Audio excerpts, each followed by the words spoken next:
This is Ohio football on the Ohio Sports Network. I think so. Is my homework right? I think so. Is this milk still good? I think so. When it comes to parenting, sometimes it's okay to think you know. But when it's something as important as your child's car seat, don't just think. Know. Double check if your child is in the right seat for their age and size. It'll help protect them in a car crash. Don't just think. Know by visiting nhtsa.gov/the right seat. A message from NHTSA and the Ad Council. Hear that? That's the sound of your life. Perfectly imperfect. Beating in rhythm to the world you've created. But every time you drive after drinking, the music gets drowned out. Your life sounds pretty great. Don't let a buzz ruin it. Buzz driving is drunk driving. Don't drive buzzed. A message from NHTSA and the Ad Council.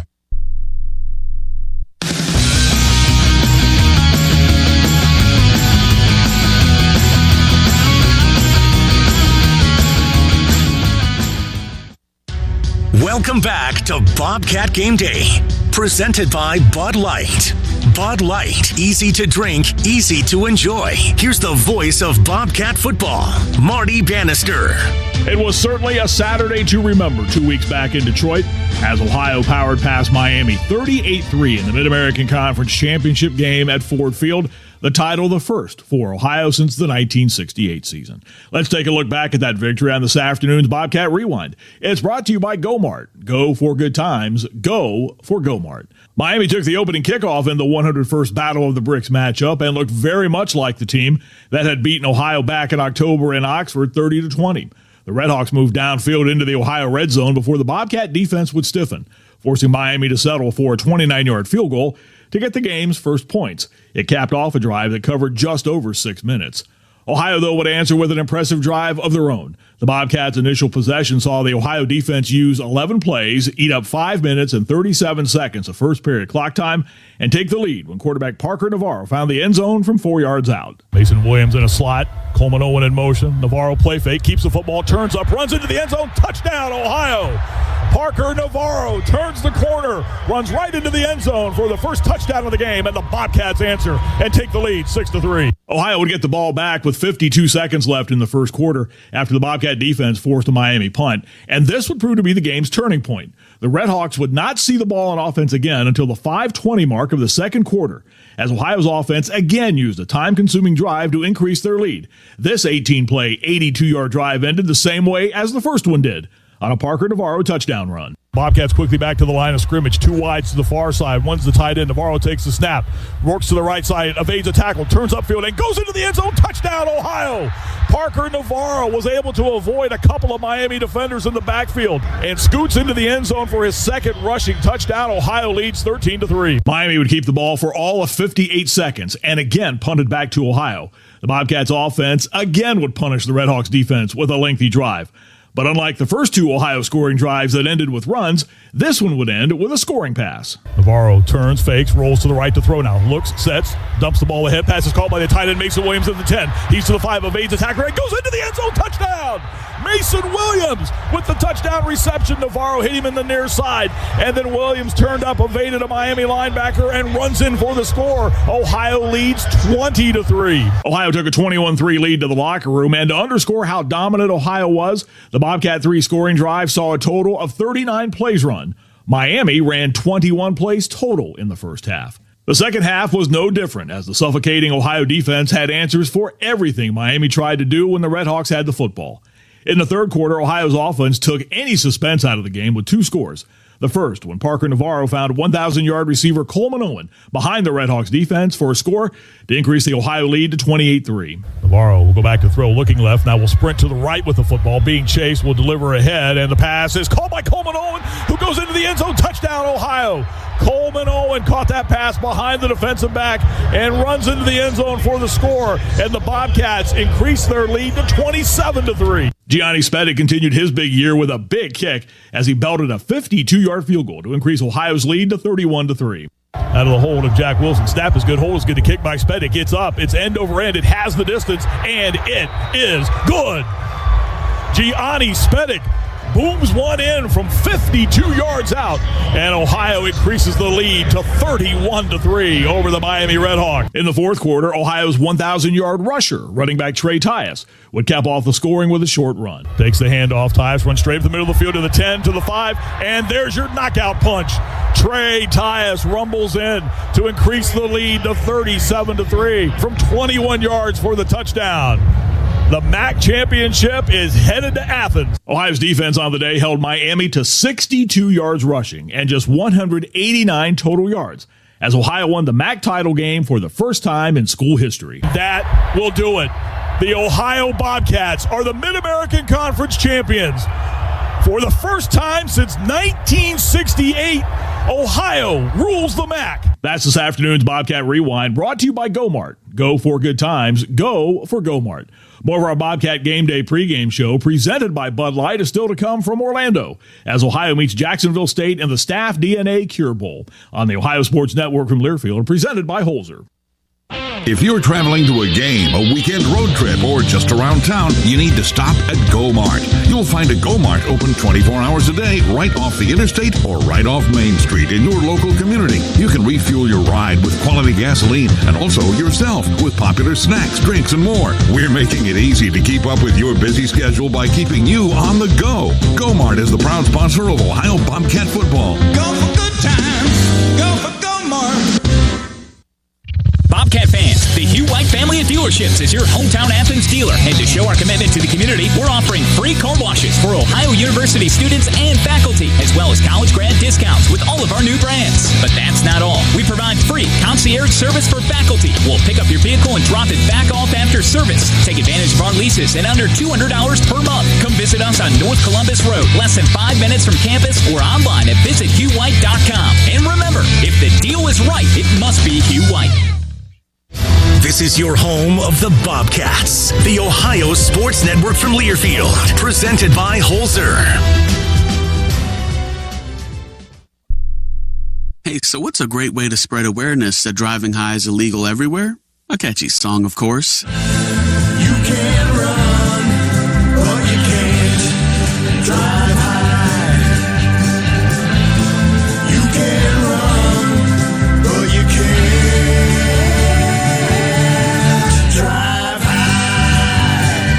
Friendly reminder, don't drive high. If you feel different, you drive different. Brought to you by NHTSA and the Ad Council. Are you prepared for an emergency or disaster? Because it's not a matter of if, but when. Don't find yourself saying, when the storm rolls in, my time to find a pet-friendly evacuation center will have run out. The scorching heat wave will leave me powerless to cool my insulin. I'll face a hurricane without meds. Now that's a tough pill to swallow. Let's prepare so we all have a better story to tell. Get started at ready.gov/older adults. Brought to you by FEMA and the Ad Council.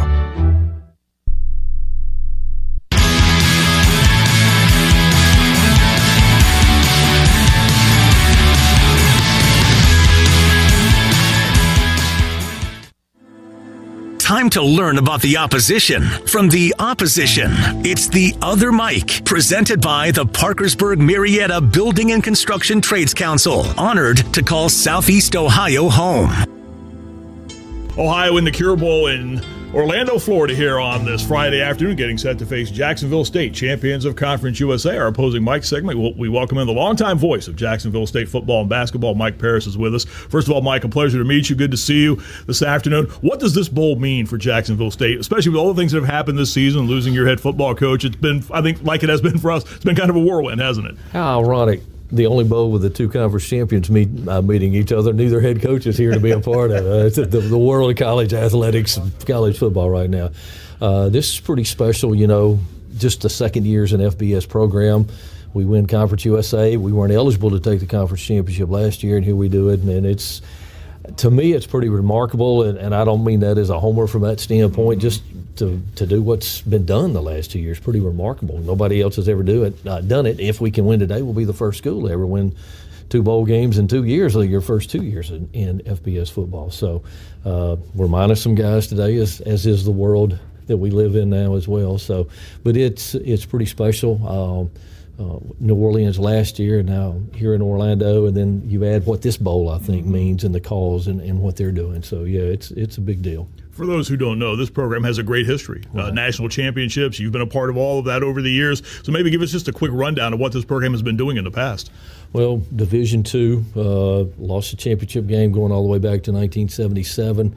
The 80s and the 90s to the mid-90s were probably the heyday at that point in time. Great run there in the national championship game in 89, 91, and 92. We lose in the snow in 89, get beat 3-0. 91, we lost to Pittsburgh State. Then 92, our last chance to win it. We win the D2 title in 92. And quite honestly, we had some growing pains. We made the move to what was then 1AA football. And I don't think our people understood, realized revenue-wise, fundraising, all that stuff, what we had to do to be able to compete. Jack Crow came as our head coach, and the one thing that he did was open eyes to what we needed to do. And Bill Clark in 2013 takes over our head coach, and that's really we're at the FCS level still at that time, and he was 1 year, and then he goes to UAB. But what he did in 1 year really set the tone. I think John Gross, who was his OC, followed him. We had a great run there. We won 5 straight conference championships. We're in a national championship game against North Dakota State. Some guy named Carson Wentz had a pretty good day against us. And then Rich Rod comes in 22, and really it just – we weren't looking to move. It just sort of fell in our lap, quite honestly, because of all the conference changes and whatnot. They needed some members in Conference USA, and the door opened. And I didn't know if we were ready or not, quite honestly, but you almost have to take it because you may not get that call again. And bringing Rich Rod in, I think, was a coup. Had we not been making the move to FBS, he wouldn't have been our head coach probably. We'd have hired somebody else, I think. That's just my opinion. But anyway, he knew what to do with the places he had been as far as West Virginia and the other school, as they say, in the state of Ohio, that school up north, and then in Arizona. And he set a tone, and as coaches like to use the term culture, he's built a pretty good culture there. So, we're not real big on defense, but we're not as good defensively this year as we were last year, but we're better on offense this year than we were a season ago. So that's a little bit of history, I guess. It's a pretty good 1-2 combination in the backfield, and it mirrors Ohio in a lot of ways with Parker Navarro and Trey Tyus, Tyler Huff, and Trey Stewart. Talk about those two. Well, Huff comes in from Furman, FCS football, and he'd been at Presbyterian, even smaller school than that, to start his career as well. The Blue Hose at South Carolina. And so he'd been great at Furman. He's a military, I say military, he's an Army Reserve guy, second lieutenant, and just very, he's married already, so he's a special kid and tough. Look, he doesn't slide. He initiates contact. I didn't know if he would make it through the year because he's really a running back. When he gets out there, I hope you get to see it today. I didn't think he would play 2 weeks ago in our championship game because he got hurt in the final game of the regular season at Western Kentucky. I saw him after the game. He was in a boot. I mean, it was bad. I didn't think there was any way he would play, and then he comes out and got us going, and he went for 160 or whatever the first half, and then Trey Stewart, and he's a Division II kid, came from Limestone University in South Carolina. Great numbers. And our coaches thought that he could help us and be an addition, but I don't know that they knew he was going to explode and do what he's done. 1,600 yards, 3 times over 200 this season. So those two kids young men, have been very, very special for us. And then the other thing is Cam Vaughn. He's a redshirt freshman, but he's given us an outside threat that we hadn't had the last couple of years. He can stretch the field a little bit. Terrific athlete, former high school quarterback, as a matter of fact. He was a great dual threat guy. And he probably has the best arm of anybody on our squad right now. But he wanted to play wide receiver when he came in, and that has helped us on the outside as well. Mike, as we close up, we've talked a lot this week on our broadcast about how everything that's going on surrounding the program really hasn't affected the team. They've practiced as they've practiced before. Take me through the Jacksonville State side of things. Has what's gone on affected them at all? Well, I've been traveling with basketball the last few days, so I don't think so. In talking to our coaches, Rod Smith, our interim head coach today, offense coordinator, and had a great sit-down session for a while with him yesterday. And, we're missing a first-team all-conference linebacker. We're missing an all-freshman DB. One's now at Colorado, and the other one's at Miami. So that's going to hurt us on defense because we don't have a whole lot of depth there. I'm interested to see if this has affected us between Rich Rod leaving and then these guys that are in the portal. I think it could go either of two ways. I think if we show up and we play, or either it may be, hey, we've won the title now, whatnot. Right. Everybody's not here. And if it turns out that way, then it'll be ugly, I'm afraid, for us. So, but from what I've gathered, and again, I just got into town just yesterday, as a matter of fact. So, but from what I gather, and before they left to come down here, I think all the workouts were pretty good. So we'll see. Mike, it's a pleasure. My pleasure. Thank you, sir. I appreciate it. Mike Paris, the voice of the Jacksonville State Gamecocks. Stay with us. More of our pregame show coverage coming up from Orlando. It's the Cure Bowl, Ohio and Jacksonville State. This is the Ohio Sports Network from Learfield, presented by Holzer. Across our region, we are everywhere you are. We live in your neighborhoods and we attend your churches. We shop at local stores and we support local charities. We built this community and we're working hard to make it even better. We are the local construction industry, the Parkersburg Marietta Building and Construction Trades. Honored to call Southeast Ohio home. The Parkersburg Marietta Building and Construction Trades, proud sponsors of Ohio University football. You expect world-class primary care from Memorial Health System. It's time to expect more, much more. Our patients now also get free virtual urgent care. So expect our expertise everywhere and answers anytime for free. No one else offers this because we're reinventing primary care. So find out more and expect more today from Memorial Health System. This is your home for Ohio football. The Ohio Sports Network from Learfield, presented by Holzer.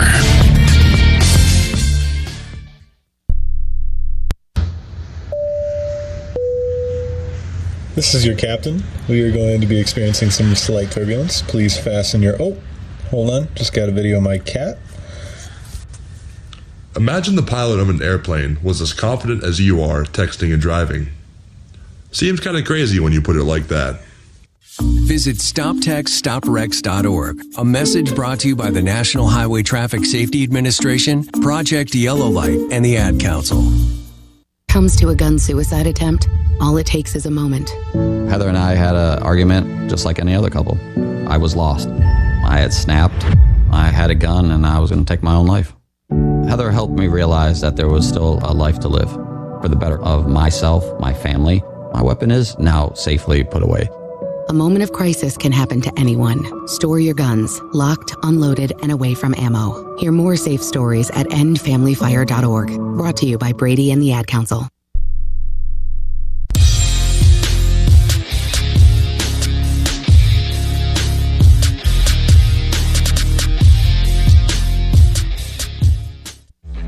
Welcome back to Bobcat Game Day, presented by Bud Light. Bud Light, easy to drink, easy to enjoy. Here's the voice of Bobcat football, Marty Bannister. And welcome back to Camping World Stadium, Orlando, Florida, the site of the 10th annual StaffDNA Cure Bowl. Along with Rob Cornelius, I am Marty Bannister. We're glad you're with us here this afternoon for Ohio and Jacksonville State. When the holidays get real, start at Kohl's and Kohl's.com, where you'll find amazing deals on everything you need all in one place so you can focus on the moments that matter. Kohl's, where families come first. Let's check in on today's game day weather. It's presented by Tempstar and your local Tempstar dealer, Dean Heating and Cooling. Dean Heating and Cooling and Tempstar, quality you can feel. Well, with our apologies to those of you listening back in Ohio, bright sunshine right now, and the temperature is expected to get into the low 70s here today. That has pretty much been the status quo throughout the week here. When the Bobcats arrived on Monday, the weather was good. We've had a little bit of on and off rain, but today the weather expected to be great for the game. Again, bright sunny skies right now. Field turf surface here at the Camping World Stadium in Orlando, and again, the temperature expected to get into the lower 70s this afternoon. It is expected to drop all the way down to about 60 tomorrow, and they're already with freeze warnings out and everything here in Orlando. They're having a little tough time with the temperature dropping down to near 60. That's today's game day weather, presented by Tempstar and your local Tempstar dealer, Dean Heating and Cooling. Dean Heating and Cooling and Tempstar, quality you can feel. What are the Bobcats wearing for this 10th annual StaffDNA Cure Bowl? It's time for today's uniform update, presented by the Game Day Spirit Bobcat Fan Store. GameDaySpirit.com is your one-stop shop for Bobcat apparel. Ohio is wearing the green jerseys today with white trim lettering and numerals, white pants, and the pink shoe covers to designate their support for the StaffDNA Cure Bowl. And again, if you're not familiar, the StaffDNA Cure Bowl is to honor those and continue to help in the fight against that dreaded disease, cancer. It has affected so many people, not only both sides of these teams, but I'm sure a lot of you listening as well, too.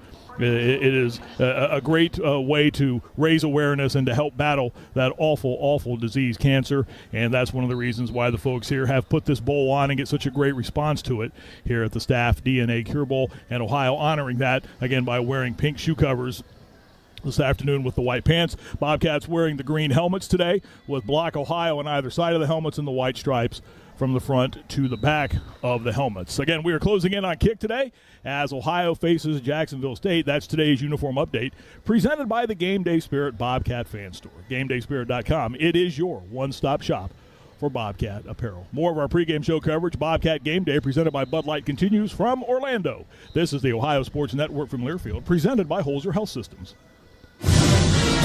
Football season is here, which means winter is not far behind. Hi, this is Jared Dean with Dean Heating and Cooling. As your local Tempstar dealer, you can experience superior home comfort with Tempstar game-changing technology. Whether you need a fall tune-up or a midwinter repair call, our expert technicians will make sure your heating system is running at peak performance. Count on Dean Heating and Cooling and Tempstar to keep you cozy all winter long. Find us online at deanheatingandcooling.com and go Cats! Football season is here. Keep your athletes at their best with Holzer in Athens. Dr. Jason Cox Orthopedics and Dr. Aaron Ramsey Chiropractic Care are currently accepting new patients. From follow-up care to injury repair, our healthcare team at Holzer Athens will keep your athlete in the game. Call 855-446-5937 to schedule your appointment today. That's 855-446-5937. This is your home for Ohio football. The Ohio Sports Network from Learfield, presented by Holzer. You say you never give in to a meltdown and never fill your feed with kid photos. You say you'd never put a pacifier in your mouth to clean it and never let them run wild through the grocery store. So when you say you'd never let them get into a car without you there, no, it can happen.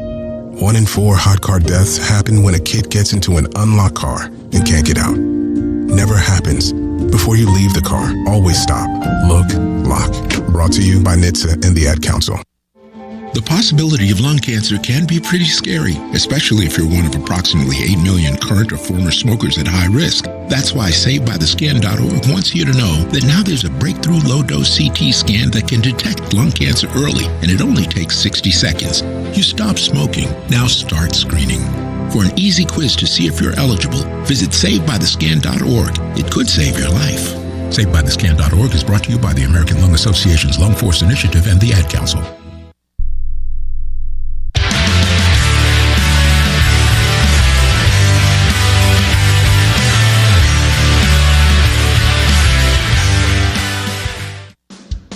Time to check on other Mid-American Conference games with the Par Mar Store's Mac Scoreboard.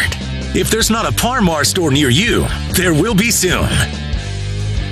And welcome inside the Learfield Network studios. Time now to take a look at what's going on around the MAC during this bowl season. We've had one bowl game featuring a MAC school already. Western Michigan fell to South Alabama 30-23 in the Salute to Veterans Bowl last Saturday.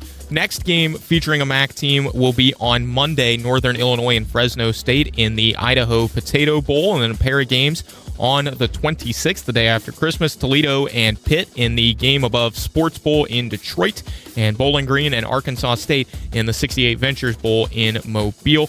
And then Miami will take on Colorado State in the Snoop Dogg Arizona Bowl in Tucson on the 28th. And then our final MAC bowl game will be on January 4th, Buffalo and Liberty in the Bahamas Bowl. We've got some big games going on today and this weekend around the country. The first game in the 12-team college football playoff era will be tonight. An in-state battle between Notre Dame and Indiana. And here's how Notre Dame head coach Marcus Freeman said the Fighting Irish are approaching this game. Something I've been preaching to the guys and something that I reiterated this last week was that we've been in playoff situational games since week 3. and we understand that. And every game that we play in is a version of a playoff game in our minds. And so continue to understand that don't have any added pressure for this one that you haven't had the previous 10, right? And so our guys understand that. That's going to be the message that I continue to reiterate, and let's just focus on the way we're preparing more than anything. Fighting Irish ground game will pose a significant threat to the Indiana defense, and here's how Hoosiers head coach Curt Cignetti said they are working to attack that Notre Dame ground game. In my mind, what they do, I would call those +1 runs more so than option. And, we've seen those throughout the course of the season. Now, who they're doing it with is the difference. They're good up front. Riley Leonard's a great competitor. He's got great mobility. He can throw the ball well also. Backs are good. So, there may be a little wrinkle that we haven't seen yet, but for the most part, we've seen this kind of stuff. That game will kick at 8 o'clock tonight in South Bend. We do have one other bowl game today, Florida and Tulane in the Gasparilla Bowl. That is a 3:30 kick in Tampa. That's your look around the out-of-town scoreboard. Our pregame coverage continues next on the Ohio Sports Network from Learfield, presented by Holzer.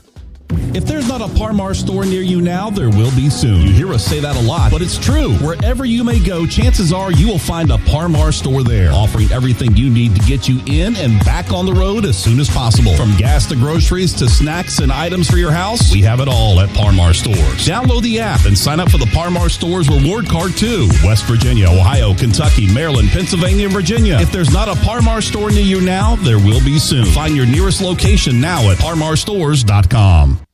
The Holiday Inn Express Athens is the home of Ohio football. Located just off Route 33 on East State Street, our newly renovated rooms are perfect for your next trip to Athens. Offering both traditional rooms as well as suites, we have the accommodations you need to feel right at home. Enjoy a complimentary hot breakfast bar, free high-speed internet, a 24-hour fitness center, or relax in our indoor pool. We can't guarantee you'll be able to call the offense, but we can guarantee you stayed in a Holiday Inn Express last night. Sleep where the Bobcats sleep. Call 888-HOLIDAY or click holidayinexpress.com.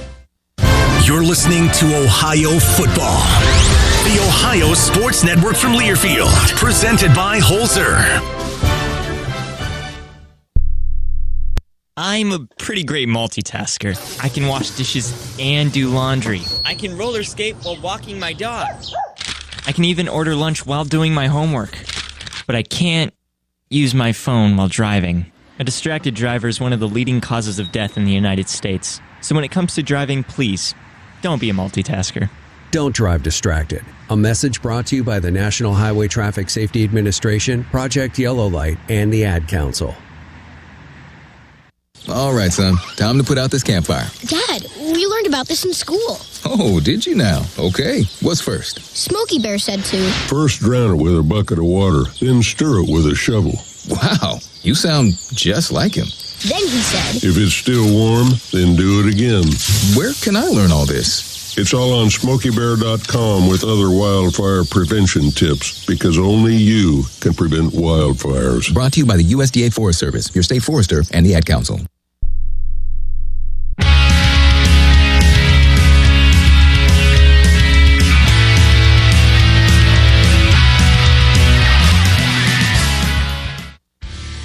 The Ohio Health starting lineups are in. Ohio Health, the official sports medicine and orthopedics provider of Ohio University Athletics. Ohio Health. Believe in we.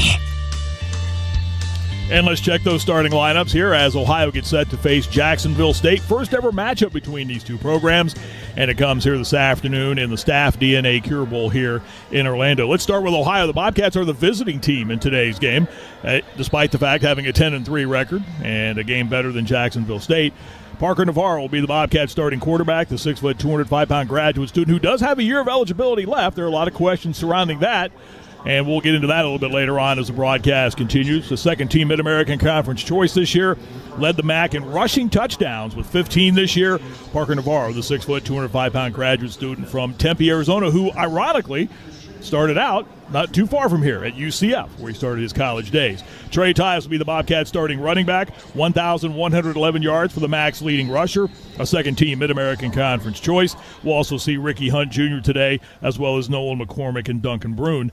as opportunities present themselves. Coleman Owen, first-team MAC choice, a wide receiver, will start today, second in the MAC in receiving this year, 67 catches this year for Coleman Owen, who has a chance to become Ohio's single-season leader in receptions and yardage going into today's game. The tight end will be Mason Williams. We'll also see Jake Bruno and Bryce Butler in and out at those positions. Across the offensive line, the tackles left and right are Davian Weatherspoon and Jacob Dennison. The guards left and right, Carson Heidecker and Christoph Atkinson. And the center playing his final game as a Bobcat, Parker Titsworth, the 6'1", 290-pound graduate student. Along with Coleman Owen at the wideout spots, we'll see Chase Hendricks, Rodney Harris, Caleb Gossett, and Max Rodarte in and out at those positions as well. For Ohio defensively, the Bobcats go this way across the front. Bradley Weaver and Marcel Walker-Burgess will be the ends, with Ben McNamara seeing a lot of time as well, too, across that front. C.J. Doggett at the nose tackle. Braylon Henderson will be the tackle. Now, the Bobcats are down a couple of backups today. Along that defensive line, Casey Seegers will not play today. Neither will Cam Rice, both dealing with injuries, so both of those individuals are out today. The linebackers for the Bobcats are Blake Leak on the weak side. Adonis Williams will be the nickelback, and in the middle, Shea Taylor. Shea Taylor's backup, Stellan Bowman, also will not play today for Ohio. The field corner is Tank Pearson. The boundary corner is Roman Perotti, playing back in his home state of Florida. He's a Fort Lauderdale native. Dustin Johnson will be the free safety, and the second-team Mid-American Conference choice, DJ Walker, will be the strong safety today for Ohio. For Jacksonville State, now this is going to be fluid because they have a couple of guys who are in the transfer portal. They're expected to play today, which, again, is another unique aspect of this whole transfer portal mess that we're dealing with now in college sports. The ends will be Juwan Campbell, a 5'11", 267-pound freshman. The other end is the very uniquely named J-Rock Swain, a 5'10", 260-pound senior from Talladega, Alabama. The nose guard is Talon Carter. The ends, the corners rather, are Jameer Latimer, a second-team Conference USA choice, and Derek Carter, a 5'11", 185-pound redshirt freshman. Antonio Carter will be the safety. Travis Franklin will be the other safety.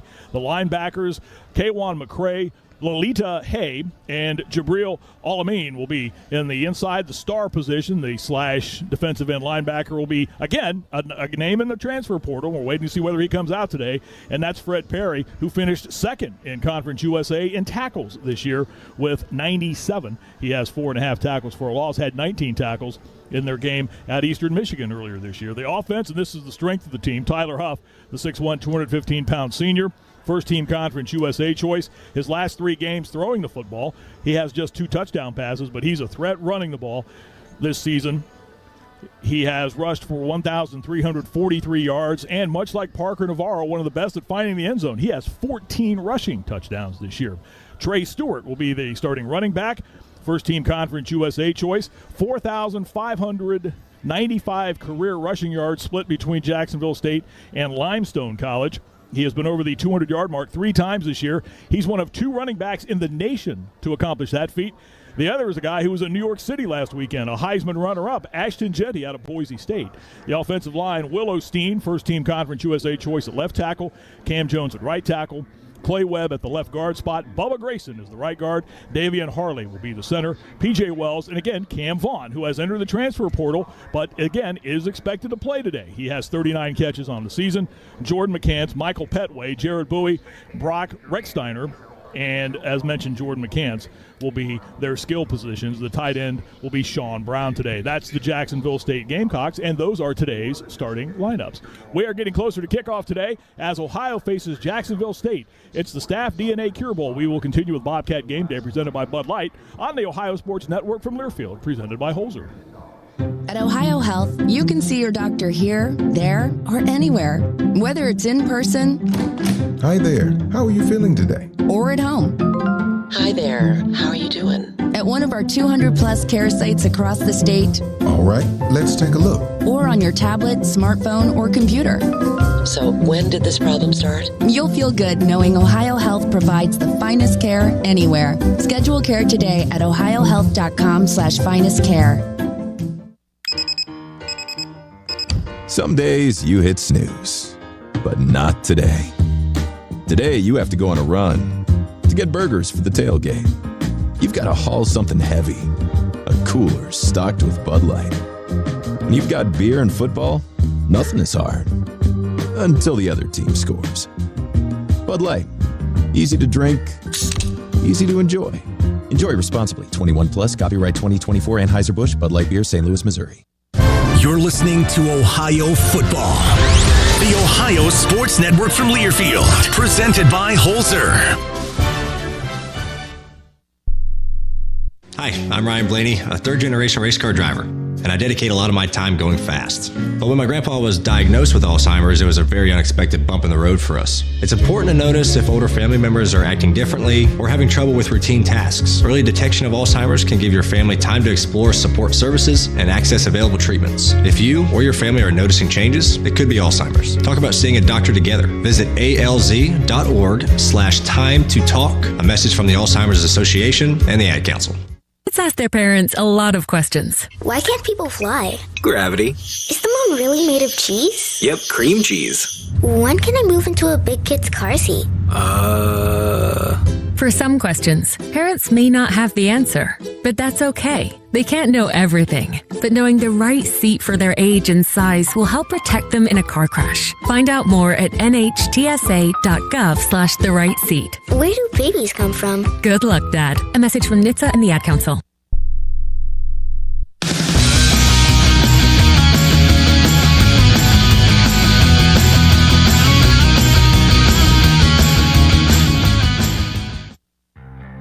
It's time to find out what's at stake in today's game. Presented by Steak and Shake, famous for steak burgers. And welcome back to Camping World Stadium near downtown Orlando. It's the 10th annual StaffDNA Cure Bowl. And let's find out what's at stake in today's game as Ohio takes on Jacksonville State. Rob, it's been interesting to listen to both head coaches talk this week. Rod Smith, the interim head coach at Jacksonville State, said Ohio is almost like looking in a mirror at his team on offense. Defense are the question marks right now. But again, I think it kind of goes back to what Ohio's been doing down the stretch here. If they run the football successfully, chances are they're going to win this game. Yeah, I mean, both these teams are tough as nails. Both these teams run the ball a ton, and when they run to any level of success, they win games. Look, what an eight-game winning streak middle of the season for Jacksonville, and obviously Ohio, you've seen the way they've closed the season. Both these teams are run bases. This could be a very quick game. Yeah, exactly. But the difference, I think, will be Ohio's defense today. And even without Casey Seegers, Cam Rice at the backup spots, this is a front that can still rotate in some guys, keep everybody fresh, and that's been one of the strengths, too. Yeah, and you look at Jacksonville State, they've given up points to almost everybody they've played. Wins, losses, whatever, they've given up some big volume of points. So them holding Ohio to a shutout or keeping Ohio off the board for half, not that likely. It will be interesting, too, to see how the Bobcat defense stands up against the sensational running back Trey Stewart. Ohio's rush defense this year has allowed just 11 touchdowns, which is the second fewest number in the Mid-American Conference. Trey Stewart this year has rushed for 24 scores. No, it's insane. 24 scores for him, 14 for Tyler Huff, the quarterback. But it's a very binary offense. If it's not one of those two guys scoring or carrying the ball, it's a rare thing for these guys. If Ohio can handle both these guys, do the usual Ohio thing, less than 3 yards to carry, Ohio probably rolls. That's what's at stake for today's matchup between Ohio and Jacksonville State in the Cure Bowl. Stay with us. Our pregame show coverage from Orlando continues as we get you closer to kick. Ohio and Jacksonville State. This is the Ohio Sports Network from Learfield, presented by Holzer. Located on 741 East State Street, Steak and Shake is serving up handmade milkshakes, fresh pressed steak burgers, and crispy shoestring fries cooked right to order. Kick off your day with our breakfast served until 11 a.m. And don't forget to join us for happy hour drinks and shakes on weekdays from 2 p.m. till 5 p.m. Straight up the middle of the field, and he will saunter into the end zone. Touchdown, Ohio. Straight up the middle, straight into the end zone. In sight, it must be right. We'll see you there at Steak and Shake Athens. The tradition, the rivalries. SiriusXM is your destination for all things college sports, and we've got you covered. On SiriusXM College Sports Radio, there's complete coverage of every major conference, including live games, plus 24/7 talk and analysis. So cheer along on the SiriusXM app and listen to your favorite team anywhere. And now you can get 3 months of SiriusXM free. Subscribe now. See all for details at SiriusXM.com/collegesportsradio24. This is your home for Ohio football. Dominate this week, baby. The Ohio Sports Network from Learfield, presented by Holzer. Ma, is this how you feed a hamster? I think so. Is my homework right? I think so. Is this milk still good? I think so. When it comes to parenting, sometimes it's okay to think you know. But when it's something as important as your child's car seat, don't just think. No. Double check if your child is in the right seat for their age and size. It'll help protect them in a car crash. Don't just think. No by visiting nhtsa.gov/the right seat. A message from NHTSA and the Ad Council. Hear that? That's the sound of your life. Perfectly imperfect. Beating in rhythm to the world you've created. But every time you drive after drinking, the music gets drowned out. Your life sounds pretty great. Don't let a buzz ruin it. Buzz driving is drunk driving. Don't drive buzzed. A message from NHTSA and the Ad Council.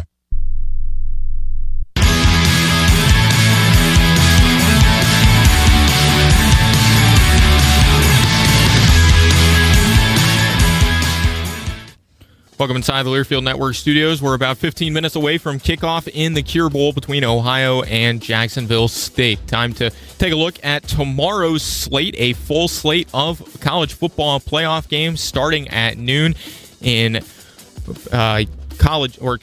between Penn State and SMU. That game a noon kick between the 6th seed Nittany Lions and the 11th seed SMU. And then at 4 o'clock, Texas and Clemson in the 5-12 matchup. That's, again, a 4 o'clock kick from Austin.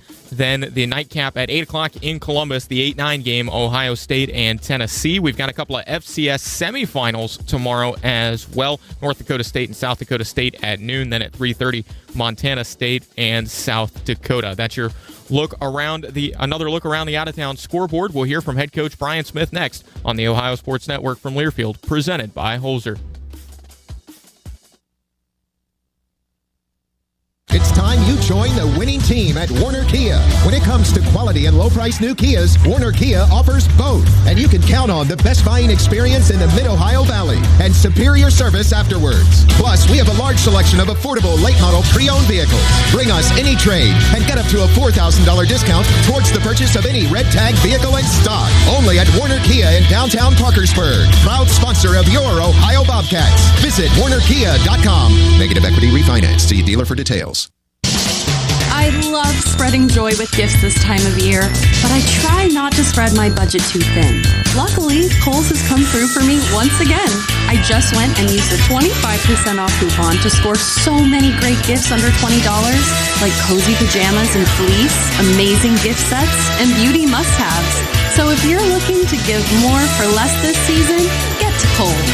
Select styles, offers end December 24th. Some exclusions apply. See store or Kohl's.com for details. This is your home for Ohio football. Dominate this week, baby. The Ohio Sports Network from Learfield, presented by Holzer. Hey, so what's a great way to spread awareness that driving high is illegal everywhere?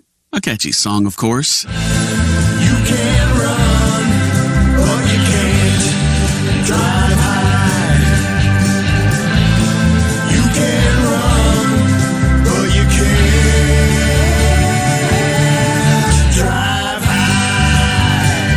Friendly reminder, don't drive high. If you feel different, you drive different. Brought to you by NHTSA and the Ad Council. Are you prepared for an emergency or disaster? Because it's not a matter of if, but when. Don't find yourself saying, when the storm rolls in, my time to find a pet-friendly evacuation center will have run out. The scorching heat wave will leave me powerless to cool my insulin. I'll face a hurricane without meds. Now that's a tough pill to swallow.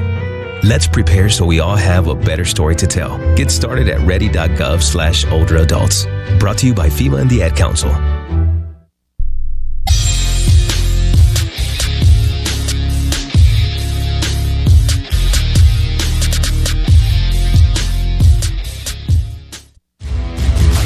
Kickoff is moments away.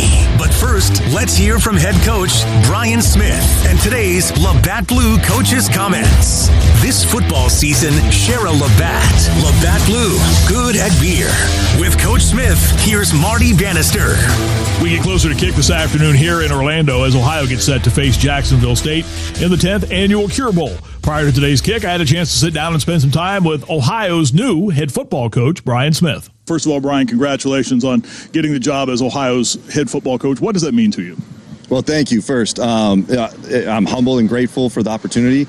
It's special for me because of the team, right? Having been here for 3 years, you get to know the kids, you get immersed in the community, and you know how special they are, how special the program is. You have a much stronger tie to it, so it just makes it really special. The timing of the announcement coming a couple of days before kick, was that important to get it done before kick? I think it was great because there's uncertainty with the kids. Change is always hard, and I think it was great for them to know that it was going to be somebody in-house and that things were not going to change. And I think that brought a lot of comfort to them and let them relax and really enjoy the rest of the bowl week and prep for the game. You've been a big part of the culture that's been built here in your time in Athens, and I think a lot of that goes back to you look at no players enter the transfer portal, and that's such a big part of what's going on. But you're going to put your own stamp on this program, obviously. How excited are you as you look ahead to the future right now? Yeah, there's a lot of what our plans are that involve keeping what's here and really respecting what's been built. Coach Solich and Coach Alvin have done such a tremendous job with building this program that we want to protect what they've done and what's been established, and then just continue to build off of it. And the team right now, they love playing with each other. They love their teammates. They enjoy each other, and that's a reflection of why they're sticking this together. Let's delve into the game itself now coming up. Friday afternoon, 12 noon kick with Jacksonville State. Take us through the practice. What have you liked about the way the team is prepared getting ready for the game? I think there's been great focus. There's been great energy. I think they're excited for the opportunity. They're really looking at it as their opportunity to continue this historic season and be the first team to win 11 games and be a MAC champion team and a bowl champion team. And I think there's added motivation with you're playing another conference champion, and I think that's a great opportunity. That's a big part of it as well, too. But let's go back to the Ohio team in its own right now. Offensively, as the season has gone on, you've seen improvement each and every game. I think maybe each and every practice, certainly culminated with the performance against Miami. But what have you liked offensively this year, Coach? I just like the growth and, the trust in what we're doing, the belief in each other and the belief in our system. And that's why they've gotten better week in and week out. We had so many new pieces and developing players that were in the program that were younger that it's natural that you're going to hopefully grow throughout the season. And the reason why they have is their belief and trust in each other. What we saw out of the offense this year, is this a Brian Smith offense? There's a lot of my fingerprints, DNA that's all over it. When I came here, it was obviously, Coach Alvin's system of terminology. And since I got here, I've been able to add things that I've done and had experiences with, and it's kind of grown and it grew more through this year. The thing that I've really liked is how we win games and how we do it with our physicality and by an emphasis on running the ball and then of creating big plays in the passing game and having a really good defense and protecting them by keeping them off the field. You talked a lot during the season, our conversations about the play of the offensive line. Coach Rudolph did a great job at that group. One of the big reasons why this team won 10 games this year.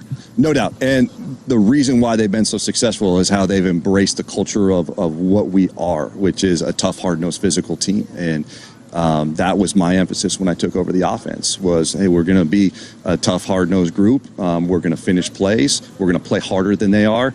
And that's the culture of that group up front that they've really embraced and that they've become. The defense had a great year as well, too. Did that make things easier for the offense this year, the way the defense played? And when the offense would maybe be kind of finding its way a little bit, you knew you could fall back on the defense.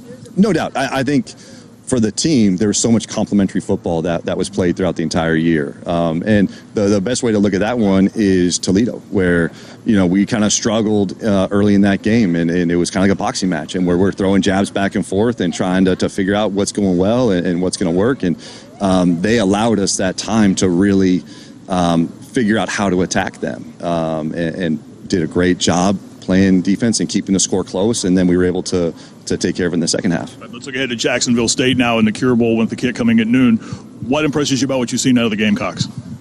Well, I think they're fast. Defensively, they're aggressive. They play a little bit differently than most of the teams that we played, so that's been new for us, which has been great for having some extra practices of the style of defense that they are. They're not afraid to play man coverage.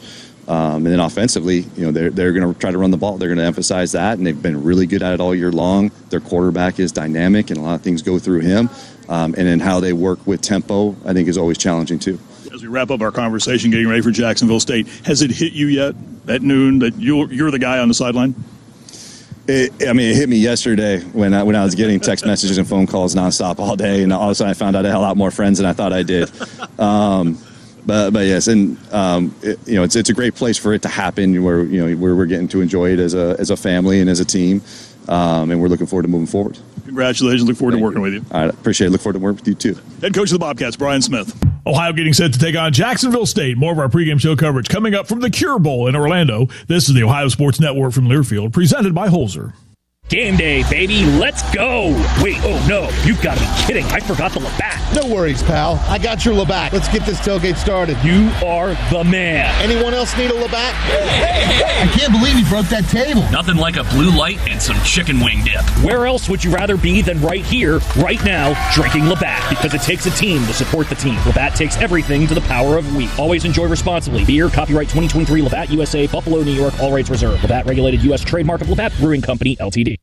There are lots of choices for Medicaid plans in Ohio right now. It's confusing, but luckily this is an easy choice. CareSource. With CareSource, you get so much more than health insurance, like help going back to school, landing a job, and even finding a safe place to stay. Hey, over 1 million Ohio Medicaid members can't be wrong. So choose the plan Ohioans trust. CareSource. It's your Medicaid. It's your choice. Enroll now at caresource.com. This is your home of the Bobcats, the Ohio Sports Network from Learfield, presented by Holzer.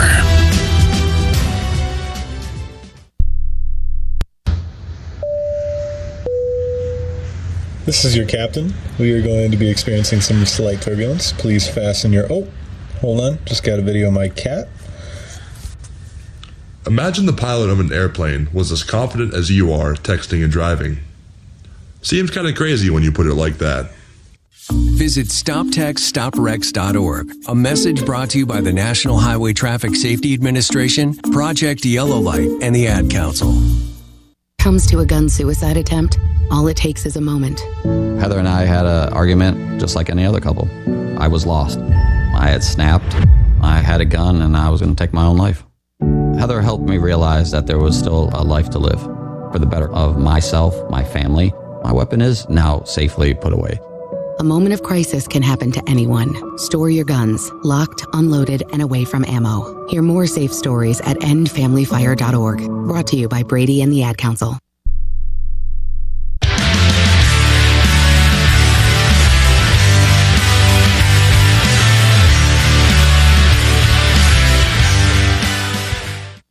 OU. Oh, yeah. Far side Hags will roll to the near side, being chased, and the ball pops out of his hand, is loose in the field, and Ohio has the football. The third straight year, the Bobcats are bowling. And there's your knockout punch. The MAC championship is headed to Athens. Ohio. Across the 30, 35, 40, 45. He's to the 30, to the 20. He will go into the end zone. Touchdown. 94 yards. Jacksonville State. For the first time since 1968, Ohio rules the MAC. Game on. This is the 2024 Cure Bowl. Learfield presents Ohio University football at the 2024 Cure Bowl. Today's broadcast of Ohio Bobcat football is brought to you by People's Bank, working together, building success. Bryant Heating and Cooling Systems, doing whatever it takes. CareSource, it's your Medicaid, it's your choice, so choose the plan Ohio trusts. CareSource, Labatt Blue. This season, share a Labatt. Labatt Blue, good at beer. Integrated services for behavioral health. Stay connected. And by Ohio Health, the official sports medicine and orthopedics provider of Ohio University Athletics. Ohio Health, believe in we. Now back to Camping World Stadium in Orlando, along with Rob Cornelius. Here's the voice of Bobcat football, Marty Bannister. A season that started indoors in upstate New York finishes outdoors today in the central part of the state of Florida as Ohio gets set to face Jacksonville State in the 10th annual Cure Bowl. We are so glad to have you with us here as we close in on kick this afternoon. Ohio with a chance today to set a program single-season record with 11 victories as they take on Jacksonville State. Rob Cornelius is alongside, as always, for the broadcast today. You'll hear more from Matt Schweigert as we roll on this afternoon. Rob, a lot of people say bowl games don't have any impact. They don't matter matter. I think this is a little different feel, though, about this game, certainly for both of these programs. It does matter to each one of these programs, and it does have a good feel about it. And it really does. And it's two conference champions, and it's an Ohio team looking to validate the events the last 2 weeks where you win the league for the first time in nearly 60 years. You change coaches, everybody sticks around, and you've got a really good story going. All you have to do is win this game today and go to 11, the all-time best season at Ohio University. Jacksonville State also dealing with a coaching situation. Rich Rodriguez left the program after they won the Conference USA Championship, going back to Morgantown for a second go-around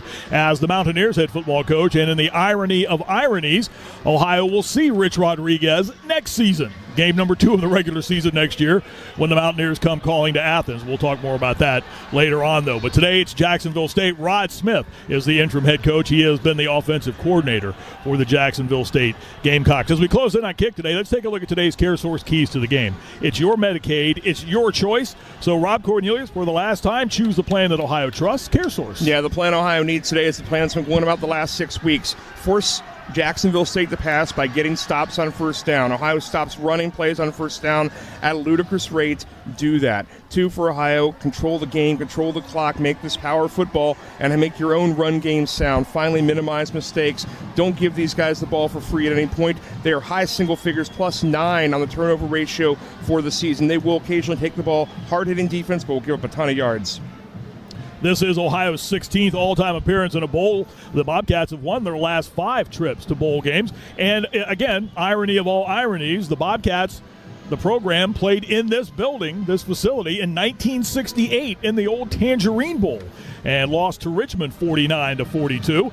Ohio, of course, last year was in Myrtle Beach and won the Myrtle Beach Bowl 41-21 over Georgia Southern. Jackson State, they're just in their second year, Jacksonville State, just in their second year as a member of FBS. They are a team that has the chance to do something that only Marshall has done in the past, and that's win back-to-back bowl games in their first 2 years as an FBS member. This program won a national championship at the Division II level in 1992. They joined Conference USA in 2021, became a member officially last year. The school located in the northeastern part of the state of Alabama, Jacksonville, Alabama. Population of about 16,000. Notable football alums for Jacksonville State include former NFL and CFL quarterback star Dieter Brock and defensive back Eric Davis, who played with the San Francisco 49ers, had a really good career with the 49ers. The officials today, the referee is Edward Lee, and they are at the midfield stripe with both captains for the coin toss. My name is Edmund Lee, Mr. Tony Burial, representing the American Athletic Conference. For our coin today, the Cure Shield is heads, the Cure Bowl, 10C. For the 10th Cure Bowl is tails. Jack State, you're the visiting team. What's your call? Tails. All right. Joining us for the coin toss is Sheldon Aurora, if you're stepping under here. If you'll toss that for us, tails is your call? Tails. It is the tails. You won the toss. Jack State's won the toss with a further option until the second half.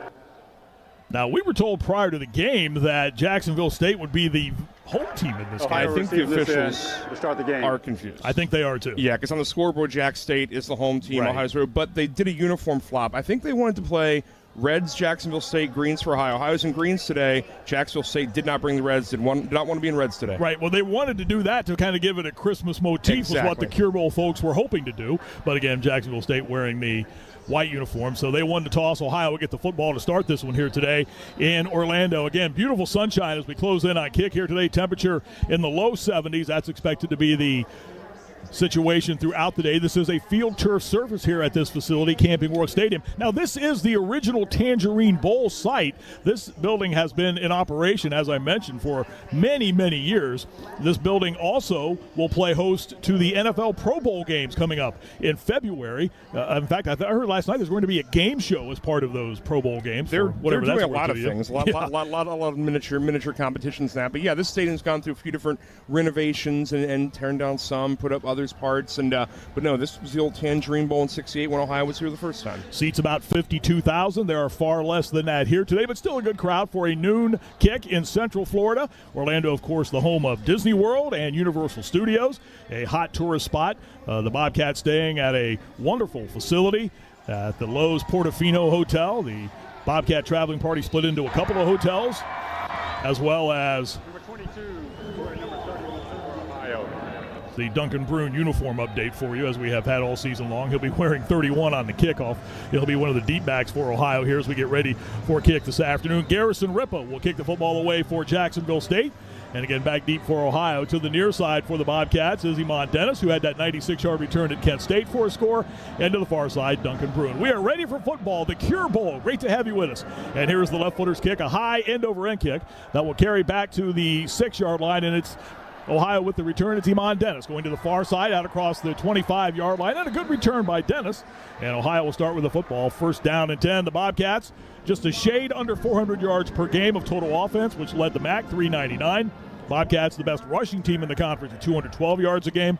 Ohio at 187 through the air with the football. The return by Dennis carried out to the 28-yard line, and that's where Ohio will start first down and 10 as Rob Cornelius and I look at the field turf surface here at Camping World Stadium in Orlando. Bobcats moving from our right to left. Ohio needs, you'd like to see me have a little hot start here, get the running game going.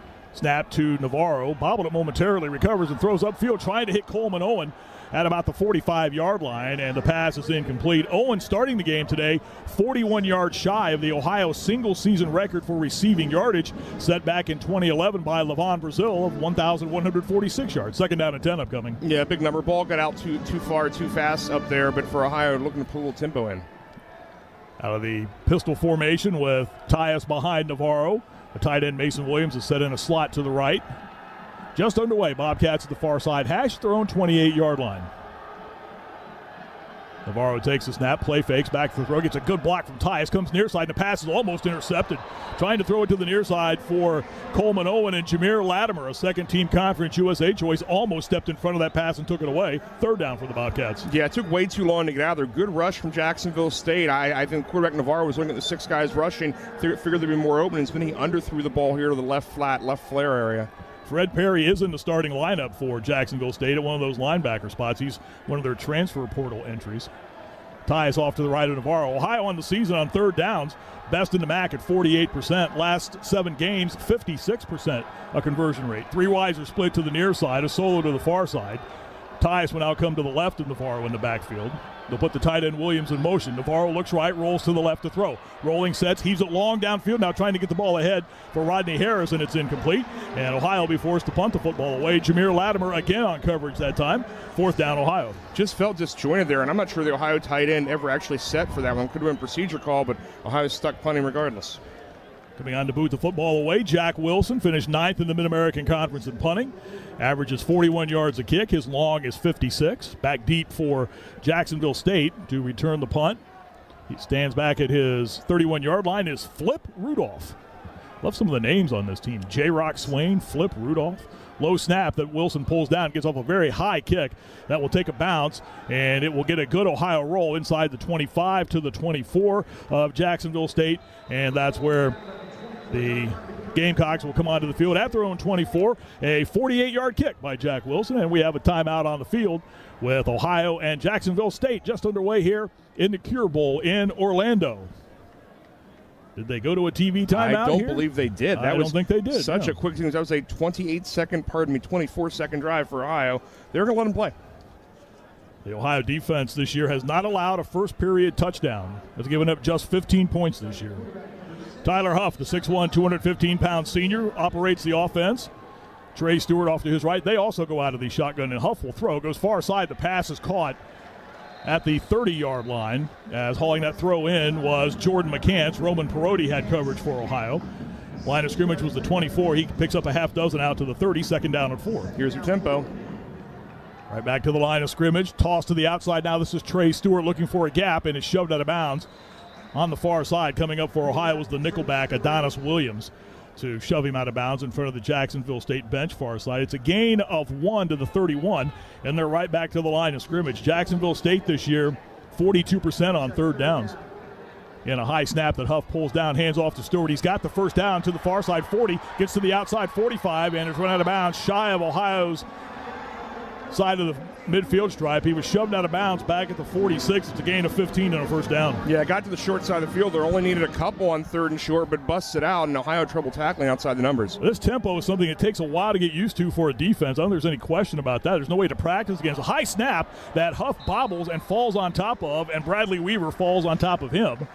Back at the 41-yard line, the play will lose 5. And the problem there would happen right at the mesh point. The running back was going to go right across his face. The running back essentially hit the ball with his chest before the quarterback could recollect it. Second down for Jacksonville State, 2nd and 15 back at their 41. We're just underway, about a minute and a half into this one here today. The Cure Bowl back to throw as Huff looks to the near side, fires, and the pass is caught by Cam Vaughn, their leading receiver, his 40th catch of the season, and he makes his way into Ohio territory at the 45. It's a first down for Jacksonville State, a gain of 14. Yeah, it got right to the mark there. I thought Adonis Williams was going to stop him before. Just did not get a good lick on him in his first shot.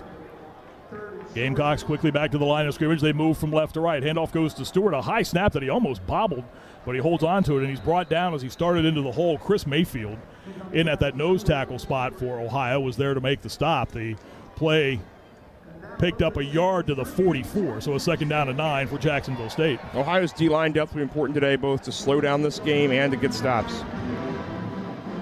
Tyler Huff is a 2nd lieutenant in the U.S. Reserve Army. He's back to throw now. Pats the football, comes near side. The pass is caught to the near side. As the pass quickly to the near side for Jacksonville State, caught by Andrew Paul. And it was a short gain to the 43 to pick up a 1. Yeah, backup running back, a little flare out there, just a little constraint play to the perimeter. 2nd down upcoming.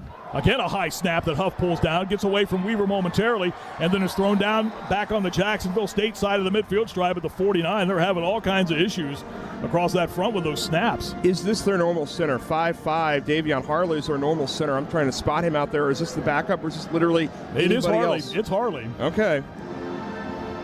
That's 4 bad snaps in about 8 plays. 3rd and 17 now as that play lost back again to the Jacksonville State side of the midfield stripe at the 49. Here's Huff straight back to throw, middle of the field. Flushed out of the pocket, heaves it far side, and the pass is almost intercepted. It was low, far side. Roman Perotti says he picked it off. The side officials are coming together to talk about this. The throw was low. One started to say, yes, it was caught. Yes, it is. It's an interception. Roman Perotti picks it off for Ohio, and the Bobcats will get the football back. Perotti went low to scoop that one in. Great job by Perotti, and the Bobcats with the game's first turnover get the football back. Yeah, badly underthrown off his back foot. You've got these guys in the worst possible position. 3rd and very long, forced to make a very difficult throw all the way across both hashes and the numbers. And we will have an official's timeout.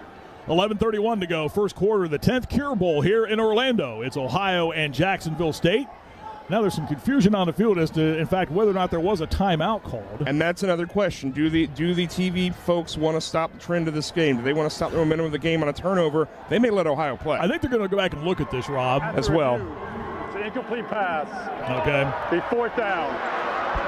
So Ohio will get the football, but just instead of much better field position at the 40, they'll have to wait for the punt. They will punt, and then we definitely will take a break. The throw was low. Yeah, there wasn't much gas on it. He was under a bunch of pressure back there and throws it badly off the back foot and just all the way across the field, all the way across the body. That had bad mojo all over it. Still a nice job by Perotti to almost scoop that one in. Roman's a great story. He was telling me the other day he found out mid-season that he was out of eligibility. He thought he had another year, but with some compliance issues, he is playing his last game as a Bobcat. On to kick the football away is Jack Dawson for Jacksonville State. Very high kick that will be bouncing at the 4, and luckily for Ohio, scoots into the end zone. 51-yard kick, no return. And now we will go to timeout on the field. Thank you, an official's timeout. That's right. 11:23 to go. Scoreless first quarter here in the 10th Cure Bowl in Orlando, Florida. Ohio and Jacksonville State. This is the Ohio Sports Network from Learfield, presented by Holzer. You say you never give in to a meltdown and never fill your feed with kid photos. You say you'd never put a pacifier in your mouth to clean it and never let them run wild through the grocery store. So when you say you'd never let them get into a car without you there, no, it can happen. 1 in 4 hot car deaths happen when a kid gets into an unlocked car and can't get out. Never happens. Before you leave the car, always stop, look, lock. Brought to you by NHTSA and the Ad Council. The possibility of lung cancer can be pretty scary, especially if you're one of approximately 8 million current or former smokers at high risk. That's why SaveByTheScan.org wants you to know that now there's a breakthrough low-dose CT scan that can detect lung cancer early, and it only takes 60 seconds. You stop smoking, now start screening. For an easy quiz to see if you're eligible, visit SaveByTheScan.org. It could save your life. SaveByTheScan.org is brought to you by the American Lung Association's Lung Force Initiative and the Ad Council.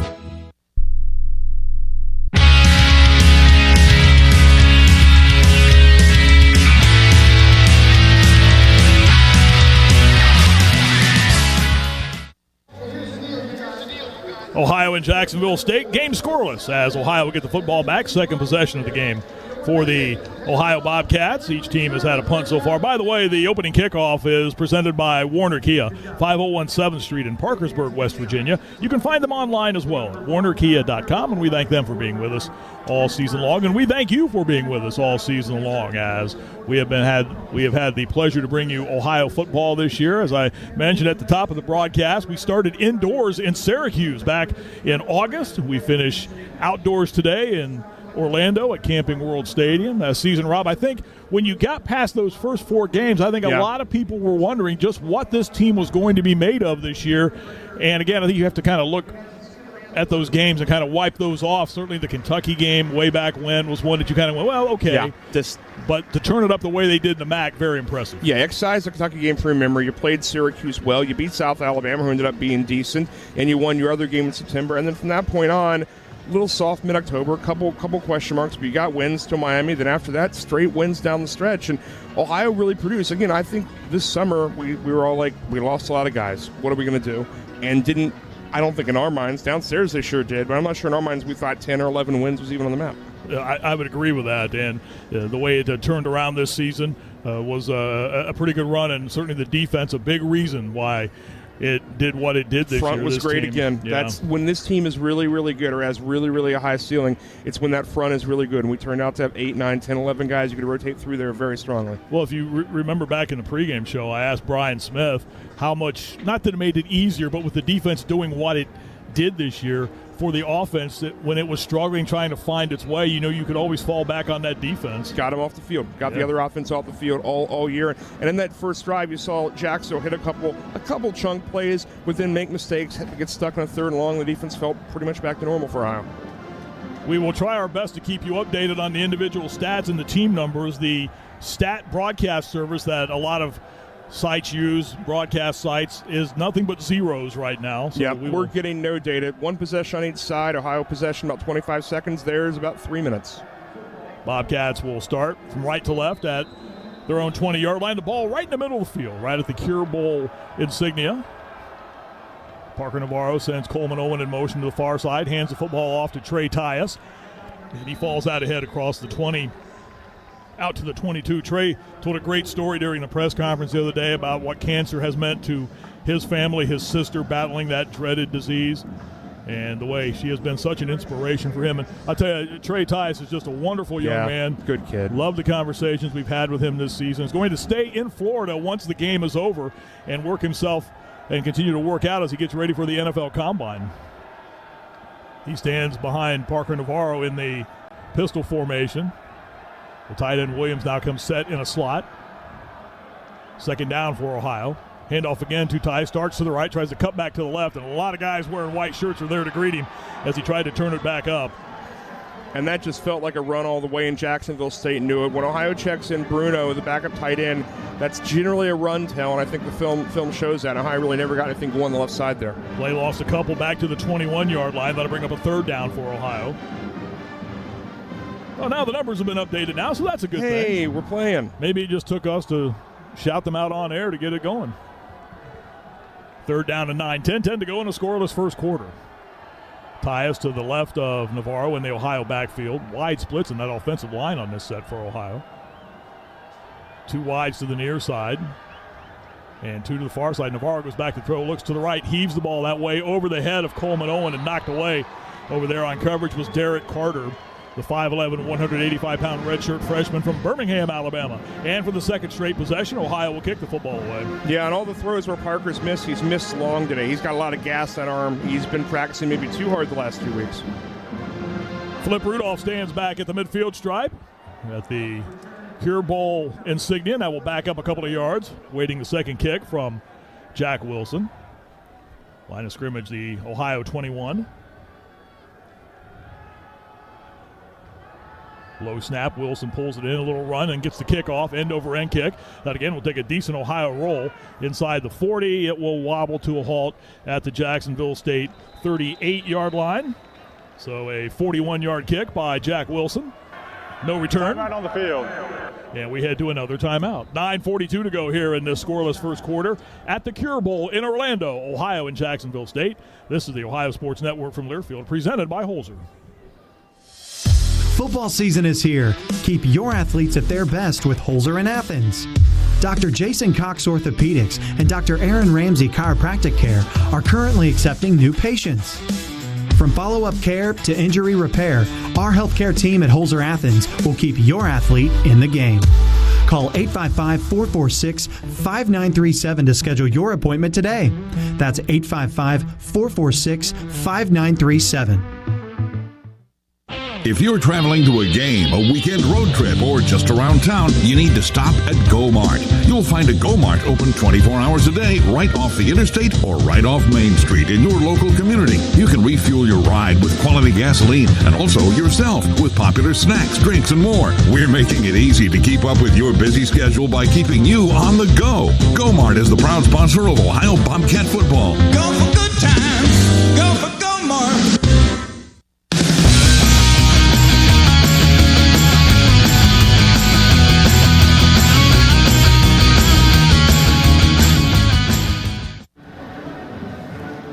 Scoreless football. We are in the first quarter with 9:42 to go here in Orlando, Ohio and Jacksonville State. Ohio making it official on Wednesday. Director of Athletics Julie Cromer making the announcement that Brian Smith will be Ohio's 30th head football coach. And Rob and I talked a lot about that during the pregame show, but it's certainly worth bringing back up the stability that this program has gone through. One of the big reasons why it has won at least 10 games in each of the last 3 seasons, Rob, is because of things just like that. A guy who was part of the program understands, they use the term mortar a lot, lay the mortar for this program.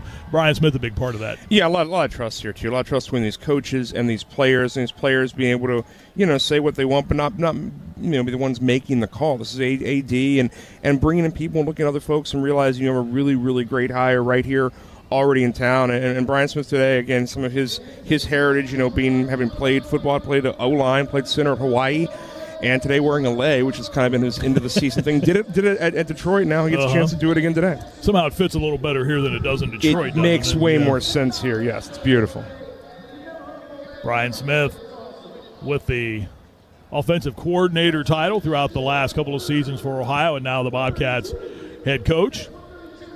Rod Smith, there are a lot of mentions on social media that he is in line to become the full-time coach at Jacksonville State. They have not made that announcement yet. I was talking to Mike Paris, their play-by-play guy, prior to the game.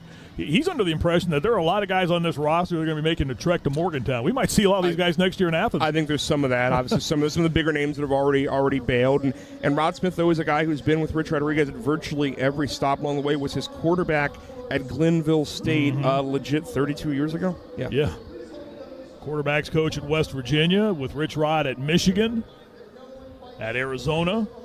Has his master's degree, by the way, does Rod Smith, from Urbana University in Ohio, which is now out of business. That's correct. First down and 10, Jacksonville State at their own 38. They'll hand off to Trey Stewart, tries to get to the near side, and the Bobcat defense will have absolutely none of that. Shea Taylor got through the gap first, helped out by Bradley Weaver to drop Trey Stewart back at the 34-yard line, a loss of 4. Yeah, and now you're second a lot, and this is not a good spot for this offense that doesn't want to throw in big volume, let alone big distance. Second and 14 now. They have a slot to the far side. Huff will go back to throw. Delivers it far side. The pass is caught. And quickly over there is Tank Pearson to drop the receiver on the catch, Cam Vaughn. Good job by Tank Pearson, covering a lot of ground to get to that football as the play carried out to the 37-yard line, a gain of 3. Quickly, it's a 3rd and 11 for Jacksonville State. Yeah, drive set in perfectly for Ohio. Get Marcel Walker-Burgess in there as well, and he's offside. Yep, he jumped offside, so it's a free play. They'll deliver over the middle, and the pass is incomplete. This will give them an extra 5 and make it a 3rd and 6 call now. Yeah, they were just in a hurry to snap. They saw him jump, made the call. Number 17, defense, 5-yard penalty. Repeat third down. Walker Burgess, the 6'2", 255-pound graduate student out of Piscataway, New Jersey. Attended Southern Connecticut State and Nevada. Played with CBS TV Nate Burleson's son when he was at Nevada. Mm-hmm. Third down and 6. Now 8:56 to go, first quarter. Jacksonville State with the football. The ball's at the far side hash. They move from left to right. Huff goes back to throw now. Will fire in the pass. Might have been tipped at the line of scrimmage. It falls incomplete as he was trying to get over the middle that time. He was looking over the middle for Jared Bowie, but the pass falls incomplete. That'll bring up fourth down. Is Rod Smith going to roll the dice here? Looks like he was thinking about it. Considering it. But again, perfect drive for the Ohio defense. 3 and out, but in a big way. You force them to second and a lot, then third and a lot. Penalty buys them back 5, but basically the perfect drive, 3 and out for the Ohio D. Ball out at the 42-yard line. So, again, Jack Dawson on to kick the football away. He averages 42 yards a punt. Standing back for Ohio is Coleman Owen, who was a all-conference selection at the return position. Let's see how they cover him today, because initially Miami started out doubling him. Let's see what Jacksonville State's going to do. Head high snap, very high kick, not much distance to it. Owen races up, signals for a fair catch at the 20-yard line. And in fact, he got up to the 21-yard line is where they will be kind enough to give him that extra yard on that, a 37-yard kick with no return. And at the 8:46 mark, Ohio's offense will come back onto the field. Well, much like a prize fight, you would think. Two teams just kind of feeling one another out right now. Yeah, this first round, not a lot of points to be awarded. It'll be 10-9 somebody, I guess. But they're just feeling it out. Ohio quickly, their third drive, already 6 minutes in this game, their third possession. Bobcats. They have a yard. A yard. A yard right now right. in 2 drives. Jacksonville State has a grand total of 19 yards. Bobcats first down and 10 at their own 21-yard line. Moving from our right to left. Waist-high snap that Navarro takes. He goes back to throw, coming near side now, trying to get to Owen, who gets behind the defense and makes the catch and goes into Jacksonville State territory and out of bounds across the 50. He managed to get behind the defensive back that time and did a great job of running right past that DB. That was Fred Perry, the linebacker, who was back on coverage, and that's not a fair matchup right there. The play carried to the Jacksonville State 45, first down Ohio. It really is, and he's kind of a hybrid safety guy, and he's only 200 pounds, but he can't run with Owen 20 yards downfield. 34 yards for Ohio on that pass play. Navarro's back to throw again. He'll roll to the far side and throw that way. Making the catch again is Owen, who is thrown down after making the catch. Line of scrimmage, the 45. And I think what Ohio's seen in these first 3 possessions is they are signaling Owen, single covering Owen. Just Navarro missed some throws on drive 1 and 2. Owen is now 2 yards shy of the Ohio single-season record for receiving. He needed 41 yards those last 2 plays. He now has 39 yards in this game. Need to stop and give him a sash. Stop the game. Second down and 5. Backfield is empty now. 5 wides on the field for Ohio, with 3 splits to the near side. Navarro with the empty backfield.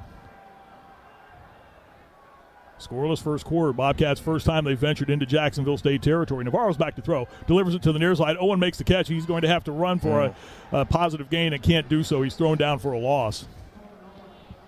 That play really slow developing. Took too long, was 5 wide, and Jacksonville State kept 5 on the line to essentially rush. So they got Navarro's face in a hurry. That needed some time to develop correctly as a screen. It just didn't. Play lost a couple back to the 42. Third down and 8 for Ohio. Bobcats on the season. Again, 48% on third downs, the best mark in the MAC. 56% in the last 7 games since that loss in Oxford. Third down and 8 now. Navarro will hand off. And running ahead is Tyus. Slides down, but picks up the first down as he gets across the Jacksonville State 35 to the 31. First down Bobcats, a gain of 11. Jacksonville has shown pressure or a big front almost every time. That time on 3rd and long, they rush 3 and drop 8, and no one's there to touch Tyus at all. Trey Tyus started out the season with 203 yards at Syracuse, finished up with 151 at Ford Field a couple of weeks back. First down and 10 Bobcats as they have moved to the Jacksonville State 32-yard line is where they will say he slid down at. Tyus to the right of Navarro in the backfield. 2 wides to the near, 2 to the far. Handoff goes Tyus again. He goes right up the hash marks near side 25-yard line and is flipped airborne to the 22. Picks up 10 and another Ohio first down. Trey Tyus chunk gaining his way down the field for Ohio. They're showing, again, 3 men down, 3 linebackers stacked behind them, but it wasn't even like Ohio got out there and got blocks to second level. They just opened. They just were not serious about tackling Tyus. Starting to see that offensive line take care of that line of scrimmage right now as well, too. Yeah, the inside 3, the down 3, they're taking care of great. 3 wides to the far side for Ohio. Bobcats have moved to the Jacksonville State 22-yard line. Tyus behind Navarro in the pistol formation. Navarro goes back to throw, will deliver. Owen makes the catch, works his way upfield now across the 20-yard line and gets inside the 20 to the 17-yard line. It's a pickup of 5 for Coleman Owen. Yeah, nearly a home run up the hash there. Jacksonville State nearly overran that play, which would have freed him to go all the way. And Ohio's dealing with their defense. They're down 3. They're bigger guys. They're thicker guys. It's a little harder matchup. But their linebackers and safeties are frankly pretty light. They're blockable. Second down and 5 for Ohio. Ball's almost in the middle of the field at the Jacksonville State 17-yard line. Scoreless football with 5:17 to go in the first quarter, but the Bobcats are on the move.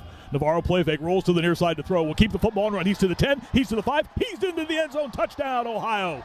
Parker Navarro runs in from 17 yards out. His MAC leading 16th rushing touchdown of the season, and Ohio goes right down the field and gets the first points of the day and leads 6-0. Yeah, they're downfield in man coverage. There's nobody set up to spy or zone or just kind of sit on the quarterback. He hadn't shown a run yet in the first 15 or so plays this game, but that time easy looping boot into a run right up the left hash, and nobody there even touches him. Gianni Spedic on to try the extra point. 6-0 Ohio at the 5:09 mark of quarter number 1. Out of the hold of Jack Wilson. Snap a bit high. Wilson gets it down. The kick by Spedic is up, and the kick is good. Spedic 45 of 45 this year on extra points. 5:09 to go here in quarter number 1. Ohio strikes first. Parker Navarro with the touchdown run from 17 yards out. It's Ohio 7, Jacksonville State nothing.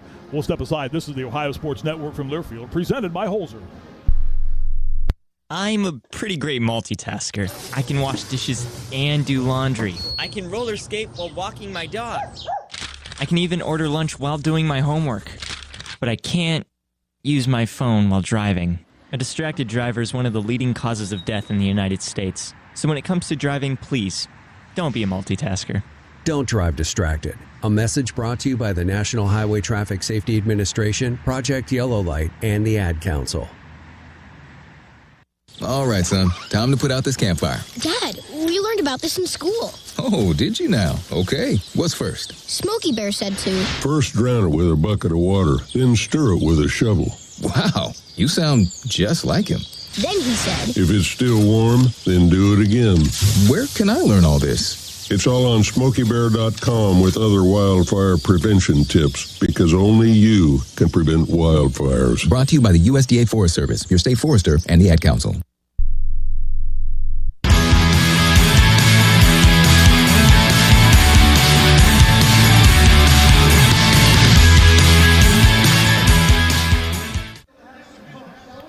Seven 0 Ohio has the lead on Jacksonville State. 5:09 to go here in quarter number 1 at the 10th annual StaffDNA Cure Bowl. Let's break down the Ohio scoring drive with the Donwood Toyota Drive Summary. Donwood Toyota, 900 East State Street in Athens, or online at donwoodtoyota.com. Bobcats cover 79 yards, 3 minutes, 37 seconds.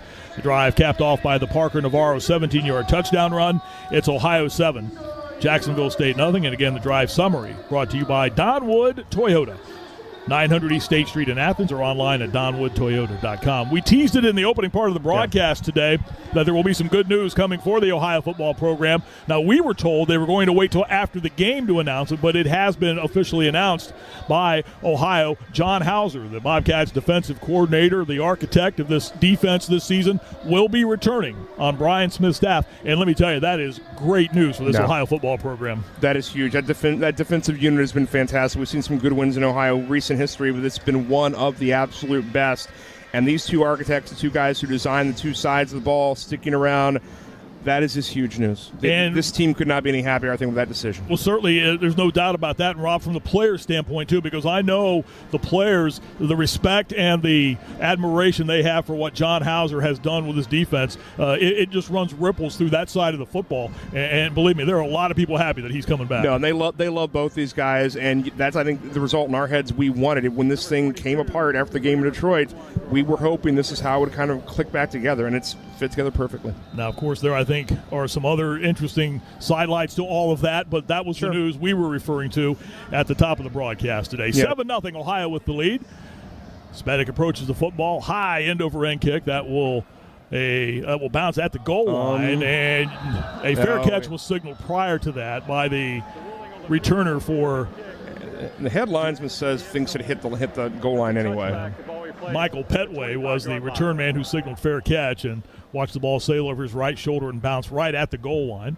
And Jacksonville State will have the football, first down and 10, with Ohio leading by the score of 7-0 and 5:09 to go here in quarter number 1 of the Cure Bowl. Out of the 25, their own 25. Yeah, their quarterback's perfect. He's 3 of 3 for 7 yards. He hasn't run the ball yet, and him running is a key part of this option offense, this spread run offense. They'll put 2 wides to the near side. They put up a lot of points this year to Jacksonville State. Yeah.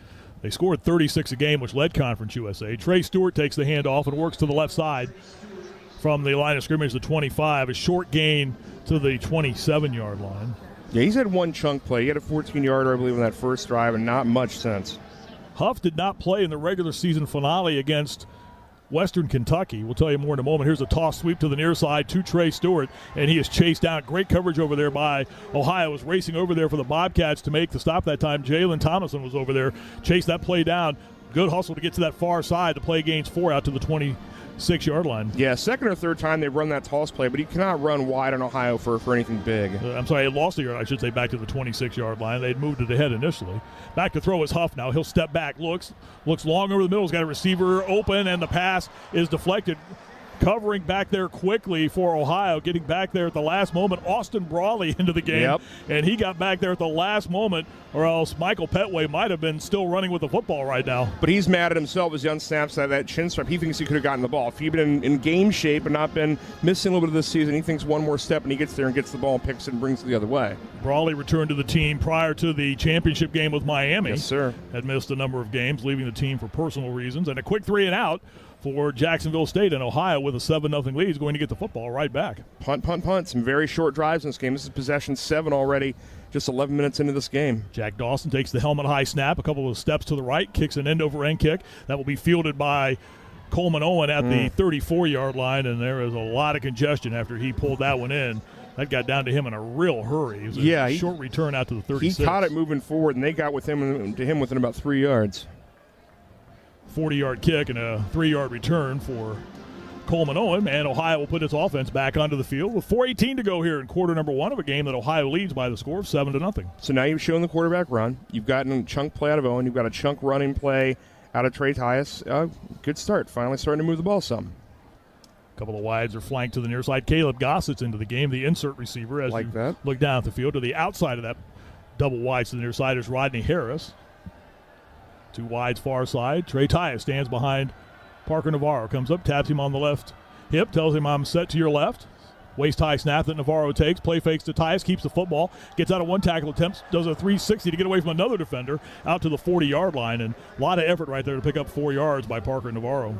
Yep, little spin move there on the end of that thing. But basically, they read and checked down. They saw that Jacksonville dropped off an extra man to coverage, extra safety deep. So it meant they had a count. They had advantage and blockers at the line of scrimmage, so we're just going to run option. Second down and 6 for Ohio. Bobcats lead 7-0. Clock rolling. 3:50 to go here in this first quarter at the site of the NFL Pro Bowl games coming up in February. Camping World Stadium here in Orlando.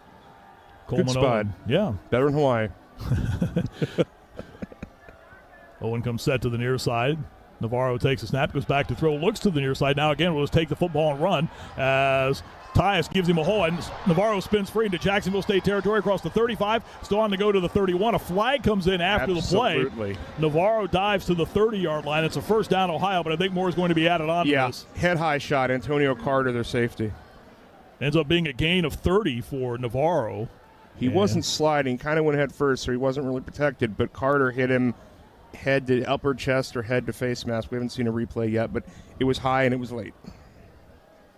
We will listen in to referee Edwin Lee. Today's officials are from the American Athletic Conference. It's the best country in the world. Personal foul. Targeting, number 8. Defense. That play is under further review. Antonio Carter, the 6', 200-pound graduate student, a transfer from Notre Dame. He's an Orlando native. Their leading tackler, I believe, in the season, buck 3 before today. And they could lose him here in a moment after they review this. No, Parker popped right up. He was fine, I think, but that looked really, really bad when it happened. Clock is stopped at the 3:26 mark here of this first quarter. And the funny thing is, Navarro was in the air, and he was kind of caught from behind by Carter. So Carter hits him effectively in the face or face mask, but he catches him from behind and getting there. We're watching the replay here. I'm a little less mad at Carter after seeing that because he was trailing. It wasn't like he was hitting him face to face. It was essentially from beside or behind. Yeah, but he hits him in the head. It doesn't feel as mean. Yeah. It doesn't feel as wrong to me now that I've seen it. And, I don't think there was any malicious intent on but that. But he ends up under his chin with the helmet, and that's going to draw that. Just a football play in most senses. But again, now Navarro with a couple runs on the last 2 drives of some decent length. You're going to be inside the 30 plus whatever other yards you may pick up, penalty or other assessment. And as we had talked on those first couple of drives, here's Edwin Lee. After further review, there is no targeting on the play. Okay. Number 8 may remain in the game. The result of the play is a first down. I think that's the right call. After watching the replay, there was no malicious intent there. How do you hit a guy effectively from behind and do it in a malicious way when you're trailing, you're running after him? Still, though, it's a positive. It's a 30-yard gain for Ohio, and the Bobcats have the football at the Jacksonville State 30. They've just now got to put a spy in Navarro, which means it opens up something else somewhere in the middle of the field. Tyus behind Navarro. The tight end Williams in a slot.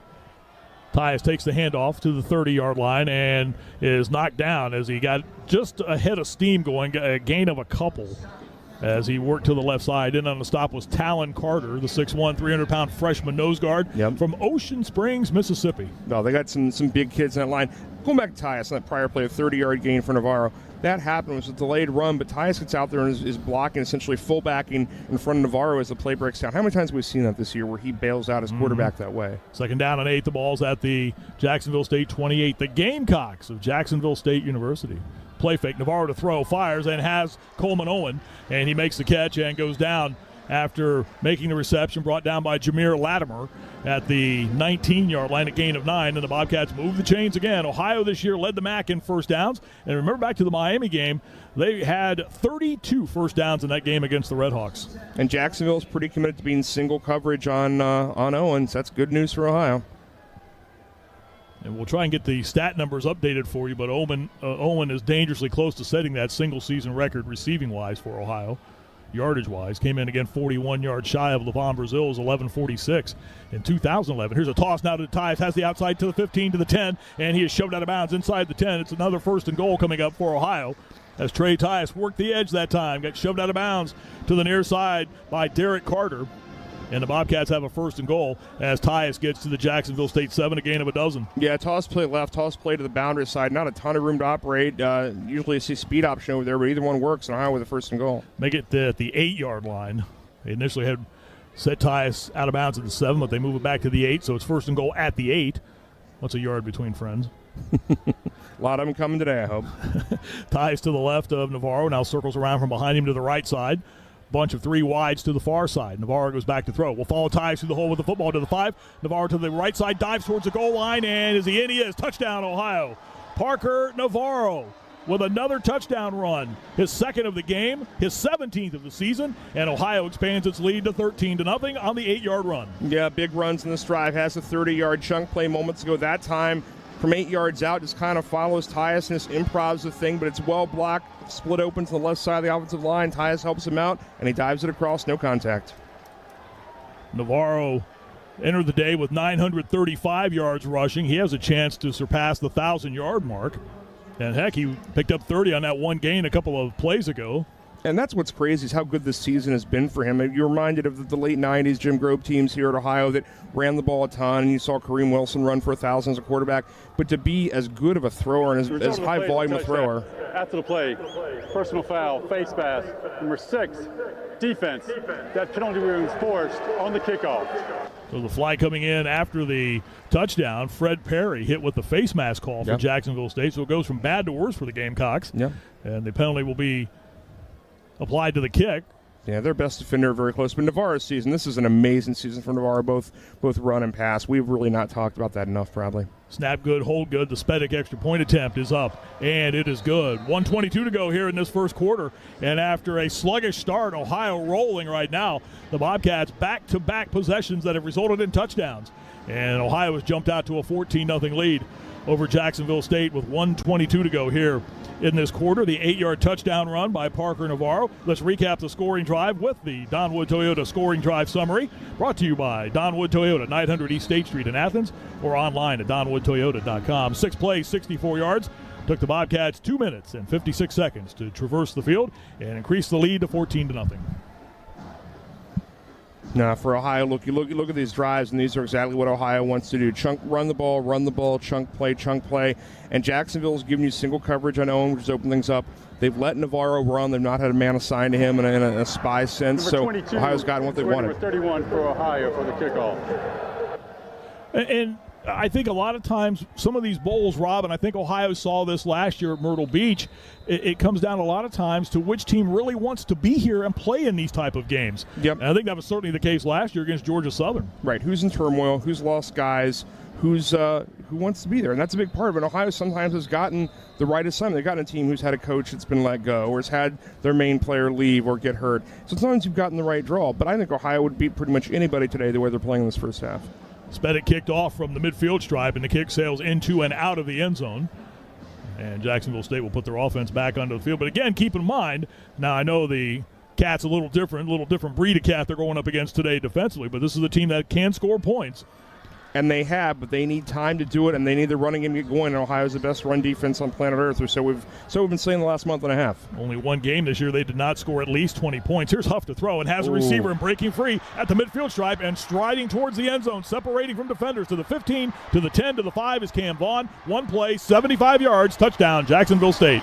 Just that quickly that can happen. That's the problem. When you're single across the back, we don't have a lot of safety help. There's not any help for you. If you miss 15 yards upfield, he's going to go the next 60. Fifth touchdown reception of the season for Cam Vaughn, the redshirt freshman from Temple, Georgia, and he showed some serious separation there after he started to run away from Bobcat defenders, and just like that, it's a 14-6 game. The first touchdown allowed by the Ohio defense this season in the first quarter. Yeah, he was on Johnson, a safety there. Mack with coverage from the outside boundary corner trying to get back to that and just couldn't. Just outruns the Ohio defense. Got behind him, and it was over. Garrison Ripa on to try the extra point. Snap is a bit high. The left-footed kicker's attempt is up, and it is good. He is now 60 of 62 this season.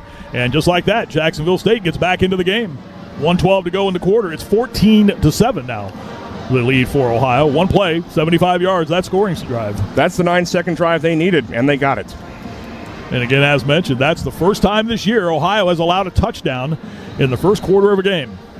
Would have been hard to do it for 14 games. Almost got it done. Just a minute to go here in this first quarter here in Orlando. Throw was a bit low. Vaughn did a nice job of scooping it in. And then after he hauled that ball in, he was gone. Yeah, it ends up just being a go or a skinny post. It's along the back on the safety. I think Dustin Johnson's safety gets pulled in the middle of the field. He rotates. Number 31 for Ohio for the kickoff. Yeah. Safety gets pulled inside. The receiver is under Mike Mack on the outside and just outruns them both. Skinny post-looking route from the numbers. So the Ohio lead cut in half, 14-7 Bobcats with 1:12 to go. Ohio will get the football back. That's a bust. When's the last 60, 70-yard bust you can remember on this team? October? Ooh. Earlier? It's been a while Syracuse, maybe? Yeah, it's been a while since there was one that was just a video game kind of bust like that. High bounding kick that will be fielded by Amon Dennis, a yard into the end zone. He'll run it out to the 15-yard line to the 20 and is knocked down across the 20-yard line. So Ohio's offense will return to the field. Give him the 22-ish. Marching 110 is here. They performed prior to the game. They're seated down to our right in the area to the right of the far side end zone. The Marching Southerners, the Jacksonville State band, they are off to the left of the Marching 110 on the opposite side of the end zone. Sounded pretty good. They did some pregame as well. Marching 110 and the Marching Southerners. Hard to be much but Southern if you're in the middle of Alabama. That's by definition, you are right. There you go. First down and 10 now for Ohio. Navarro with Tyus standing behind him. Two wides on either side of the line of scrimmage for the second team Mid-American Conference choice of quarterback Parker Navarro. Low snap, he takes it, hands off to Tyus. Works to the right side, and Tyus manages to dance his way across the 25 out to the 29. a gain of a half dozen. And watch as things start opening up for Tyus now, as they have to essentially honor the Navarro run on every play. You run out of guys who start having more than 2 people you have to assign a person to. Owen single, Navarro single, Tyus single, someone's going to have some space. Tyus 7 carries, 50 yards in the game right now. 37 seconds left in the first quarter. Tyus to the right side of Navarro. Takes the handoff to Tyus. Stutter steps, accelerates, and is brought down again. Close. Hard running room. He needed to get to the 33-yard line, and that's about where he got. And they are going to move the chains. First down, Ohio. Gain of 4 out to the 33. Again, and some grind and some time of possession and some now more traditional Ohio game management. Again, whole second quarter to go, but you want to arrange that halftime so you hopefully get 2 possessions. That will be the last play of period number 1. Slow start, but a big finish for both these teams here in quarter number 1. After 15 minutes of play in the StaffDNA Cure Bowl at Camping World Stadium in Orlando. It's Ohio 14, Jacksonville State 7. Stay with us. We return for the second quarter in moments. This is the Ohio Sports Network from Learfield, presented by Holzer. Warehouse Tire in Athens is your locally owned and operated auto and truck tire center. At Warehouse Tire, we focus on customer service with a professional staff and a huge inventory of wheels and tires for a variety of applications, including farm and industrial. We feature top brands including Michelin, BF Goodrich, and Uniroyal. Warehouse Tire is also a full-service auto service shop. Let us help with all of your under-vehicle maintenance, including brakes, shocks, struts, and alignments. Visit Warehouse Tire on Hubbardsville Road in Athens or online at warehousetireinc.com. Some days you hit snooze, but not today. Today you have to go on a run to get burgers for the tailgate. You've got to haul something heavy, a cooler stocked with Bud Light. You've got beer and football, nothing is hard, until the other team scores. Bud Light, easy to drink, easy to enjoy. Enjoy responsibly. 21 plus. Copyright 2024. Anheuser-Busch. Bud Light Beer, St. Louis, Missouri.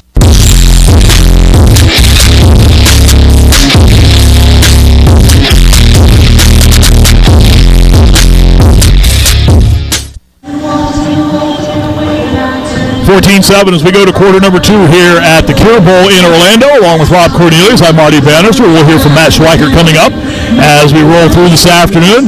14-7, Ohio with the lead on Jacksonville State here at the Cure Bowl. We were checking during the break. The longest prior scoring pass against the Ohio defense was, compared to what we saw just a couple of moments ago, a rather pedestrian 44 yards by Orrin Singleton of Eastern Michigan in the game back in Athens on November the 13th, a game that Ohio did go on to win.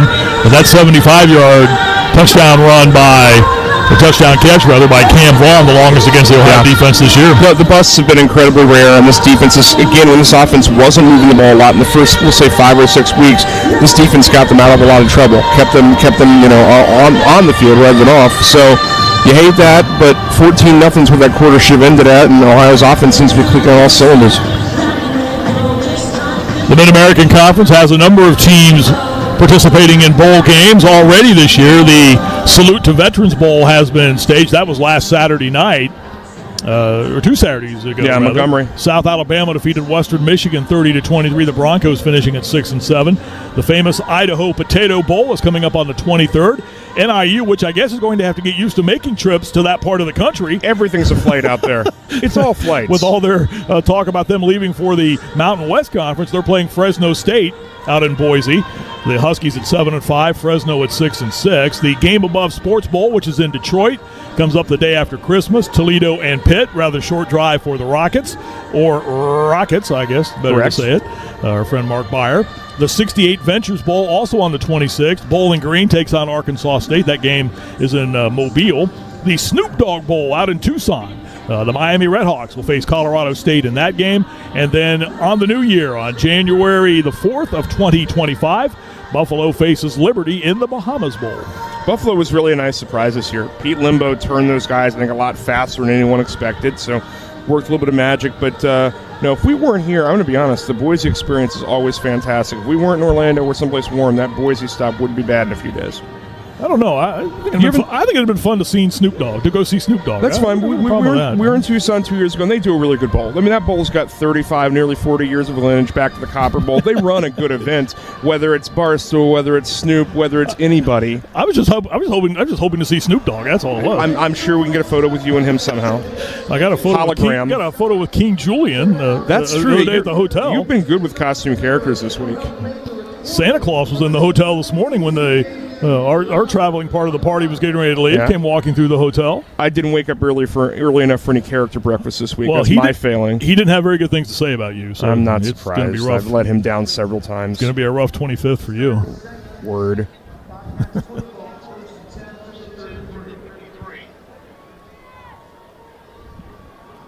Now we're ready to go. I'm not sure what that announcement was about. Re-announce first and 10 at the 33. Team switch sides. Bobcats now moving from left to right with a first down and 10 at their own 33-yard line. Navarro takes the snap, hands off to Ty, started to the left, then waited for something to open, tried to cut back, and was brought down as he tried to get to the middle of the field, and there just wasn't a whole lot of running room there anywhere. Back to the line of scrimmage, no gain. He fools you. Sometimes he's incredibly patient with this line and waiting for blocks to open. I mean, he doesn't look like he has a great first step. He does, but he's a very patient runner, and that's the style they want him to run behind this line. Let things develop a little. Dylan Brown in on the stop, a graduate student transfer from Florida State. Second down and 10 for Ohio. Bobcats lead 14-7. We're just underway, quarter number 2. Coleman Owen comes in motion. Navarro take the snap, gives off to Tyus, works to the left side again, and again is shoved backwards. Got to the 36-yard line. A gain of 3, so a third down call upcoming. Yeah. He had to do everything he could, Rob, just to get those 3 yards. Just to get forward there. It's going to be third and medium, third and long. It's going to be a solid 7 he needs on this one. Little stretch for Ohio. Hasn't been stressed this way. That offensive line led by center Parker Titsworth along with Jacob Dennison at the right tackle and Carson Heidecker at the left guard spot. Those 3 were carried off the field at the end of practice on the shoulders of the rest of the offensive linemen That was yesterday. fun to watch. That's a tradition. Some years we've seen it at bowl time or the final practice. Coach Brian Smith looked very nervous as those players were being carried on their shoulders off. Here's Navarro to throw. That pass was knocked down at the line of scrimmage. Somebody got a hand on that right away. Cross that might have been Garon Stansbury, the 6'6", 275-pound redshirt junior in at one of those defensive end spots, a transfer from Arizona State. Fourth down, Ohio. Yeah, deflected middle of the field. I think he had Owen coming right to left from the right slot, and someone got up in the middle of that one. Yep, defensive lineman tipped it away. Yeah, it was Stansbury, yep. Yeah, he had Tyus coming under that route as well, but it would have been too late for Tyus. Good stop for Jack State. Ohio will punt the football away as Jack Wilson comes on to punt the football for the Bobcats. Are all of the Oceanic punters named Jack? I think it's a rule. End over end kick that will be fielded on the run to the near side by Jacksonville State is going back to field that one. That was a dangerous return right there. Slick catch in traffic, but yeah. That was Flip Rudolph making the catch of that one, a short return from the 22 out to the 25-yard line, and Jacksonville State will come back onto the field with the game a touchdown difference. Ohio on top, 14-7. That is a strong 70s nickname. I mean, I miss Flip Wilson as well, but it's rare on a 20-year-old. You obviously just dated yourself right there with your TV viewing habits. Yeah. What am I watching? Nick at Night. Fair. First down at 10, Jacksonville State. Rudolph will go in motion. They hand it off to Trey Stewart. Gets through Shea Taylor's tackle attempt out to the 30-yard line. Falls ahead to the 31 where he is brought down. C.J. Doggett in on the stop for Ohio. Play carried out to the 31, a pickup of a half dozen. They're quickly back to the line of scrimmage facing a second down and 4 call. They did a good job getting the hat to Taylor. Stewart takes this handoff, gets into the hole this time, but is grabbed around the shoulder pads and brought down as he went into the hole that time. At the bottom of that pile, Marcel Walker-Burgess. Moved it. But it is good enough for a first down as the play carries out to the 36-yard line. First down for Jacksonville State. Moving from right to left with the near side hash. We're a little over 2 minutes into quarter number 2 with Ohio leading 14-7. Here's a pass to the near side, caught by a leaping Cam Vaughn, who then is put down immediately by Tank Pearson of Ohio, far side. Play carried to the 39-yard line, a gain of 3. Just had to be sure-handed tackling in space. That ball was too high. The receiver was kind of in some jeopardy there. Tank undercut him. Cam Vaughn, redshirt freshman, Temple, Georgia, again, has entered the transfer portal. Here's Huff keeping the football and got tripped up as he started to turn the corner far side. I don't know if that was one of his own linemen who he tripped over as he started to the right side, but it's a short gain out to the 41 just to pick up a 2. And his first really designed run or designed keep. He's starting to the right side, then got his feet all tangled up. He'll drop back to throw now, being chased, hit in the backfield and sacked. He's brought down. The Bobcats came racing back that time. Marcel Walker Burgess was there for Ohio. Also getting in there for the Bobcats, Ben McNaboe. And also helping out Chris Mayfield, a trio of cats in on the stop, back at the 30. Probably some holding early in that play. Officials didn't call it, but the defensive line got there for Ohio anyway and just stopped him. Just nothing there downfield. Big loss of 11, back to the 30. 4th and 15 now for Jacksonville State. Yep, 3rd and medium goes to 4th and forever, and Ohio's going to get it back. Coleman Owen stands back at the 30. The snap goes over the head of the punter. Dawson, who runs back, picks it up and gets off a low knuckleball kick that will bounce at the 40, roll back. Owen picks it up on a couple of hops at the 35-yard line, backwards to the 34. There was a lot going on that play. The snap went over the head of Jack Dawson. Timeout on the field. They've had exchange issues, Marty, in this game. First 2 drives, 4 bad snaps from the center. That time a long snapper. And we have an official's timeout, as you just heard. 11-11 to go here, quarter number 2. Ohio leads Jacksonville State in the Cure Bowl, 14-7. This is the Ohio Sports Network from Learfield, presented by Holzer. Hi, I'm Ryan Blaney, a third-generation race car driver, and I dedicate a lot of my time going fast. But when my grandpa was diagnosed with Alzheimer's, it was a very unexpected bump in the road for us. It's important to notice if older family members are acting differently or having trouble with routine tasks. Early detection of Alzheimer's can give your family time to explore support services and access available treatments. If you or your family are noticing changes, it could be Alzheimer's. Talk about seeing a doctor together. Visit alz.org/time to talk. A message from the Alzheimer's Association and the Ad Council. Kids ask their parents a lot of questions. Why can't people fly? Gravity. Is the moon really made of cheese? Yep, cream cheese. When can I move into a big kid's car seat? For some questions, parents may not have the answer, but that's okay. They can't know everything, but knowing the right seat for their age and size will help protect them in a car crash. Find out more at nhtsa.gov/the right seat. Where do babies come from? Good luck, Dad. A message from NHTSA and the Ad Council.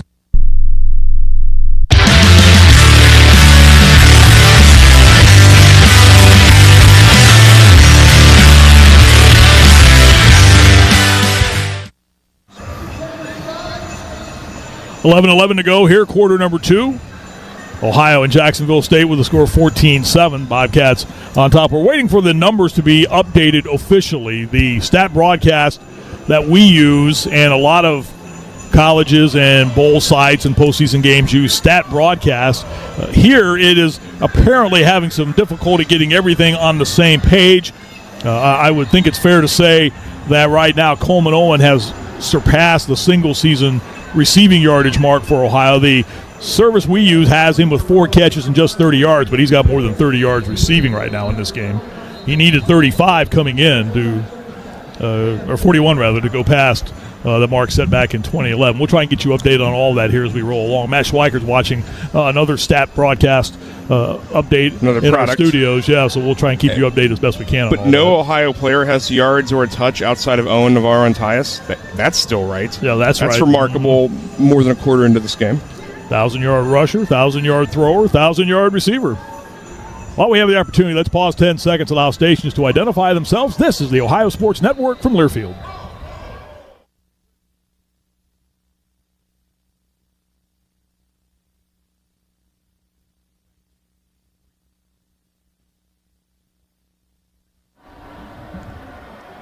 Sunsplash Field here in Orlando as Ohio scrimmages. 1st and 10 at their own 33, and a pass to the far side caught, and then turning upfield was Rodney Harris after making the catch. Hauled the ball in, then spun around and went up the far side sideline. Picks up an Ohio first down as he carried out to the 49-yard line. A gain of 16. Sure, and everyone focuses on Owen, which means that Harris and Hendricks are going to be open along the outside receiver spots. First time someone other than the trio of Navarro, Tyus, and Owen has had an offensive yardage total in this game so far.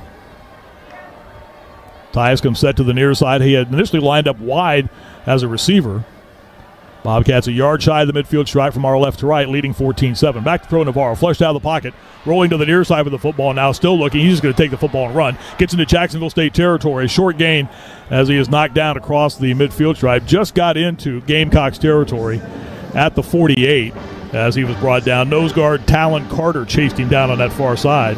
Yeah, long developing, took a while, but again, he was looking to throw because when Jacksonville State came to the line, they were showing no single safety over the top. They were kind of playing empty or zero across the back. He was just trying to extend the play and hope someone ran free. Got to the Gamecocks 48-yard line. Gain of 3, so it's 2nd down and 7. 3 wides far side. 2 to the near side. Ties to the right of the Bobcat quarterback. The two are roommates, along with Coleman Owen. Handoff goes to Tyus, and he gets to the 46, pickup of a couple. So that'll bring up, for Ohio, a 3rd down for the Bobcats. 3rd, long 5, 3rd and medium, essentially. At last check, Ohio 1 of 4 in that category. Both teams that way. Clock rolling, 9:18 to go here, quarter number 2. Ohio with the lead at 14-7. 2 wides far side, 2 to the near side for Ohio. Navarro, play fake to Tyus, fires over the middle and has a receiver. That's Coleman Owen making the catch across the Jacksonville State 35. And it's another Bobcat first down as it gets to the Gamecocks 31, pick up a 15. First down Bobcats, where he is brought down as he was turning upfield, coming over. Derek Carter brings him down for Jacksonville State. Yeah, a little delay, like a timing RPO where he runs up the hash and immediately takes a right turn about 6-7 yards beyond the line of scrimmage, and the ball's there waiting for him. Also coming over was Curly Young in at one of those linebacker spots to make the tackle. Curly, J-Rock, Flip. Curly and Flip are very retro. J-Rock's a little more contemporary. Yeah, it is. 3 wides to the far side. Ties up to the right of Navarro. Bobcats with the first down and 10 at the Jacksonville State 31. Navarro's back to throw. He'll look to the near side now, trying to get the ball into the hands of Chase Hendricks to the near side, and the pass is incomplete. That was well defended back there by Jacksonville State as Derek Carter was on man coverage. Yeah, a little hand fighting. He and Hendricks both had hands up. They were over on the hashes on the sideline almost. Wasn't allowed to make the catch even if it's there. Rodney Harris, 22 catches on the season. Chase Hendricks, 39 catches on the season. You think a lot of times that the receiving numbers, and obviously were dominated by Coleman Owen, who entered the day with 67, but offense has been well balanced throwing the football. Harris had a bunch in Miami. Hendricks had a bunch in the MAC title game, the other Miami game. Pistol formation, 2nd and 10 at the Gamecocks 31-yard line. 2 wide to the far side, and again 2 to the near side for Ohio. Bobcats are up 14-7, but on the move again, and flags come in as Ohio started to play. Delay or motion? Yeah, it was thrown in the defensive backfield. It was umpire or behind him. False start. Yeah. Number 69, offense. 5-yard penalty, 2nd down. Flinched the ball. Move the ball back to the 36. Yeah, Parker Hitz were there, just gripped or flinched the ball. And to 8:20. That's where the umpire would have seen it. He has his eyes basically on that ball and on that center. That's his key at the start of the play. They wanted one more second, put back on the clock to the 8:20 mark.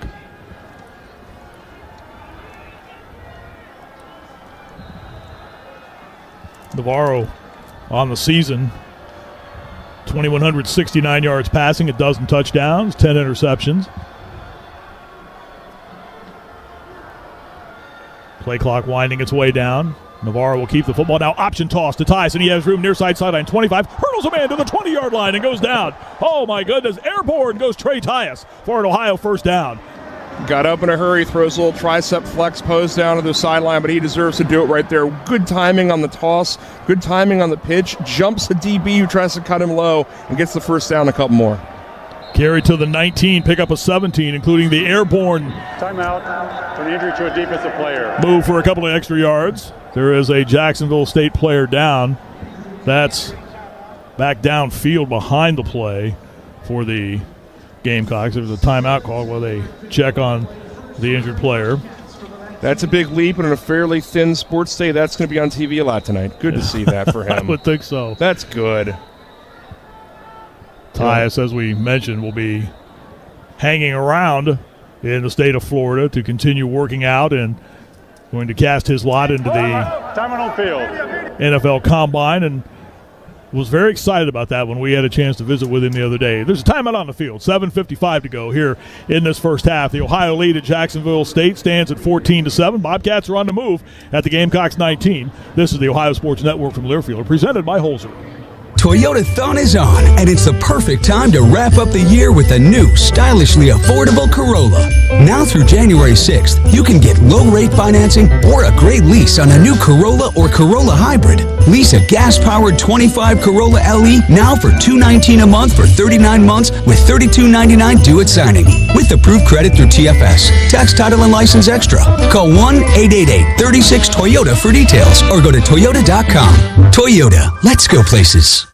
Wendy's new French toast sticks are so delicious, some are saying that they're better than their mom's breakfast. Excuse me, did you just say Wendy's new French toast sticks are better than my breakfast? Mom, is that you? Answer the question. I said some people are saying that because they're so crispy on the outside and fluffy on the inside and perfect in every way. Uh-huh. And what do you think? I think it's time to tell people to choose wisely. Choose Wendy's new sweet and crispy home-style French toast sticks. That's still not an answer. At participating U.S. Wendy's during breakfast hours.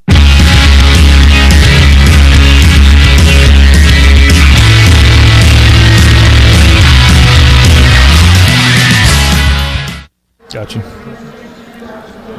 Ohio leads 14-7 over Jacksonville State. Well, Matt Schweikert's doing a great job of monitoring social media for us and keeping track of all of the news going on around college football. And according to 24/7 Sports, Charles Kelly, who was an assistant at Auburn, is going to be named the new head coach at Jacksonville State. Now, the Jacksonville State broadcast crew is just to our left, and we'll see if they have heard the same thing. But I tell you, it's just amazing how these things are so fluid and how fast they change and how word leaks out during the process of a game or whatever it is. But there is that report again that Charles Kelly, an assistant at Auburn, is going to be named the head coach at Jacksonville State. DC at Auburn, had been DC at Florida State before that. It's interesting, but it's not a name that was on the tip of all their fans' tongues on, say, the message board or the rumor mill. They had a couple guys, I think, get passed on it, but that's not the name that folks were expecting.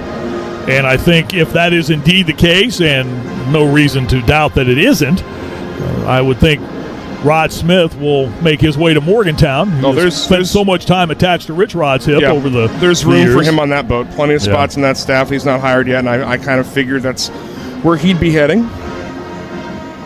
We had a chance to visit with Rod Smith after the Cure Bowl press conference the other day. Rob and I are both West Virginia natives, as is Rod Smith, and he wanted to know right away where we were both from. That's always it. Yeah. That's always it. He's from Franklin, which is from that little tiny part of West Virginia over there by Harrisonburg, Virginia. Middle of nowhere, but he figured it out, got to be quarterback for Rich and has worked for him for on and off for 30-plus years. First down and 10 Bobcats, the ball at the Jacksonville State 19-yard line. 7:55 to go as we resume play here, quarter number 2. Bobcats with a touchdown advantage, but trying to take it back to 2 scores as they have moved down to the Gamecocks 19-yard line. Pistol formation. 2 wides are set to the far side for Navarro. Will run to the far side on the RPO action now. Will keep the football and is brought down. Really not much over that way as he tried to short side on that option, and it was well defended by Jacksonville State. Sometimes the better part of bravery is just eating the ball and eating the loss of a yard or two rather than trying to do something risky or take a bunch of contact yourself. Loss of 3 as he was brought down over there for Jacksonville State. Chasing down the play for the Gamecocks defensively was Corbett Mims, a 6'6", 252-pound junior defensive lineman, a transfer from Southwest Mississippi State. 2nd and 13 for Ohio. Ball's back at the Jacksonville State 22-yard line. Ties to the left of Navarro. Mason Williams, the tight end, is a wide to the far side. Navarro goes back to throw from the far side hash. Now will run with the football. Has the 20. Has the 15-yard line. It went, is knocked down. A pretty ferocious hit over there on that far side. As he started to turn back up, coming over for Jacksonville State was Antonio Carter, the safety. Those two have exchanged Christmas pleasantries earlier in the game. Tried to stretch that play out with his feet, looked for some throws, and finally saw that Jacksonville State had disguised it early, but was in a 2-deep safety. So means he had some room to run underneath. There was no spy. Middle linebacker was not assigned to Parker Navarro, so he had room to get outside almost to the mark. There was an injured player far side. It's a Jacksonville State player Might have been the late guy who came in and didn't hit Parker late, but right at the sideline. Navarro got 8 to the 14. So that stops the clock with 6:45 to go here in the quarter. And obviously you'd like 6, 7, or 8, but a 3 from the spot on the field is probably not automatic, but pretty close. Gamecocks members of Conference USA. That's a league that's undergoing some changes as well, too. Missouri State is headed towards Conference USA. Far side over there, but that's Fred Davis back up corner. And it looked like he got hit in lower leg or ankle. Might be something more serious than it looked like. We were referencing initially. Yeah, we were referencing earlier the discussion centering on Northern Illinois headed towards the Mountain West. All the online chatter seems to indicate that the Huskies will leave in football and then leave the MAC in every other sport and perhaps look to join the Horizon or the Missouri Valley Conference. Right, something like that logically I guess would be where they want to head with basketball and everything else. I don't know. They've been kind of itinerant over the years, and now the MAC different times in the Big West. Got football going for a while there and then the 80s. The interesting thing about that is right now, if everything holds status quo, the MAC has an uneven number of teams, but it would go back to an even dozen if the Huskies do bolt for the Mountain West. With UMass added and no more divisions, obviously. So we'll rework the schedule for next year. All your assumptions, never mind. 3rd down and 5 for Ohio. The ball's at the Gamecocks' 14-yard line. The injury occurred off the field of play. Yeah. Handoff goes to Tyus, bounces off the pile and starts back at the 12, got near the 10, and just a rugby scrum going on right now, right about the 10-yard line as he is shoved backwards. Short, but the spot's pretty close. For Jacksonville State, coming up from the bottom of that pile, Lolete Hale, the 6', 220-pound redshirt senior, playing his 64th game at Jacksonville State.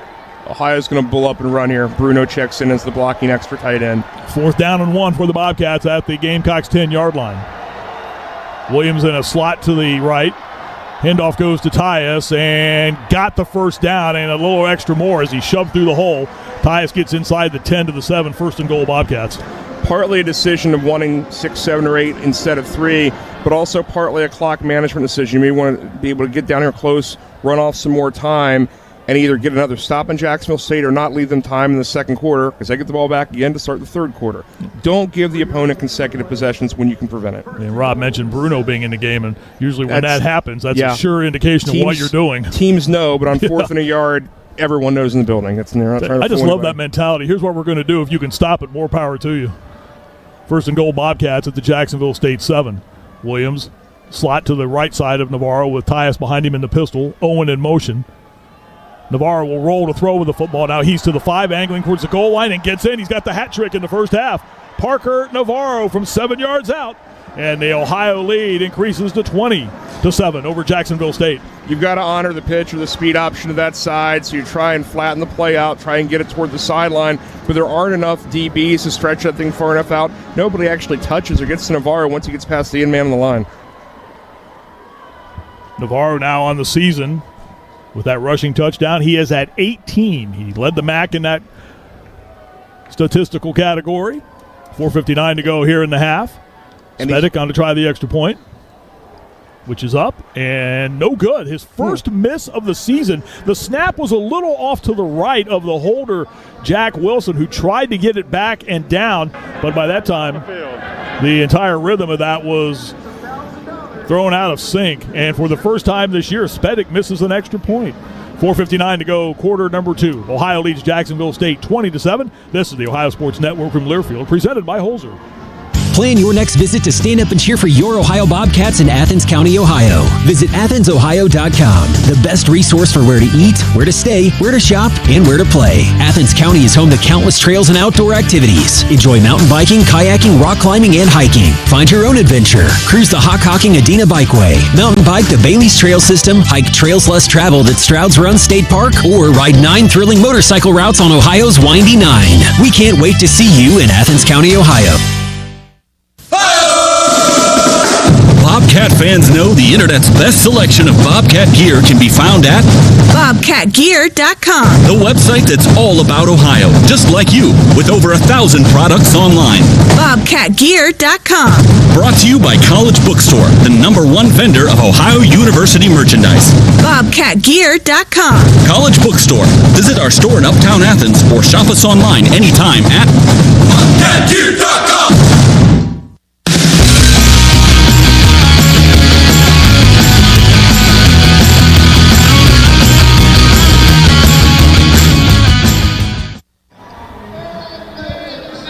.459 to go here, first half in Orlando. Ohio leads Jacksonville State 20-7 with Rob Cornelius. I'm Marty Bannister. We're glad you're with us. Understand there are a lot of Bobcat fans watching this game back in Columbus today in Grandview Heights. There's a local establishment that is a Bobcats bar, if you will. And our good friend Matt Barnes is part of the group watching that. The NBC4 anchor in Columbus. Those folks enjoying Bobcat football. See, there's more than just what goes on elsewhere in Ohio in Columbus football-wise. Correct. Yeah, Barnes there, a bunch of the guys I tailgate with, a bunch of my crew. A lot of folks made it down here. Saw a couple buddies from my time at Ohio in the 90s, and they're here sitting below us. Not a huge crowd on the far side from Jayville, but glad to see the Bobcats we've had come down here. No reason not to come to Florida. None whatsoever. And I will say this, the folks with the StaffDNA Cure Bowl have done a fantastic job of making this a worthwhile trip for this program. And again, when you think about these bowls and where the landscape is these days of college football, everyone says all the time, well, there are too many bowl games, these don't matter, those don't matter. Don't tell that to either one of these programs. This game matters to both of these programs, and that's why they're here. And a really good game for the for the group of six, or whatever you call this section. I think it's 2 league champions at this point. And understand when you come to the Cure Bowl, come to Orlando, you're getting all the bones, all the structure of 2 more games being played here in the next couple weeks. You're getting that level of service and quality, and how they take care of you here is going to be just like the games played later in this month. The Ohio scoring drive, 11 plays, 67 yards, 6 minutes and 12 seconds. The drive capped off by the Parker Navarro touchdown run from 7 yards out, his third of the first half. That's your Don Wood Toyota drive summary. Don Wood Toyota, 900 East State Street in Athens, or find them online at donwoodtoyota.com. Another long drive. And if you're high, you couldn't stretch all the way to the half, but 6+ minutes, 11 plays, you're executing exactly what you want to. You have 1 bust today. Subtract that, and Jacksonville State has 25 offensive yards. Ball fell off the tee prior to the kick by Spedick. It's not been a great special teams hold and snap day, just generally for either side, but we'll get through it. This stadium located just a little northeast of downtown Orlando. You can see it back off to our left as we look over that way. This facility, again, as we mentioned, seats about 52,000, but is vastly underused. There aren't very many events. There's no team that calls this home. High kick that will be fielded, and instead of fielded, it will go into the end zone and out. As Petway came over, gave it a look, and it will go out of bounds. Now, there is talk that the NFL's Jacksonville Jaguars will play some games here over the next couple of years because they're renovating their stadium, and then Jacksonville, which is about 2 hours to the north. Yeah. But other than that, it's a monster truck pull. I think Shakira plays here. Couple concerts outdoor, couple monster truck things, 3 bowl games, and not much beer. I think the Jags, and my buddy works in city government there, the Jags were hanging out with last night, and he says, you'll see some games here and most likely in Gainesville, kind of a split while they're traveling. And also Jacksonville's other home stadium is London, I'm told. Jacksonville State, first down and 10. They hand the football off, and trying to get to the edge is Trey Stewart, and Ohio would not allow him to do so. Bobcats had that play well defended as he tried to turn the edge to the near side. Line of scrimmage was a 25, and Stewart lost a couple of yards back to the 23. In fact, it's going back to the 22. Ohio has now solved Stewart the way they've solved almost every main back they've played the last several weeks.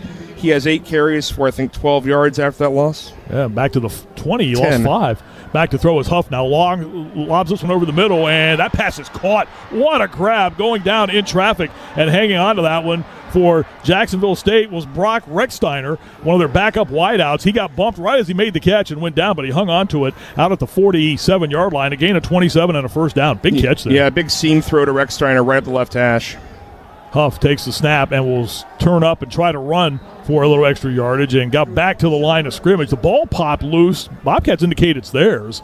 As coming out of that pile, holding on to the football for Ohio was Adonis Williams, but they're going to rule the play down by contact at the 47. Brawley and Adonis thought it was them. 3:54 to go in this first half. Ohio leads 20-7, and Ohio's going to call a timeout. To look at it, probably. Let's go to that film again. Maybe get the flip. The first of the half. 30 seconds.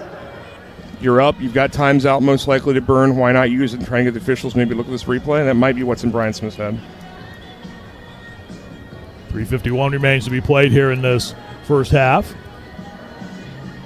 Jacksonville State, members of Conference USA, they lost their last regular season game to Western Kentucky 19-17. Tyler Huff was hurt in that game. Yeah. And hardly played that day. They went with Logan Smothers at quarterback, who was 11 of 19 that day. They were not themselves, obviously. Down on tempo, down on offense generally. But then they bounced back a week later and boat raced the Hilltoppers 52-12 in the conference championship game. Opened the season by losing to Coastal Carolina 55-27. Were beaten at Louisville 49-14. Lost at the Factory to Eastern Michigan in double overtime. Yeah, that and the Coastal game surprised me because Coastal I didn't expect them to be very good in week one, and they handled it. Eagles got them 37-34, but they didn't lose again until that November 30th game in Bowling Green against Western Kentucky. Second down and 10. Ball's at their own 47-yard line. 3:51 to go here in this first half. Huff takes a snap, play fakes to Stewart, who was going in motion, and runs for about a yard. Ben McNamara for Ohio was right there to make the tackle on the Jacksonville State quarterback, who was married, we were telling you earlier, member of the U.S. Army Reserves, where he's a second lieutenant. Yeah, officer, 01. Now they're trying him to run the option a little more, and it's not going anywhere either. Third down and 9. They have wide set to either side of the field. Very wide splits for those wide receivers. 2 on each side. Just to spread the field. They're just spreading to run. Back to throw is Huff now. Looks, sets, goes far side now, trying to get the ball downfield to Vaughn, who goes low and makes the catch and then tumbles down. First down, Jacksonville State. He got behind Tank Pearson, went low to scoop that one in, and goes down to the Ohio 21, a gain of 27-24 and a first down. Very professional route, very professional leak out downfield by Stewart. You watch him, look at the replay to come up here, pushing back with his left arm, creating space. Ohio late getting some substitutions on. A flag comes down as the ball carrier carries ahead. Wow, what a throw down there by Shea Taylor of Trey Stewart. And that was back down the field. Now we've got some fisticuffs going on here. Things are getting really out of hand. Flags come flying in. And they need to get in here and separate this right away. Shea Taylor's got flung to the turf by Cam Vaughn.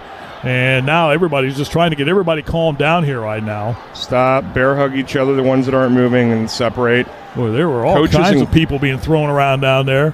Coaches all the way across from the far side. It was behind the play. Shea Taylor was engaged with one of Jacksonville State's receivers, Matthew Stewie, back downfield. Yep.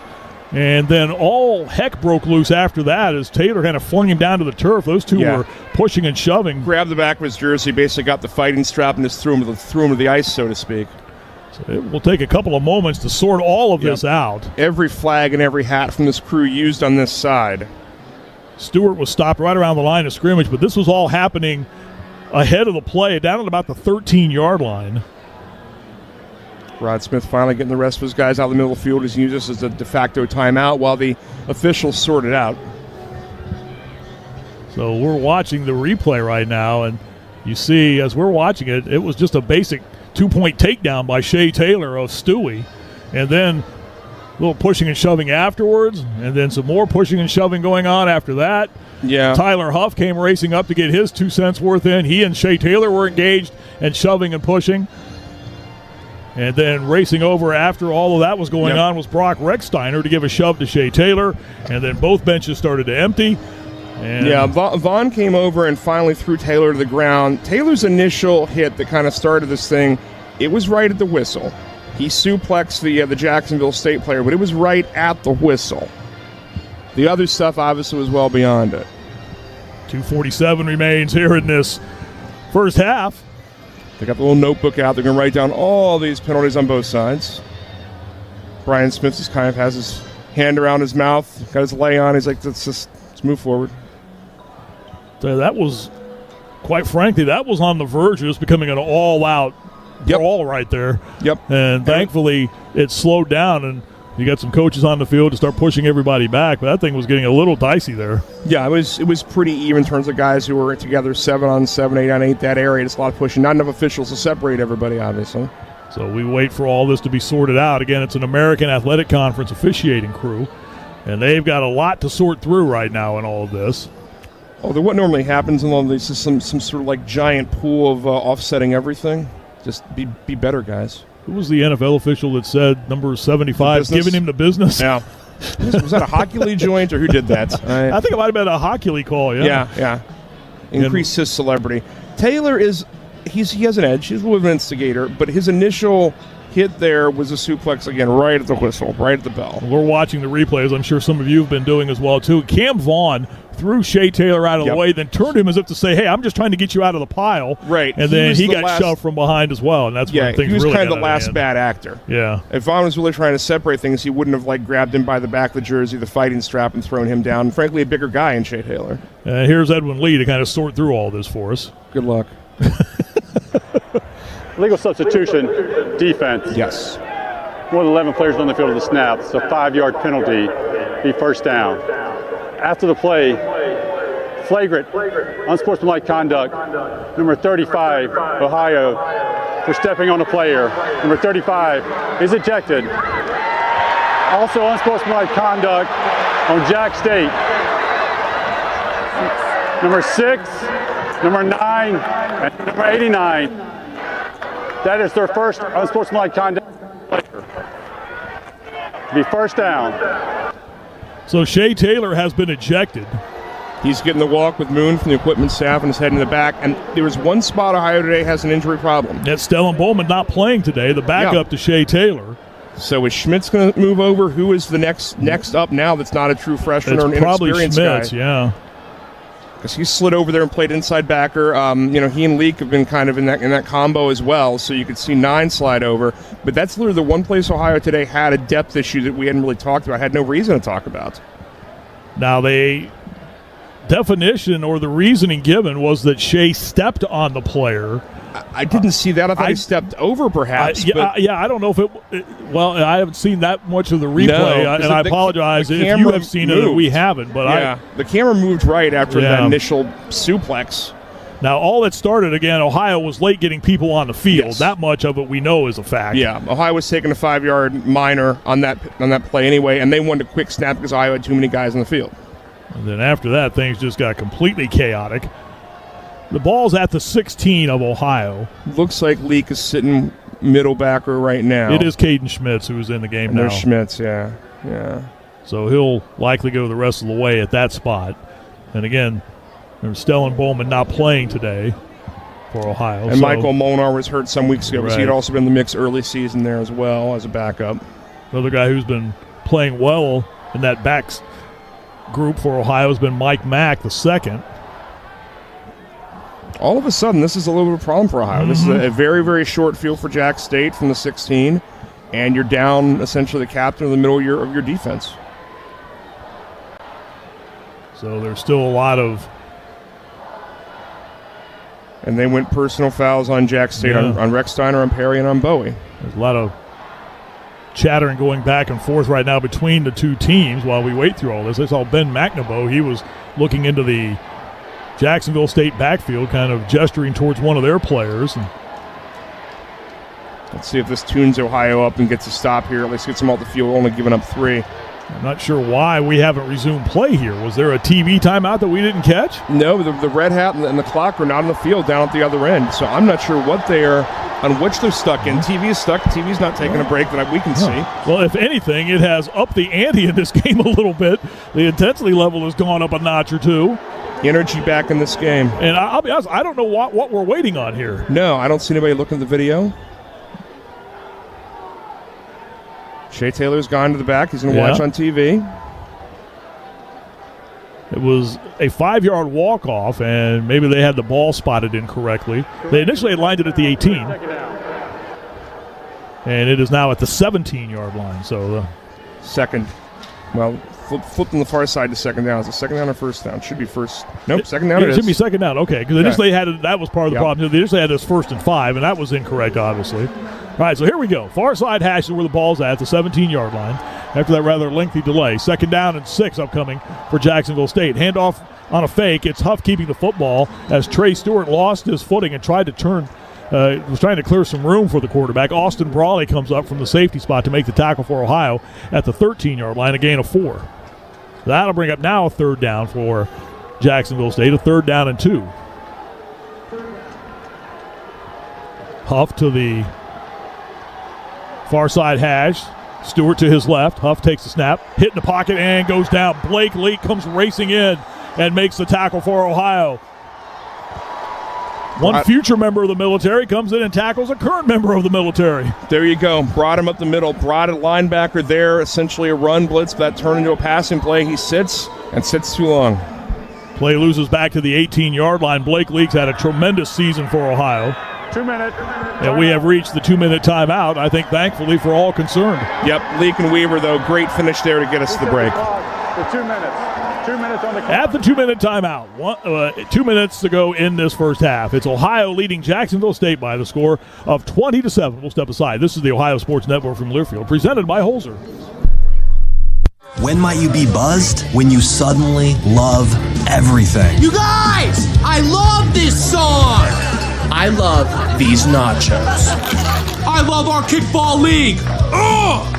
I love this guy. What's your name? You know what I'd love? A ride when it's time to head out. If you see a buzzed warning sign, call for a ride when it's time to go home. Buzz driving is drunk driving. A message from NHTSA and the Ad Council. I love your car. Is this real leather? When you're high, you feel different. You think different, you talk different, you draw different, you listen to music different, but you probably knew that.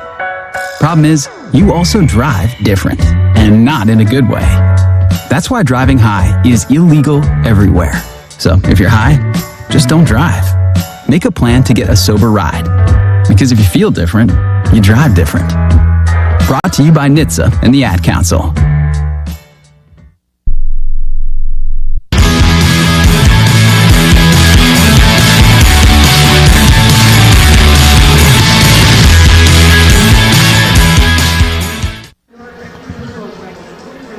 Two minutes ago in the first half, Ohio leads Jacksonville State 20-7.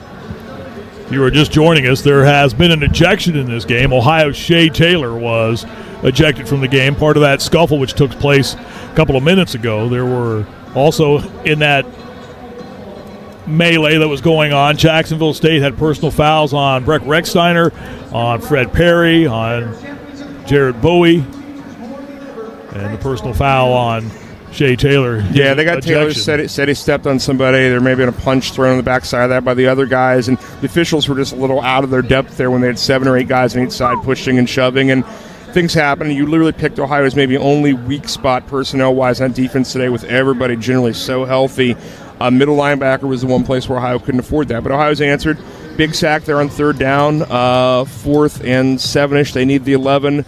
Obviously, they're going. They don't care about a field goal probably. So we'll see what happens. Ohio right now with 229 yards of total offense. Jacksonville State with a $153.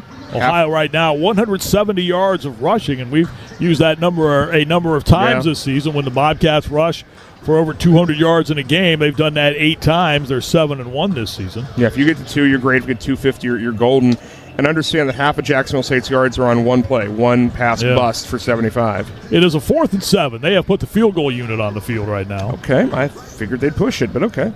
Garrison Ripa will come on to try the field goal. The ball will be spotted at the 26. This will be a 36-yard attempt for Ripa, who is 2 of 5 from this distance this year on the season. Yeah, He's 14 of 19. They don't kick for high volume. They're not looking to do that. They've scored so easily 6s all year. This will be at the far side hash. The advantage is, I would guess, he's a left-footed kicker from that far side hash, so a little bit more straight on than I think for a righty. Snap is low. The hold is down. The kick is up. It's on its way. And it hit the left upright, and bounces away. No good. Well, the Ohio defense gets a great break, and they're celebrating, maybe chuckling just a little to get off the field with no points. Great stop. So the field goal attempt hits the left upright and bounces away harmlessly, and Ohio will get the football back with 1:57 to go here in the half, leading 20-7. 2 minutes and 2 times out. That's plenty of time for this offense to manage something. Good. Didn't let these guys stack possessions, did get the ball back, and didn't let them score, oh, by the way, on a fairly short field goal. Ball is at the 20-yard line where Ohio will get the ball.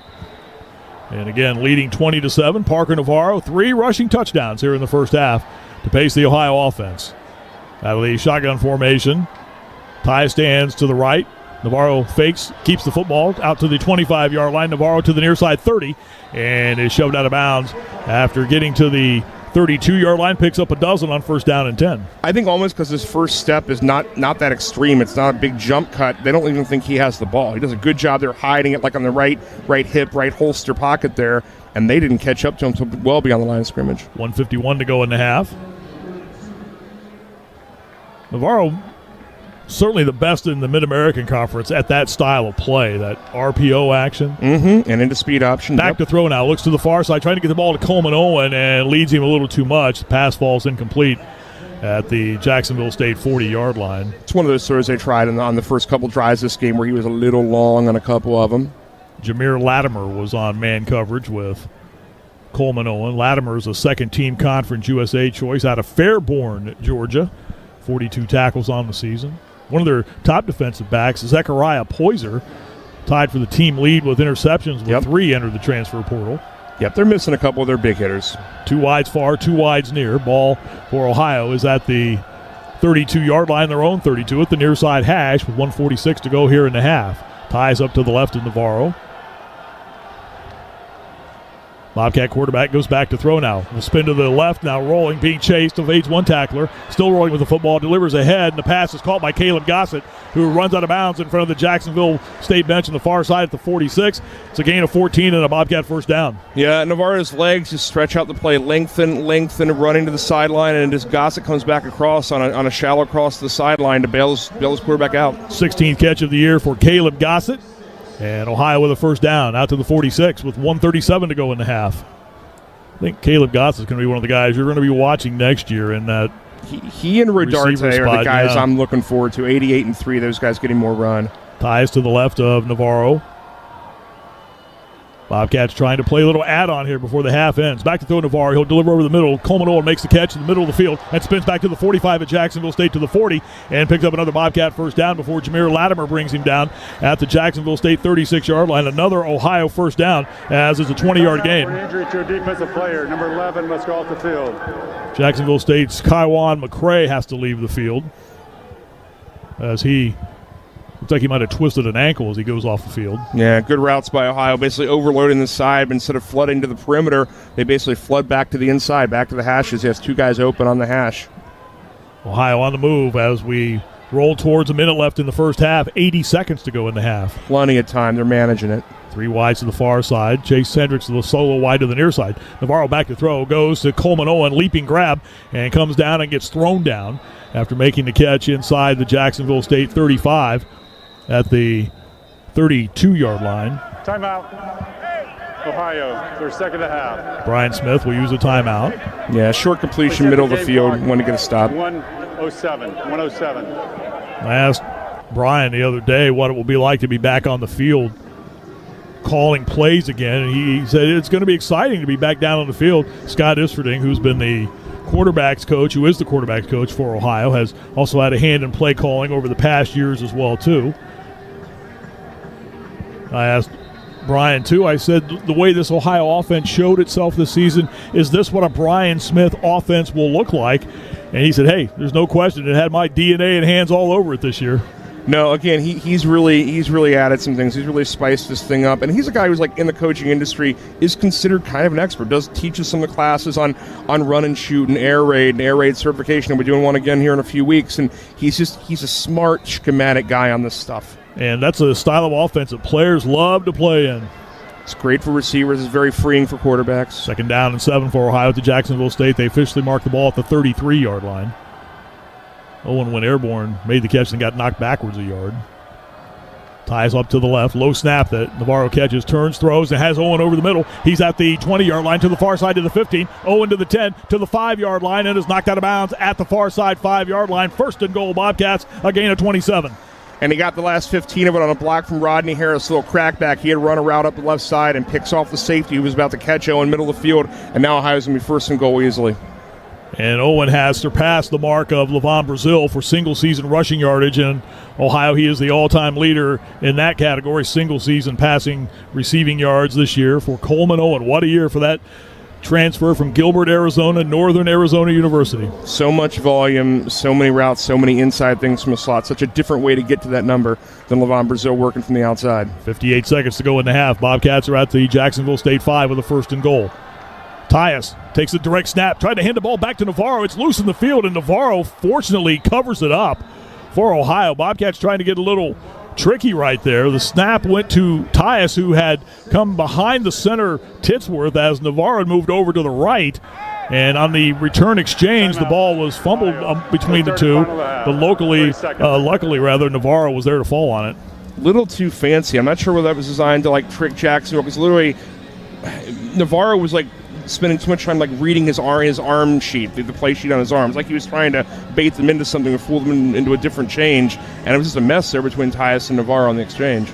That play ended up losing a half dozen back to the 11, and Ohio was fortunate right there. That could have gone really badly. And it is hard mesh. Tyus should be receiving the ball, not handing off there. We'll put it that way. Watching practice over the last couple of weeks, one of the interesting aspects that has been added to the play sheet, Ricky Hunt Jr., when he has been in the game, he will come in motion and then immediately line up behind the center and take a direct snap. Yep, put that in there. It's one of those things that's tricky and develops late and catches the defense where they can't make another change if he literally runs to the center and takes the ball. That was more on a short yardage type situation where they were doing that in practice, but this little addition to the play sheet right here didn't work this time. Second and goal now. The ball's back at the 11 with 47 seconds left in the half. Tyus is off to the left in Navarro. Wide out to the far side is Rodney Harris. Coleman Owen, Mason Williams, Chase Hendricks to the near side. They've dropped 9, literally only 2 rushers. Back to throw Navarro. Looks, spins, still rolling with the football to the far side. Shovels it ahead to Tyus, who makes the catch and goes into the end zone. Touchdown. A little Patrick Mahomes-style innovation right there for Parker Navarro as he was being chased, just basically shot-putted the pass ahead into the waiting arms of Trey Tyus, who turns and easily runs into the end zone for the score from 11 yards out. Ohio now leads 26-7. Yeah, they only rush 3. A linebacker joins in, breaks up the zone coverage. There's room there. Tyus gets behind the corner on the outside, and he's just dumbfounded. And it's a little shovel pass, a little straight arm tricep push into the end zone for 11. Another successful afternoon at the Improv for Parker Navarro. And the Ohio lead at 26-7. Gianni Spedic on to try the extra point. They're workshopping some things. Snap is good. The hold is good. The kick by Spedic is up. And this kick is good. 41 seconds left in the half. And Ohio has pushed the lead to 27-7 over Jacksonville State. Bobcats. Offside, number 13, defense. Penalties declined. Zotto played. Try is good. Thank you. So that offsides call not affected that play at all. And a nice answer drive by Ohio after the way things had started to kind of fall apart a little bit. Right. You sense Jacksonville State might have had a little bit of momentum, and certainly after the big scuffle, but the block or the missed field goal kind of gave Ohio a little bit of life, and they easily moved down the field and scored. Ohio defense got to stop. Ohio was able to move the ball with less than 2 minutes to go, used a couple timeouts to get there, got the timeout after a misstep there on second down, and now you're going to give Jacksonville the ball back with probably not enough time to do much, about 35-40 seconds. Let's check the scoring drive, the Donwood Toyota Drive Summary, brought to you by Donwood Toyota. 31 for Ohio. 900 East State Street in Athens, or online at donwoodtoyota.com. 8 plays, 80 yards. It took 1 minute, 19 seconds for Ohio to cash in on the drive, the touchdown pass from Navarro to Trey Tyus. Ohio leads 27-7. Drive of 1 minute and 20, drive of 6 minutes. They both work. Kick will sail into the end zone and back near where the marching Southerners are waiting to come onto the field for their halftime performance. Get their show in the 110 show, which will be fantastic. Ohio leads 27-7 here as we come towards the end of the first half, which has 41 seconds. Bobcats will board the charter, fly back to Columbus tonight, then bus back home. It'll be cold. Everyone will separate. Yeah, that's the rumor. And in terms of separating, some guys are going to go home who are from the South, might go home from here. That's the thing. At the end of a season, be it a basketball tournament, football, sometimes guys will leave directly from the bowl to wherever they're going for the holiday. And so you're going to lose some guys even before we get to the airport today. Ball's at the 25. Huff is back to throw now. Fires to the near side. And the pass is caught, juggled, and dropped. Incompletion. Punch out. Coming to the near side, Michael Petway. Parodi, I think left hand, had a big punch out on the back side of that. That got in the air. Ohio almost could have stolen that ball back. He was very excited to have a chance to come back and play in the state of Florida. Roman Parodi from Fort Lauderdale. Says, has a few family members down here watching the game today. Petway comes in motion from the far to the near side to come set. Second down and 10 from their own 25. Huff again is back to throw now. Delivers over the middle. High throw, incomplete. Trying to get the ball to Vaughn, but he was well covered that time. Caden Schmitz was right there with him, the Ohio linebacker, in for Shea Taylor. And nice job defending right there. Third down quickly for Jacksonville State. And they just can't seem to stay on the field right now. That's the issue. They can't string drives here. They can't run against Ohio on first down. So just having trouble getting much together, repeating plays. In their win over Western Kentucky in the Conference USA Championship game, they had 386 yards on the ground that day. Here's Huff, gobbled up in the backfield and brought down. Marcel Walker-Burgess comes in to make the stop.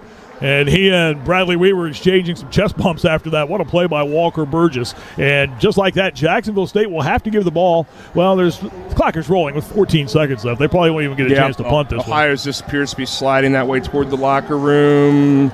I don't think that will do it. We're done.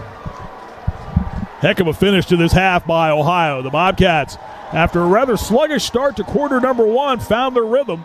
They did give up the one long touchdown pass, but other than that, it has been all Ohio here in half number one of the 10th Annual Cure Bowl here in Orlando. The Bobcats in the first half with unofficially 309 yards of total offense to just 156 for Jacksonville State. And as Rob mentioned earlier, 75 of that came on one play, on the pass play that resulted in a touchdown to Cam Vaughn. We are through two periods of football in the 10th Annual Cure Bowl. It's Ohio 27, Jacksonville State 7.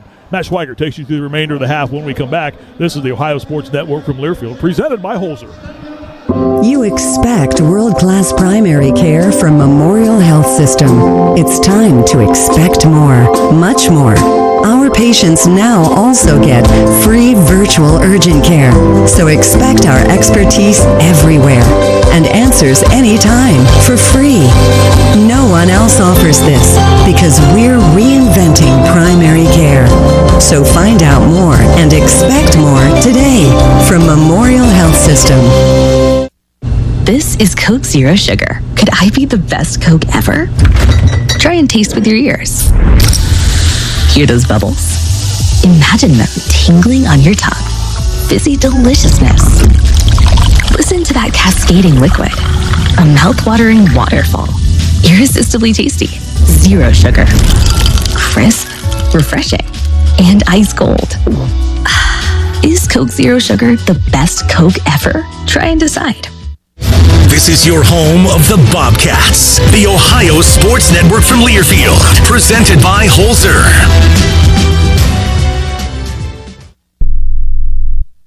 Are you prepared for an emergency or disaster? Because it's not a matter of if, but when. Don't find yourself saying, I'll trust water bottles and a flashlight to save the day, but I'll be proved wrong. With a tornado approaching, I'll realize that I like a wheelchair-accessible shelter.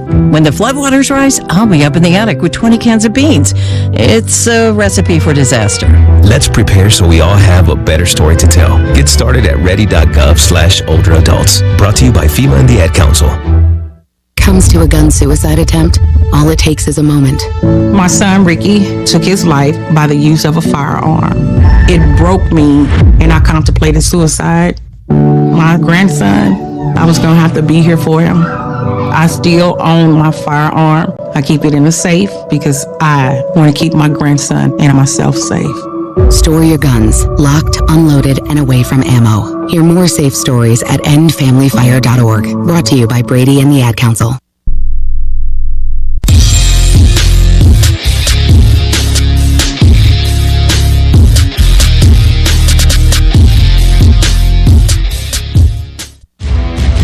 Welcome to the Memorial Health Halftime Show.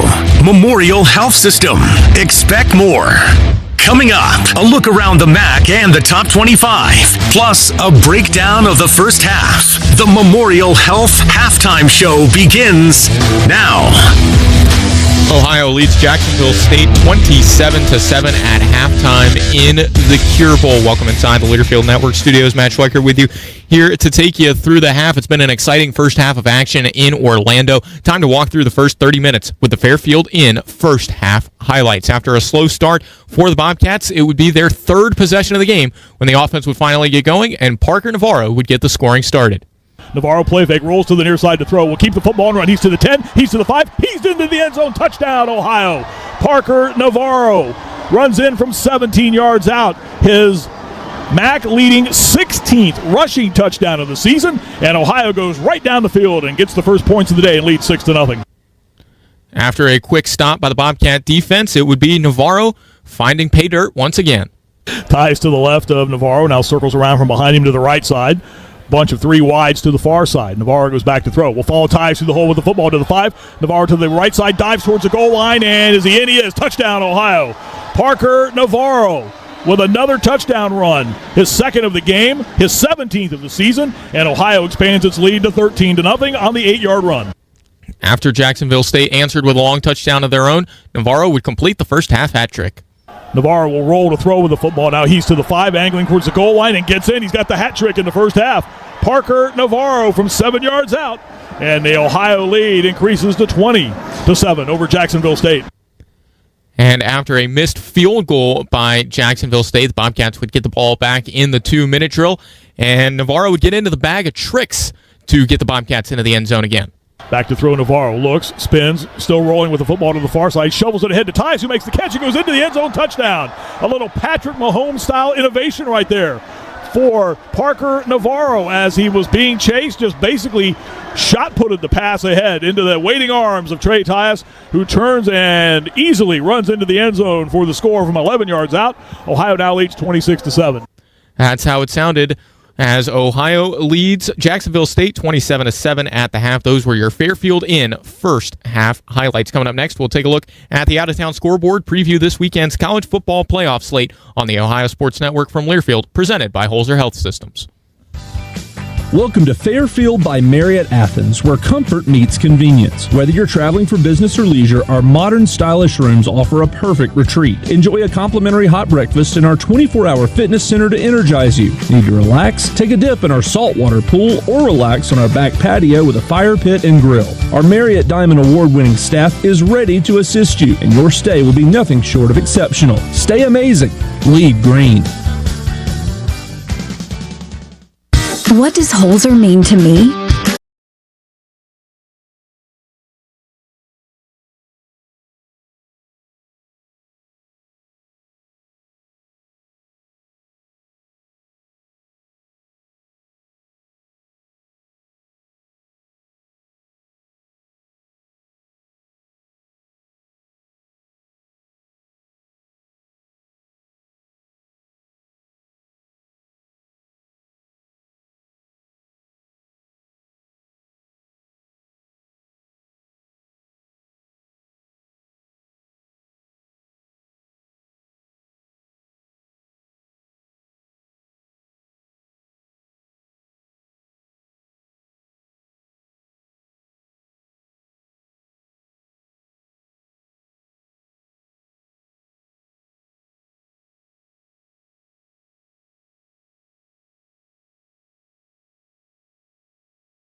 get you in and back on the road as soon as possible. From gas to groceries to snacks and items for your house, we have it all at Par-Mar Stores. Download the app and sign up for the Par-Mar Stores reward card too. West Virginia, Ohio, Kentucky, Maryland, Pennsylvania, and Virginia. If there's not a Par-Mar store near you now, there will be soon. Find your nearest location now at parmarstores.com. Bobcat fans, the Hugh White family of dealerships is your hometown Athens dealer. And to show our commitment to the community, we're offering free car washes for Ohio University students and faculty, as well as college grad discounts with all of our new brands. But that's not all. We provide free concierge service for faculty. We'll pick up your vehicle and drop it back off after service. Take advantage of our leases in under $200 per month. Come visit us on North Columbus Road, less than 5 minutes from campus, or online at visithughwhite.com. And remember, if the deal is right, it must be Hugh White. This is your home for Ohio football. The Ohio Sports Network from Learfield, presented by Holzer. 3 pounds, 9.8 ounces. When I first saw him, it was a whole range of emotions. There's stuff I still want to do. Being a young dad, it's not giving up. It's shifting.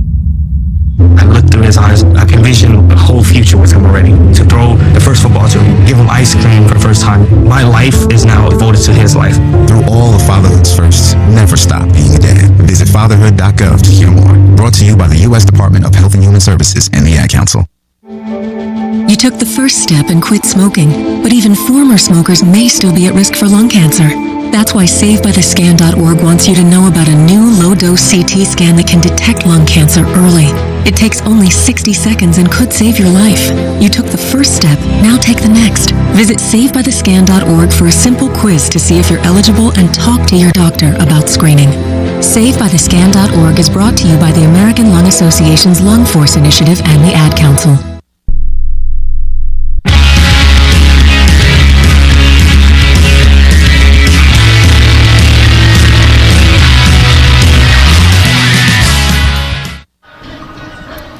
(27-7), Ohio leads Jacksonville State. We are at the intermission. Before we go any further, let's pause 10 seconds, allow stations to identify themselves.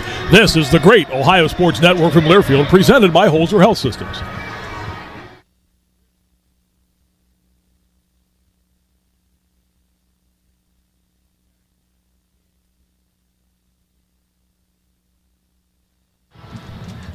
We were talking in the first half as to the word out that Jacksonville State has made a decision on their head coaching future. Rod Smith, their offensive coordinator, serving as the interim coach today. Word leaked out during the first half that Charles Kelly, an assistant on the Auburn staff, is going to be the new head coach. Well, we were doing some research during the intermission.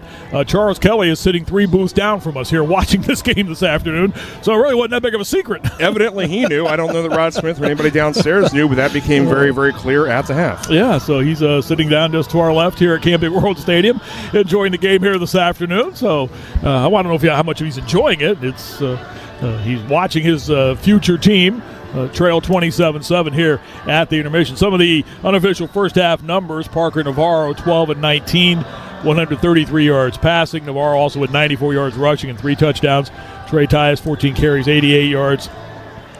Coleman Owen 8 catches, 88 yards, making him the single season leader in Ohio receiving yardage for the Bobcats. For Jacksonville State, Tyler Huff 8 of 12, 156 throwing, but 75 of that came on one play. The running game has generated absolutely nothing in the first half. No, that's amazing. In fact, now we've been given some of the official numbers here. Maybe now these are completely different than the ones that we were looking at on the monitor. So again, we'll do the best we can with all this for you right now. The numbers that we were given now show Parker Navarro 12 of 17 for 133 yards, 96 yards rushing, 90 yards rushing for Trey Tyus. Coleman Owen 88 yards receiving, 11 targets, 8 catches for Coleman Owen. Overall for Jacksonville State, Tyler Huff 7 of 11, 155 and a touchdown. Cam Vaughn 5 catches, 123 yards. The running game, Trey Stewart 8 carries in the first half for a net of 4 yards, 21 yards This losses. is insane. The team running stat for Jacksonville State, 18 runs for a net -2. That includes sacks, obviously. It's college scoring. but that's where it is. This Ohio team, we said, if you hold any opponent under 2.5 yards of rush, you run away with it, and they are. So far, Ohio's defense has dominated again in this one here this afternoon. Second half is coming up. We'll step aside one more time. Ohio leads Jacksonville State 27-7 as we near the second half. This is the Ohio Sports Network from Learfield, presented by Holzer. Toyotathon is on. Our biggest event of the year is better than ever with our biggest and best selection, including the best-selling Toyota Camry. It's all hybrid all the time with available all-wheel drive. Now through January 6th, you can lease a Camry LE from just $259 a month for 39 months with $32.99 due at signing. With approved credit through TFS, tax, title, and license extra. Call 1-888-36-TOYOTA for details or go to Toyota.com. Toyota, let's go places. When you share your food, you share your heart. So what's on your table this holiday season? Save on your festive feast at Kroger with delicious deals on all the holiday classics. Or wow the crowd with something new, like a quinoa stuffed butternut squash. It's sure to add a pop of color to your spread. How about a sweet potato casserole with a crunchy oat streusel topping, made with care for the sweet tooth and the savory tooth? With Kroger, fill your table with love and watch as your guests' hearts get as full as their bellies. Kroger, fresh for everyone. Well, the officials have been talking for quite some time. Alrighty, let's see what they have to say. Upon further review, there is no penalty on the play. However, we have conferred and discovered that Bob, the line judge, has saved a boatload for his kids' college using Ohio's 529 plan. It is tax-free, accepted nationwide. Bob recommends we all go to collegeadvantage.com. First down. Well, that's not entirely unexpected. Classic Bob. Hey, Ohio alumni. Want to stay connected with Ohio University? Check out the Ohio University Alumni Association today at ohio.edu/alumni. Your journey doesn't end at graduation. Enjoy exclusive benefits, network with fellow alumni, mentor a student, or attend an event in your area. Your involvement makes a difference, and the next generation of Bobcats needs your support. Visit ohio.edu/alumni to see all the ways you can get involved today. Go Bobcats!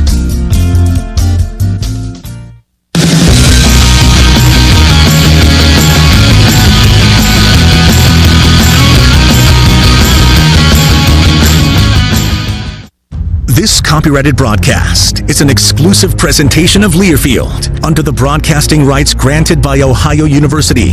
Reuse of this presentation is prohibited without the expressed written consent of Ohio University and Learfield. Announcers are provided by Learfield and approved by Ohio University.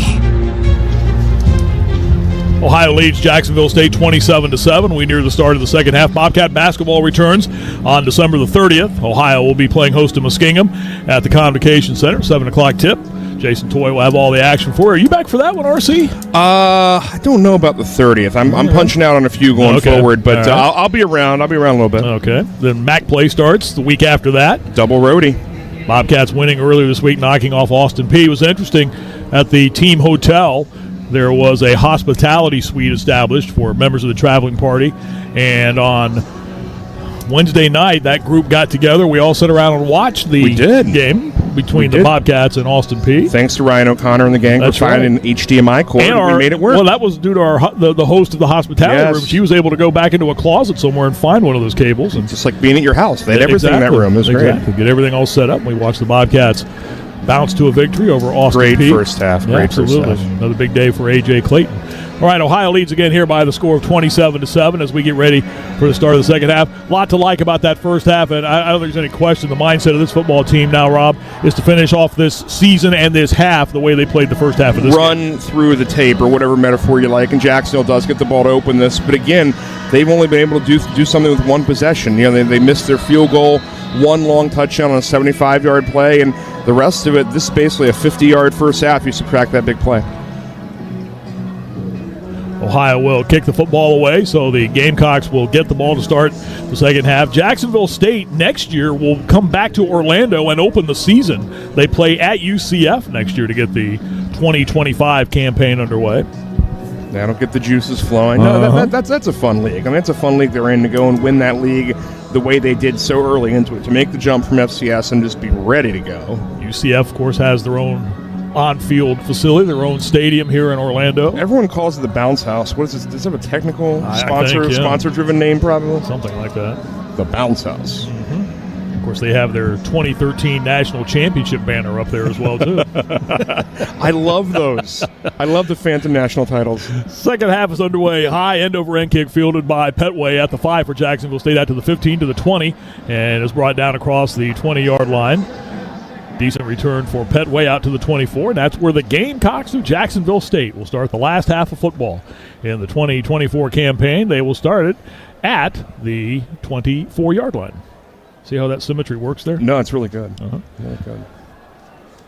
Christmas next week on Wednesday. Wow. Amazing that we're I like the gap we're getting. I like the earlier bowl. I like the basketball's off for effectively 2 weeks. Mm-hmm. Far side hash is where Jacksonville State will scrimmage to start the second half. Huff hands off on a jet sweep motion. Diving out across the 30-yard line was Jared Bowie on the handoff from Huff. And on the first play of the second half, he gets a Jacksonville State first down as he picks up 10 to the 34. No, that was smooth. He hit it in stride, and he's a little tiny receiver, 5'9", 160 slot guy.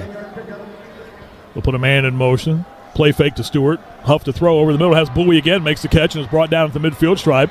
Tackled from behind by Ohio's Dustin Johnson. And a 16-yard gain. So they go 10, go 16, 26 yards total out to the midfield stripe. And they're moving here early in the second half. Dangerous water bug is Bowie. Handoff goes to Stewart, bounces off the pile, turns the edge far side. A flag is down. Stewart's to the 45-yard line. Other than that big scrum we had a little bit earlier, we've seen precious few penalty flags in this game. Holding, number 54, offense.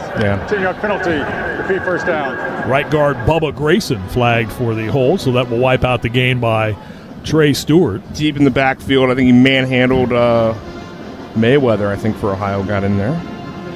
That'll walk the ball back 10 to the 40-yard line. No, Bowie's fun, one of those D2 move-up guys from Concord in West Virginia. Ohio's defense has allowed only 2 backs to run for 100 yards this season. Here's Huff to throw, far side. Pass is caught by Vaughn, spins out of tackle attempt, turns upfield 45-yard line, and is knocked down shy of the midfield stripe at the 49. You can see why Cam Vaughn might be a player that a lot of folks are going to take a look at in that transfer portal. We've got a Bobcat player down after the tackle over in front of the Jacksonville State bench. One of the DBs over there. That's Roman Perotti. Got turned around in that little slipper screen on the outside. Play carried out to the 49-yard line. Perotti up, and he is struggling just a little bit as he gets up. They're going to ask him some questions about where he is, because he may have taken a pop up high. I think that's the case. He was very wobbly when he got up. Adonis Williams and a bunch of trainers are in there to talk to him, and he may not have the best idea whether he's in Orlando or somewhere else. He will be helped off the field by the Ohio athletic training staff. Very slowly making his way off the field. 13:49 to go here in this third quarter. We're just underway. Second half. Ohio again leads by the score of 27-7. Parker Navarro, 3 rushing touchdowns in the first half and a touchdown pass on a little shovel toss to Trey Tyus when a play was starting to fall apart. It's just an improv class. It is. They'll rule Vaughn down at the 48, so it's a gain of 8. It's still second and long, second and 12 now. Andrew Paul into the game at the running back spot. He's off to the left of Tyler Huff. Paul's a transfer from Georgia. Goes up in motion to the left. Back to throw is Huff from the far side. Hash blitzes on and down he goes. Racing in, untouched was Caden Schmitz. Schmitz will play that down in sometimes. He's really playing more of a linebacker role today with the exit of Shea Taylor, but it doesn't matter. You blitz him, you send him vertical, he's going to get there. No one touched him as he came racing in to throw down the quarterback for a sack. Back at the 40, a loss of 8. And they still play speed up after a long loss. Third down and 20. Back to throw Huff. Goes to the far side. Pass is caught by Vaughn, 45-yard line, and is brought down. Caden Schmitz having a big half here. Over there to make the tackle for Ohio, helped out by Tank Pearson. It is way shy of the first down, however, and the Gamecocks will be forced to kick the football away. Play carried out to the 48. They picked up the 8 they lost on the sack.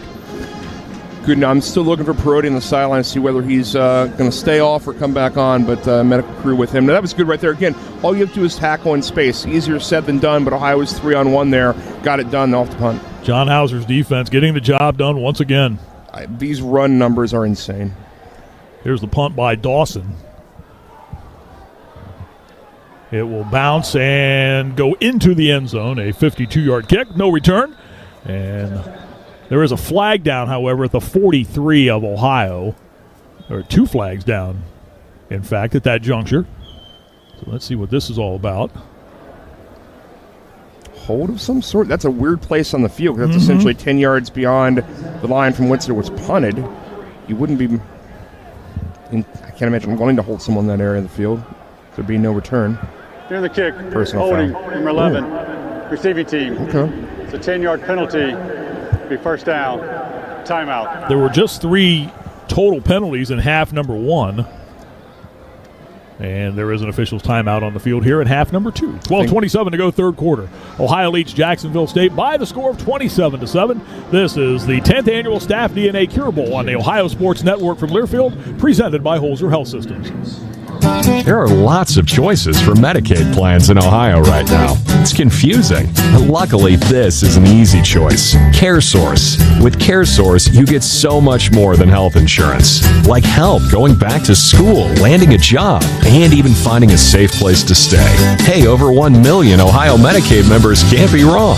So choose the plan Ohioans trust. CareSource. It's your Medicaid. It's your choice. Enroll now at caresource.com. Behavioral health and general well-being depend greatly on people's habits, lifestyle, and sense of community. That's why Integrated Services for Behavioral Health always works on things like safe and affordable housing, employment, education, and access to primary care. At Integrated Services for Behavioral Health, we embrace the ever-changing needs of our communities, from home to community-based services, from telehealth to working remotely. We believe in healthy people, strong communities. Learn more at isbh.org.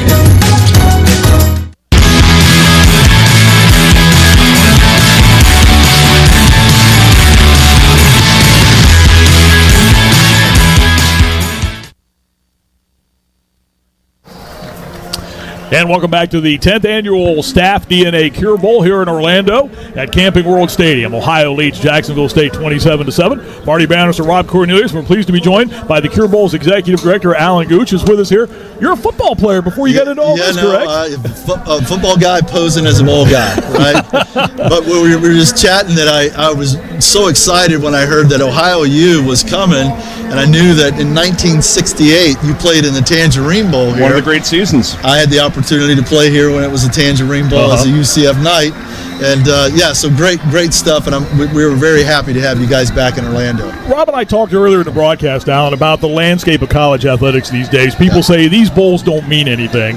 That couldn't be any further from the truth. This bowl is well run. I know you folks have done a lot of work to make this thing a success, and it is. These bowls have a lot of meaning, don't they? They do. You know, this is the last time this group of kids, both sides of the players, both sides of the ball, are ever going to play together.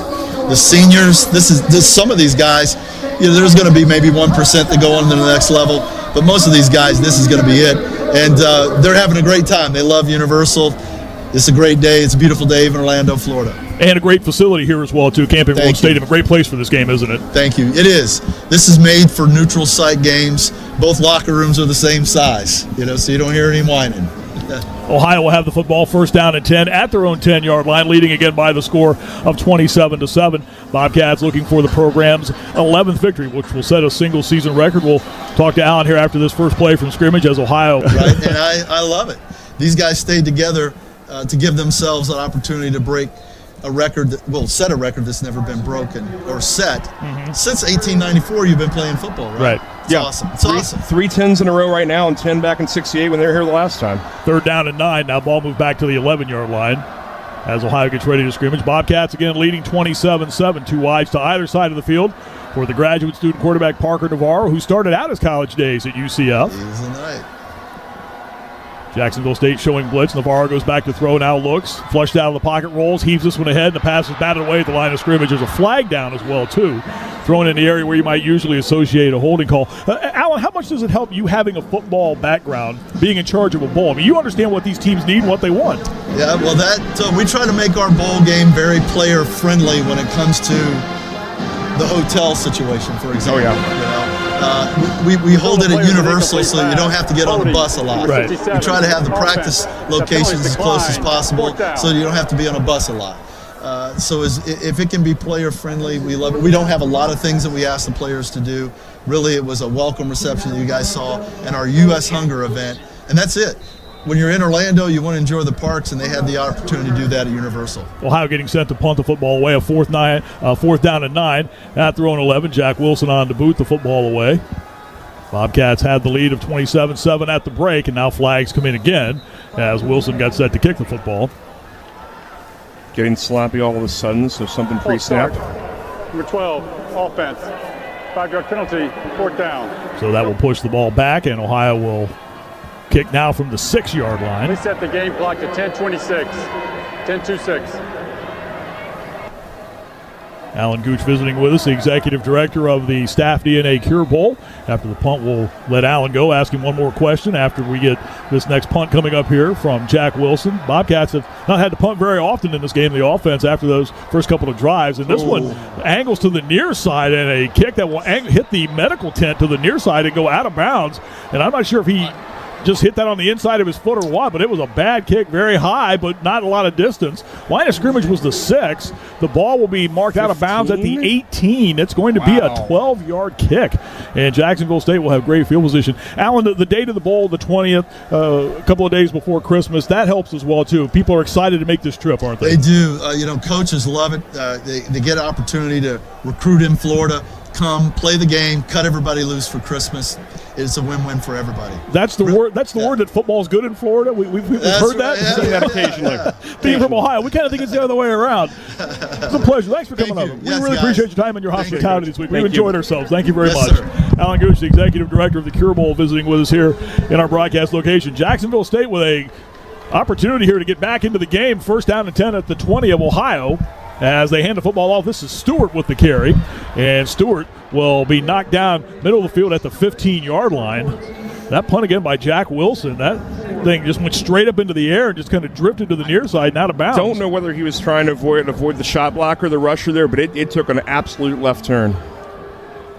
Handoff goes to the jet sweep motion now. Turning the corner and tight-roping the near side sideline is Jared Bowie and dives towards the goal line. Does not get in. He stepped out well back. That may be the 6. But this is that short field, and they couldn't cash it in the first half. I fear they're going to cash one now. It'll be a 1st down for the Gamecocks. The ball's just inside the Ohio 10 at the 9.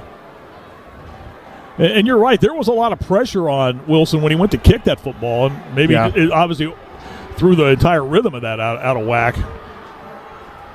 Huff keeps the football on the fake at the 5 and goes into the end zone. Touchdown, Jacksonville State. Tyler Huff turns it up, evaded Ohio's Blake Leak and gets into the end zone, and Jacksonville State capitalizes on the great field position and cuts the Ohio lead to 27-13. Yep, short field gift, 6 points. Probably one more to come, and Huff finally with a little success on a running play.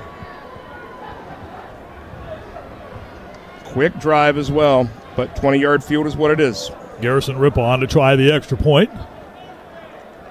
And with still a lot of time to go in this quarter and in this game, it's now a 2-score game, 27-13. And that's the thing, these guys can score fast. A bust can happen, and 10 seconds later, you've given up 7 points. Low snap, but the hold is down. The kick by Ripa is up, and the kick is good. 9:36 to go, 3rd quarter. Jacksonville State. There's another flag down. Come on. Well, I didn't throw it. No, I know okay. that, but it's in the Ohio end again. Soon it'll be declined. Offsides. Offside, great defense. The opponent's decline. Try is good. And it is 27-14. The extra point attempt good. Waiting to see whether or not we're breaking for a timeout. I see no indication that we are. Usually Edwin Lee tells us we're headed towards a timeout, and we are indeed headed towards a timeout. Jacksonville State cuts the lead to 27-14. Ohio with the advantage. Bobcats will have the ball when we come back. This is the Ohio Sports Network from Learfield, presented by Holzer. Warehouse Tire in Athens is your locally owned and operated auto and truck tire center. At Warehouse Tire, we focus on customer service with a professional staff and a huge inventory of wheels and tires for a variety of applications, including farm and industrial. We feature top brands including Michelin, BF Goodrich, and Uniroyal. Warehouse Tire is also a full-service auto service shop. Let us help with all of your under-vehicle maintenance, including brakes, shocks, struts, and alignments. Visit Warehouse Tire on Hebbardsville Road in Athens or online at warehousetireinc.com. Wendy's new French toast sticks are so delicious, some are saying that they're better than their mom's breakfast. Excuse me, Did you just say Wendy's new French toast sticks are better than my breakfast? Mom, is that you? Answer the question. I said some people are saying that because they're so crispy on the outside and fluffy on the inside and perfect in every way. Uh-huh. And what do you think? I think it's time to tell people to choose wisely. Choose Wendy's new sweet and crispy home-style French toast sticks. That's still not an answer. At participating U.S. Wendy's during breakfast hours.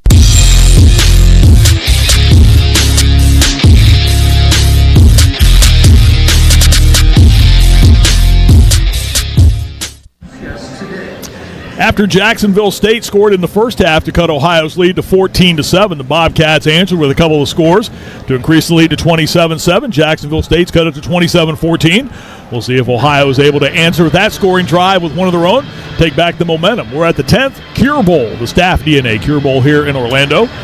Marty Bannister, Rob Cornelius, Matt Schweikert in our studios. And we're glad you're with us wherever you're listening to Ohio Bobcats football. And we want to thank all of you all season long for being with us for our coverage of Ohio football. My first go-around behind the mic calling Bobcats football. Rob was stuck with me this year, and I appreciate all his efforts this season. And we appreciate everyone for being with us all season long. And hopefully we can help send Ohio home with the program's record 11th regular season victory. Well, we've had a great time doing this one. This has been a fun season, a little bit unexpected at some points, but a great season to watch and grow and see all these guys. And you're right, people are listening to us all over the world, and we deal with texts and tweets and things all during the game. Just got a text from a Bobcat, Rob Metry, who's listening from Eastern Europe. Europe. All over the world. We still have a Guam listener, Japan listeners all the time. There's a lot of folks involved in this. Just want to have their little piece of Athens, and we're proud to help bring it to them. That's the thing that I've noticed in being around the program, the love affair that alums have for this program. I mean, heck, you heard Roman Perotti even say earlier in the week when we did our Cure Bowl live show, he said Athens is the best place on earth. Yeah, it grows on this is the guy who's from Fort Lauderdale, Florida. Exactly. So, yeah. Polar opposite, but right. it grows on you. And some guys move here and just love it and never want to leave. And there's a lot of us like that. At least we stay close the best way we can. So whether you're in Riga, Latvia, or Tokyo, Japan, or just outside Orlando, it's cool. Number 22 is wearing number 31 for Ohio on the kickoff. The Jacksonville State scoring drive, 3 plays to traverse the 20 yards after the Jack Wilson short punt. And the scoring drive took 43 seconds. Short drives count just the same as 9-minute drives, so Ohio just got to be careful here and not give up a cheapie or 2 in a row, a quick one, a bust, whatever you want to call it. You can't do that. So a couple series this Ohio defense would be good to see. Jacksonville State last year went 9-4. They were 6-2 in Conference USA, played in a bowl game last year. Here's the kick. It will go into and out of the end zone. They were not originally allowed to play or thought they could play in a bowl game, but due to some changes in won-loss records and things along those lines, a spot opened up and they were given the chance to do that. Right. They weren't allowed to win the league, and they, in theory, weren't allowed to play a bowl, but things moved around and they filled the spots, and here we are. And we do have a lot of bowls. Mm-hmm. They play their home games at Amherst Field, which is a facility that's gone under some renovations, but it was built back in the early 1900s. It's not a big town. Like, this is 15,000. Yeah, it's a barely 5-figure town. It's like, having your D1 program in like Marietta or something. It's different. It's very country. Located in northeast Alabama near the Alabama-Georgia border. First down and 10 for Ohio. The ball for the Bobcats at their own 25-yard line. Navarro will hand off inside. Here's Tyus, and takes a couple of pretty good licks as he worked into the hole and is shoved backwards. And again, there's been a lot of chippiness, especially after that first half get-together between the two teams. Into the first half, and Ohio needs to go back out here and run the offense you saw in the first half, just kind of loosen them up, create some space, force them to deal with all 3 Ohio stars, so to speak, and Tyus and Navarro and Owen at the same time. Tyus picked up a couple to the 27. Navarro will play fake and roll to the far side to throw a pump fake. Is grabbed in the backfield and thrown down for a loss. Tried to get to the outside, but Curly Young would not let him.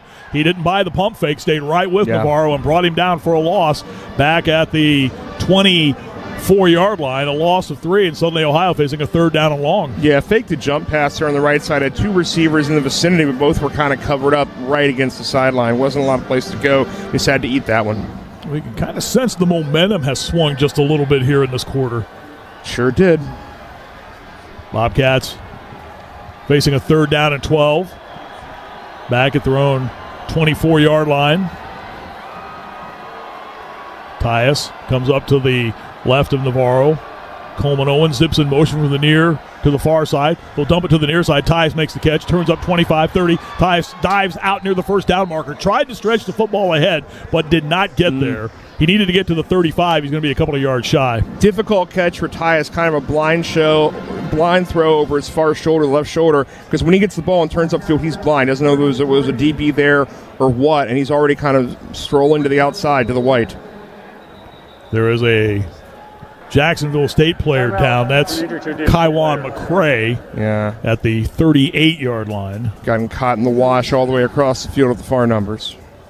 So the Ohio punt unit had started onto the field. Yeah, I mean, it's a long 2, maybe 2.5 by eye, and you're around your own 40. Not at your own 33. Short of your 40, yeah. You're not going to probably pull that here. And as I mentioned a moment ago, you can kind of sense the momentum has shifted just a little bit. The last thing in the world you want to do is give them the ball here. Yeah, this is going to go back on the Ohio defense, hopefully with a long field to start, and they can restore orders, what they're telling me via text message. The fan base that texts me they're never wrong. Restore they're never order. wrong. They're right. usually right. They're never wrong. Their tone sometimes. There you go. We mentioned earlier how Jacksonville State will open up the 2025 season in Orlando playing at UCF. Ohio opens the 2025 season in New Jersey against Rutgers, traveling to Piscataway to face the Scarlet Knights. Then the Bobcats will come back home and welcome in Rich Rodriguez's West Virginia University Mountaineers. And then after that, there's a trip up Route 33 to see the fine folks in Columbus. That is a September unlike any other. It is. In terms of quality of opponents, that is something. And then the non-conference schedule wraps up with a home game against Gardner-Webb on September the 20th in Athens. They're expecting temperatures in the low 20s tomorrow night in Columbus. I saw a video in the first half of I was during a timeout. I was looking online, and someone posted a video of the weather in State College, Pennsylvania. There was snow all over the place right now. They host SMU tomorrow in the college football playoff, the early game tomorrow. No, and you can't fly there from anywhere.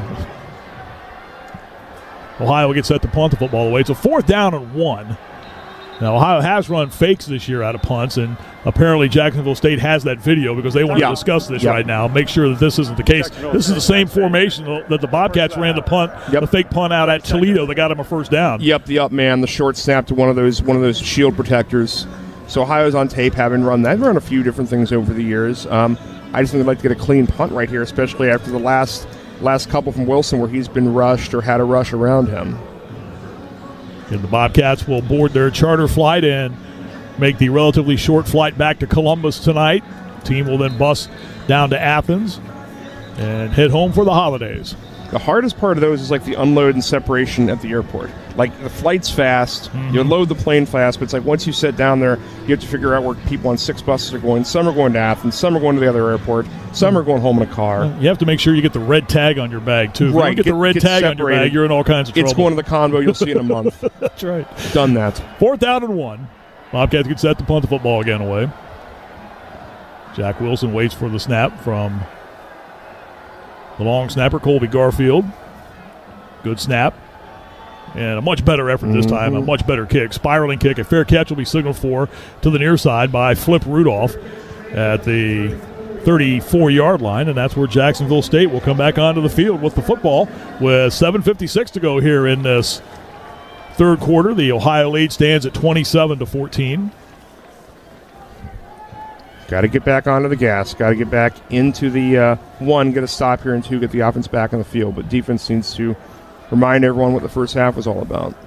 Jacksonville State this year, they scored 52 in the win over Western Kentucky in their last game, 44 at Louisiana Tech, an overtime win, 42 against Middle Tennessee, 54 against New Mexico State, 63 against Kennesaw State. Here's a pass tipped around near the line of scrimmage, being battled for, and finally hits the turf, incomplete. As the ball popped free. Yeah, the Ohio blitzed an extra 1 or 2 players from the left side and got a deflection. Yeah, it's ruled an incomplete pass, and everyone was battling for it. There were about 7 or 8 players who looked like they might have had a hand on that ball. It was tipped up into the air. 1, 2, 3, 4. Marcel Walker-Burgess had a right hand on it for a moment for Ohio. There was a safety blitz left off the slot. And another bad snap, Rob, as you were watching the replay. Tyler Huff lost the football. It's on the field. Ohio may have it. The Bobcats do. They have the football. They have had all kinds of issues with snaps today. That one got away from Tyler Huff. The ball falls free on the field. Ohio comes away with it.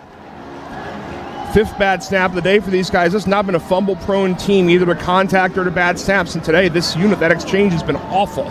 Looks like that might have been Adonis Williams who fell on that loose football. It is Ohio football. Bradley Weaver comes out of the pack with it. He and Williams were both back there fighting for the ball, and it's Bradley Weaver with the fumble recovery, and Ohio gets the football on the turnover at the Jacksonville State 22-yard line. 94 is always right there. He was there in Detroit. He's there again today. Adonis Williams was around the football as well, too. They were both on the ground scrapping for the loose ball, and Ohio with a golden opportunity here at the Jacksonville State 22-yard line. Williams is the tight end in a slot to the near side. Pair receivers stacked to the near side. Handoff goes to Tyus, hesitates, accelerates, and gets through the 20-yard line, downfield to the 19. And again, there's some pushing and shoving going on. Ball was out or something behind it. Line of scrimmage was the 22 where this play started. A couple guys came diving in late from both sides from the line level. Jacksonville State says it's their football. There's a lot of gesturing going on. It looked like the ball carrier got past line of scrimmage and the ball was behind him. Down before the ball became loose. Second down. Yeah, I think the ball came out and was fumbled, or not fumbled, but would land on the ground behind the running back. And now they might want to take a look at this. Sure do. The ruling on the field that the runner was down before the ball became loose is under further review. That stops the clock at the 7:33 mark. Tyus got to the 19-yard line. It looked like Ohio just wanted to come out there on first down and just, again, run the ball, grind some clock, get back to what they were doing. We're going to look at this. We're watching the replay as Tyus into the hole. That one's going to be very tough, I think, to discern from that camera. Now, that view right there, I think that's a fumble. Maybe we'll see if they have the head-on directly in front of him from the other head-in camera, the other end-zone camera. The view we had and watched, it looks like the ball came out before his knee went down. Yeah, behind the place, from the end zone to our right. That may not go Ohio's way, and you're right about that. I'm not sure the other camera head-on is going to do much good. But you saw everyone react. You watch players react. You're not even seeing the ball. Again, we're watching another view of it right now as Tyus comes through the hole. That ball's out. Yep. Yeah, that ball's out. It's on going to be Jacksonville State football. He's on top of a DB, so not down yet, and then that's where it comes out. One guy under, one guy over. And a punch out. Jacksonville State reacted. Two of their bigs, two of their guys from that D-line just went diving into nothing, or we couldn't see the ball was out, but they saw it. So they're showing it on the big screen here. All the Jacksonville State players are, again, gesturing the other way, that it's their football. Most likely, the teams trade fumbles here, and Jacksonville loses a little field position if this goes their way. Referee Edwin Lee. The replay monitor is to the other side of the field at the 19-yard line is where they have brought it out. Clock has stopped with 7:31 to go here in the third quarter. Ohio leads 27-14, but it looks like we're on the edge of back-to-back turnovers, waiting to get this play reviewed and determine what happened. But from the replays that we have seen, it certainly looks like Trey Tyus did fumble the football. Yeah, this may be going the wrong way. And that was early in the season. He had a couple that you weren't real fond of that were punch-outs. Got much better with the ball throughout the course of the season, but tough time for one. And this replay is taking a while to far side figure seems out. To be celebrating that they are clearing the field. So we are waiting for this to be figured out. And Edwin Lee has reached a decision, and we'll listen into today's referee from the American Athletic Conference, Edwin Lee. After further review, the ball was fumbled before the runner was down. Recovered by the defense.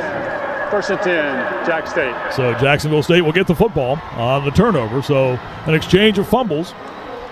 And after Ohio got the ball back, Jacksonville State gets the ball back on the Trey Tyus fumble. They'll have it 1st and 10 at their 19. Yeah, they basically lose about 15 yards, about a minute of game time in the exchange, and the Ohio defense re-scrambles, gets on the field.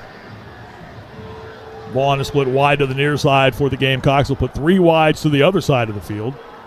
Trey Stewart, who has been relatively ineffective in the game at the running back spot. Not much. Next to Huff. Back to throw is Huff. Dumps it far side. This was Bowie. He's had a big second half, and there he goes. 25-30, 35-40, and he's on the go. He's into Ohio territory at the 40, to the 35, to the 30, to the 25, and is brought down inside the 25. Jared Bowie with a big catch and run right there for the Gamecocks, and they've got a first down deep in Ohio territory. Bowie was knocked down inside the 20 at the 23. First down Gamecocks. Yeah, that starts in a screen on the outside. Brock Rexiner gets the block on the far side and opens the whole thing down the line. Great tight end block on the numbers. 58 yards on the reception and the run by Bowie. Here's a handoff to Stewart to the left side. The line of scrimmage, the Ohio 23. Stewart working to the left side is brought down. C.J. Doggett, Ben McNabo there for Ohio to make the stop. The play will gain a yard to the 22. So after the 58-yard gain, the 1-yard gain by Stewart, and Jacksonville State with a 2nd down and 9 at the Ohio 22 with 6:46 to go here, third quarter. They love Bowie. Got him 4 touches in a real hurry. Little guy.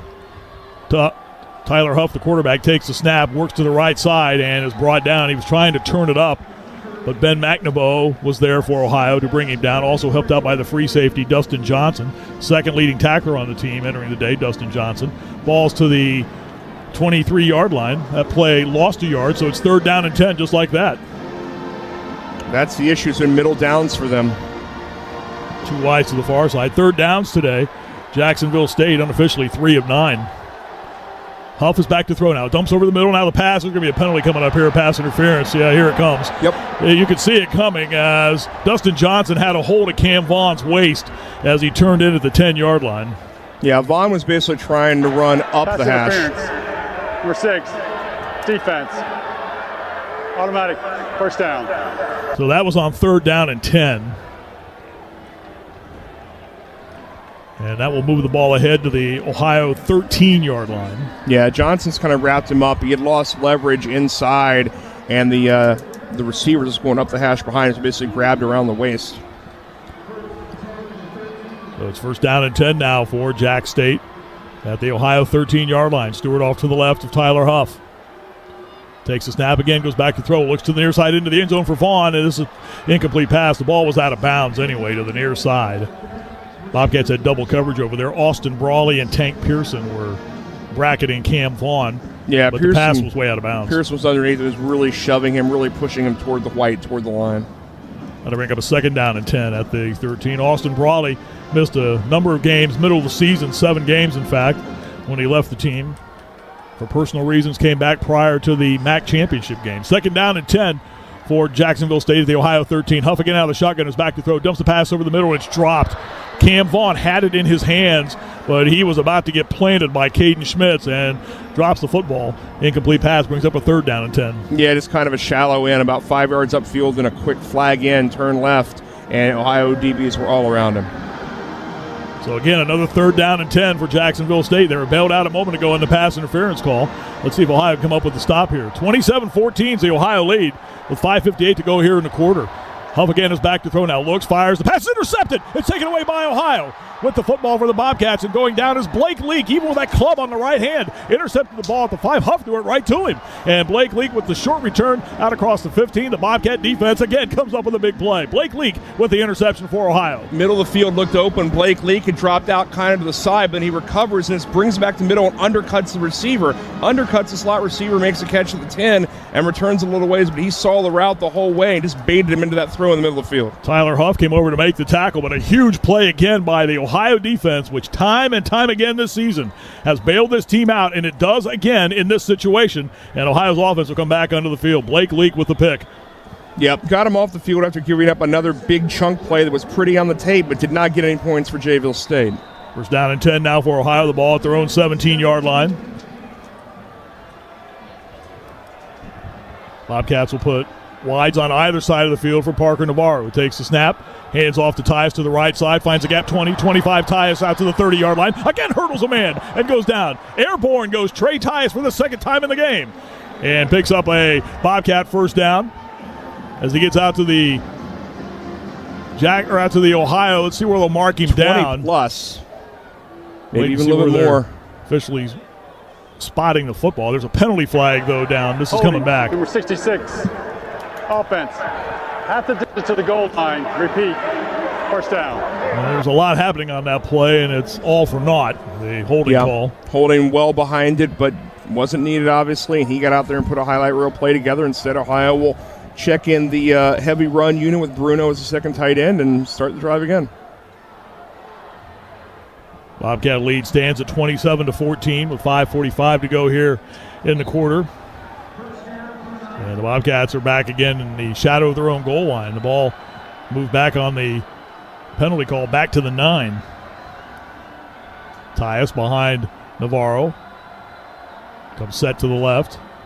Low snap, Navarro pulls it in. Now we'll start to run.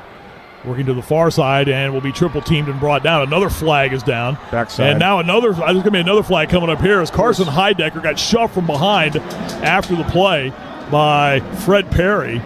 I think they were going to hit Heidecker for holding, and then when he started to get up, Fred Perry came running over and just shoved him between the number 57 on the back of his uniform down to the turf. Thought none of the officials could see it, but a couple did, and the other 10,000 of us or whatever in the building definitely saw that. So that's going to ruin what would have been a great play for Jacksonville State. I think the personal foul will take precedence and be first down regardless.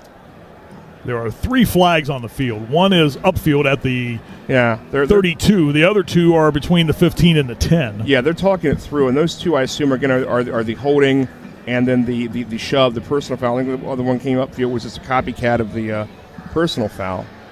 But I think Ohio is actually going to net out a benefit here, at least first down.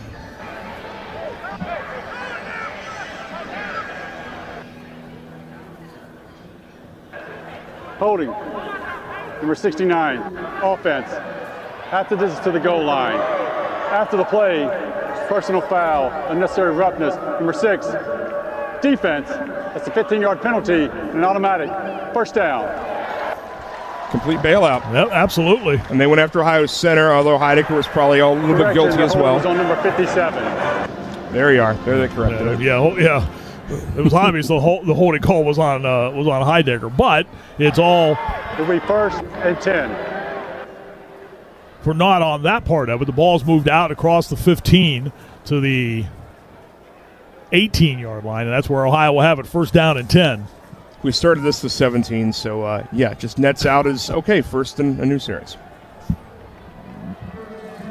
5:23 to go in what has been a very long third quarter. Just one score, that by Jacksonville. They have officially spotted the ball at the 19, so it's 10-yard walk-off again from the line of scrimmage, which was the 9, so now we're all set. First down and 10, Ohio. Coleman Owen to the near side. Also into the game now to wideout spot. Ian Pugh making one of his first appearances of the day. Back to throw is Navarro looking, heaving it downfield now for Coleman Owen, who was held up and dropped across the 45. Another penalty flag's coming in. Jameer Latimer had a hold of Coleman Owen's jersey as he was running downfield. Yep, he held him back, and Owen basically was running a corner route. He was running upfield up the numbers and the left turn at the 50. Number 1, defense, 15-yard penalty, automatic first down. So that'll move the ball out to the 34-yard line. And part of that's a mouth calculation by a coaching staff or a DB, because understand you don't get spotted the foul, you just get 15. So if you think he's going to beat you at 30 yards deep, that PI is probably not a bad idea. Latimer, 5'10 sophomore from Fairburn, Georgia. Second team Conference USA selection. Bobcats with the first down now out to their own 34-yard line, leading 27-14 over Jacksonville State.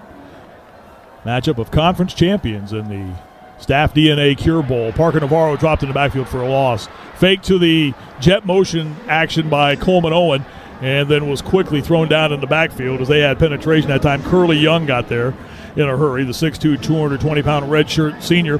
He's from Austin, Texas, a transfer from California. Yeah, that didn't freeze the linebacker level at all. He was hoping to run kind of a delay after that jet flew by, but the linebacker's locked in on him. Play loss 5, back to the 29. Second and 15 now for Ohio.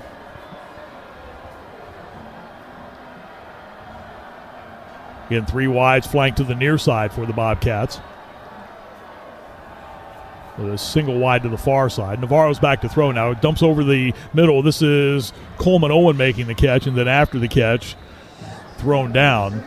Latimer on the stop for Jacksonville State. Yeah, Latimer's been his personal protector all day. Gets back to the original line, I think. Gain of 6, yeah, that's in the 35. So third down for Ohio, and officially today the Bobcats on third downs, 2 of 8. But again, stat monitor we're using hasn't been updated since I think about 2 o'clock today. Our trust factor's low. Yeah.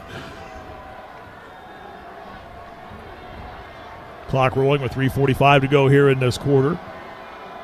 Teams have exchanged turnovers. In fact, there have been 3 here in this quarter. Yeah, 2 by Jacksonville State. The Blake Leak interception. Fumble and a pick by Jacks. Back to throw Navarro. Looking.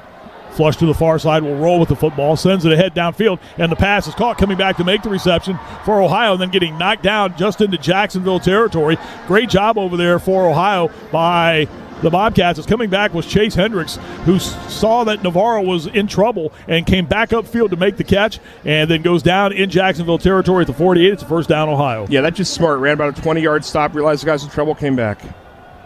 Bobcats quickly snapped the football. It was a 20-yard gain, and Trey Tyus gets across the 45 to the 44. Ohio introducing a little tempo right here. Well, Brian Smith has talked throughout the season about Rodney Harris, about the type of confidence they have in him. Back to throw is Navarro now quickly. Flushed out of the pocket, rolling to the near side. Almost dropped the football. Dumps it ahead, and the pass is caught by Trey Tyus at the 40 of Jacksonville State. Out of a tackle attempt, 35. He's to the 30 of the Gamecocks. Still fighting ahead for yardage. And is finally brought down again. Parker Navarro with that improvisation saved him on that one. Almost dropped the football and then just almost shot put the football ahead. But pulled his lineman into a bunch of holding behind it. 86. Offense. 10-yard penalty. Repeats second down. Flag is thrown right about the midfield stripe. It was play just lasted too long. I mean, it's a thing of beauty to see him extend like that. But what happens when you run around back there, you will drag your blockers into holding calls and blocks in the back by virtue of turning them around when they try and help you out. And Tyus is going to take a break. I think Ricky Hunt's getting out there. But, yeah, that's just tough. Navarro does a great job escaping, but that will happen occasionally when you extend a play to 20 seconds. First time we've seen Ricky Hunt Jr. in the game today. Of course, everyone remembers his bowl highlights last year with 5 touchdowns, 4 rushing, 1 on the receiving end, and seeing his first action in today's Cure Bowl. Bobcats facing a second down and long, second down and 11. It's back at the 46-yard line, their own 46. Navarro's going back to throw. Now will turn and run with the football to the near side. Delivers ahead quickly. It's caught by Ohio's Ian Pugh, who gets back into Jacksonville State territory at the 40-yard line. He's a yard shy, or did he get it? He got it. Needed the 38. He stretched it right in front of us. We were blocked by the Ohio bench. Well, no, he's shy. Okay. He's shy by a couple of yards. He got to the Jacksonville State 40. They're going to go double tight end, heavy. Well, it is a first down. They had moved the chains. Well, wait a minute now. The stick says first down. Yeah, but the chains haven't moved. Far side chains are not right, or else someone's very confused. There's all kinds of confusion. There were guys running in and off the field for Jacksonville State, and the play is snapped with everyone seemingly in agreement that everything's okay. And they were in a late switch. I think Ohio thought they had caught him in a late switch or a too many men penalty, and just snapped it. Now the scoreboard had it as 2nd and 3, and the chains are now finally moving. The chains are moving. Now that the marker far side has it as 2nd down, they're going to have to get control of this right now. Yeah, they've not been communicating well with the sidelines. I don't know what crew this is with chains. But, and Edwin Lee's going over to the yard marker, the individual running the yard marker, to try to get him to get on the same page with everybody else. Yeah, Ohio may have gotten away with one in terms of that quick snap. We'll see how far they can rewind, or if they want to rewind this. But Ohio saw a gap, saw a chance, we're just like, snap it, go. They might have 12, go. Believe it to be a free play. Well, it was funny. Edwin Lee ran over to the gentleman who's holding the yard marker and said something to him, and the guy just stared at him. He didn't agree, disagree, just like, oh, well, whatever, one pal. of those games where the chain crew goes for hot dogs, forgets to come back. One of those things. Well, there was a quick timeout. Again, the officiating crew coming together. The officials were staying at our hotel. Yeah, you saw them this morning. Yeah, saw them this morning, yeah. Looked like a competent group of individuals. Media timeout. Okay, we're going to have a media timeout. TV, sure. Okay, 91 seconds to go, and what has suddenly become a very confusing third quarter. Ohio leads Jacksonville State by the score of 27-14. We'll step aside. This is the Ohio Sports Network from Learfield, presented by Holzer Health Systems. That's buzzed. Oh, yeah? Yeah, he's starting with the woots. And now a speech. I just want to say that friendship is about heart and brain. Who's with me? Good thing is, he knows when he's buzzed. And my brain is saying, when it's time to go home, somebody call me a ride. Love that guy. Me too. Know your buzzed warning signs? Call for a ride when it's time to go home. Buzz driving is drunk driving. A message from NHTSA and the Ad Council. Substance use disorder and addiction is so isolating. And so, as a Black woman in recovery, hope must be loud. It grows louder when you ask for help and you're vulnerable. It is the thread that lets you know that no matter what happens, you will be okay. When we learn the power of hope, recovery is possible. Find out how at startwithhope.com. Brought to you by the National Council for Mental Wellbeing, Shatterproof, and the Ad Council.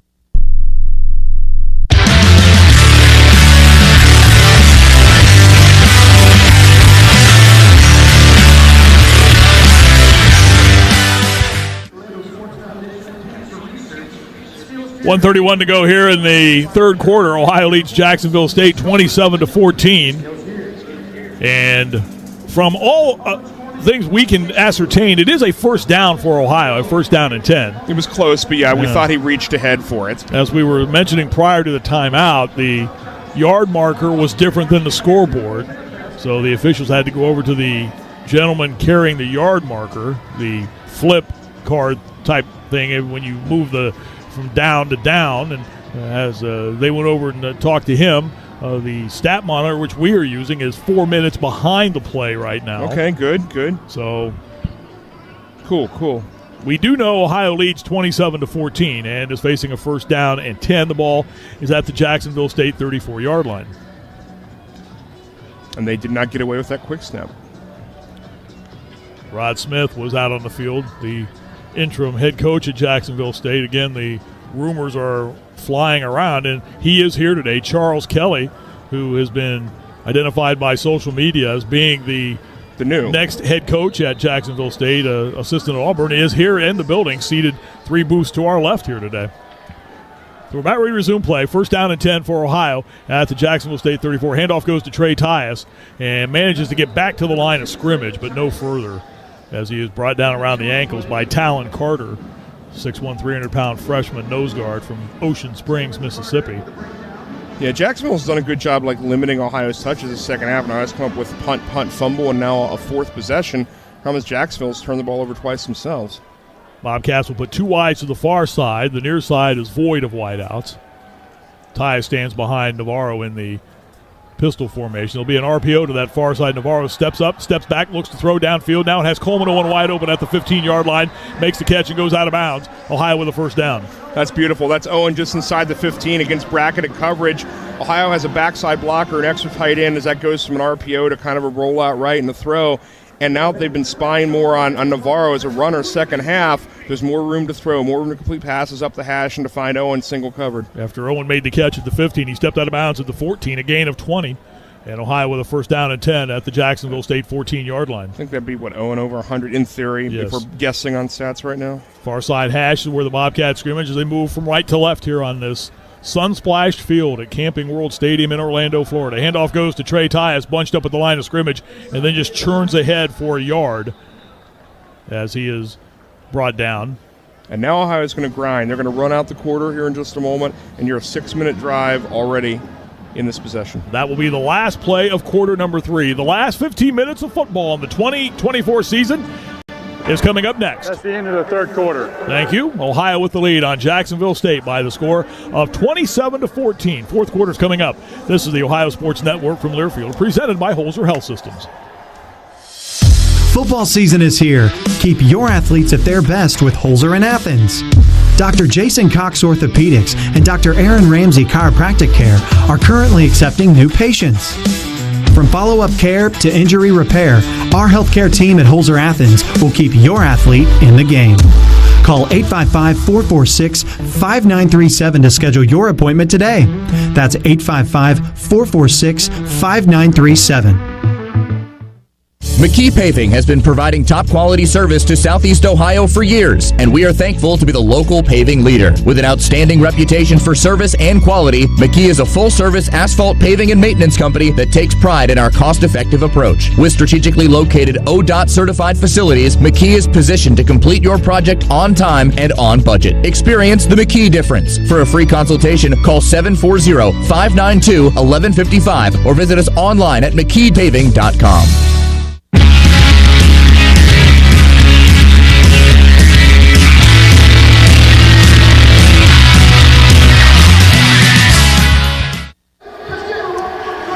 15 minutes of football left to be played. Fourth quarter about to get underway here in Orlando at Camping World Stadium. Ohio leads Jacksonville State 27-14 in the 10th annual StaffDNA Cure Bowl. Let's pause 10 seconds, allow stations to identify themselves. This is the Ohio Sports Network from Learfield, presented by Holzer.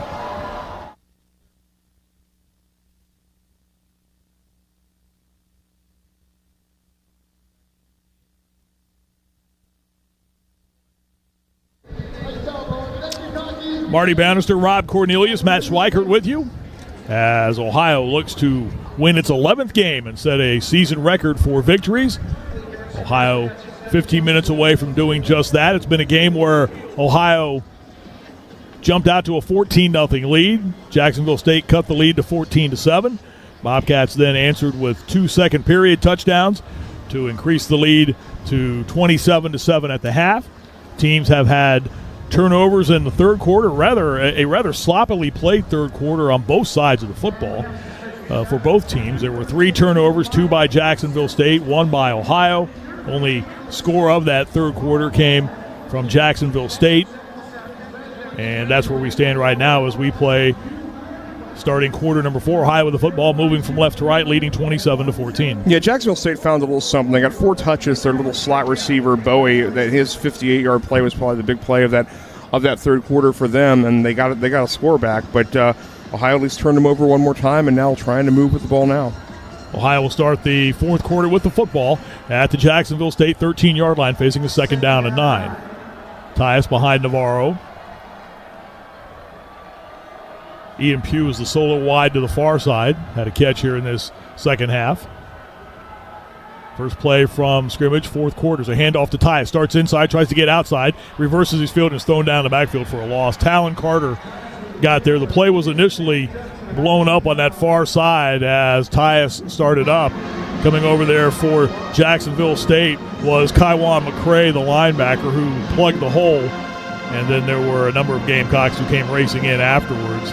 Yeah, just great reach by that defensive end.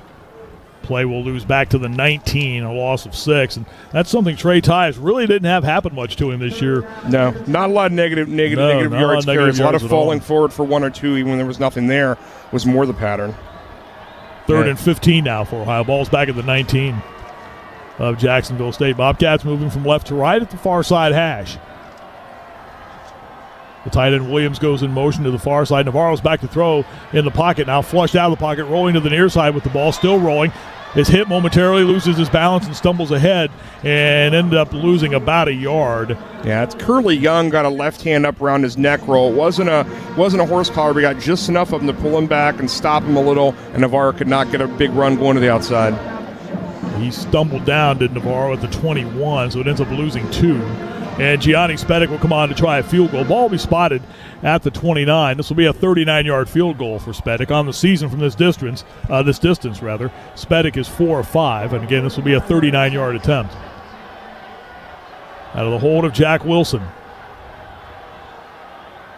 To the near side high. Snap is high. The hold is down by Wilson. The kick by Spedic is up, and the kick is good.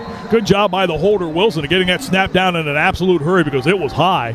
And Spedic completes the field goal from 39 yards out, and Ohio increases its lead to 30-14 over Jacksonville State with 13-19 to play in the game here at the Cure Bowl in Orlando, Florida.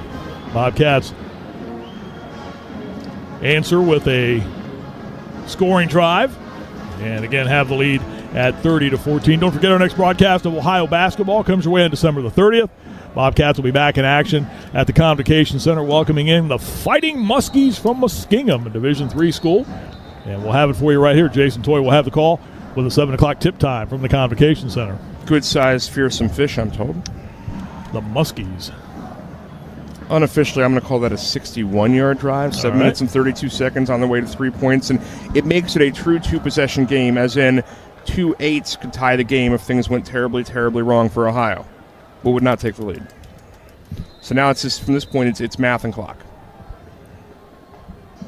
Bobcat defense allowed a first quarter touchdown, the first of the season.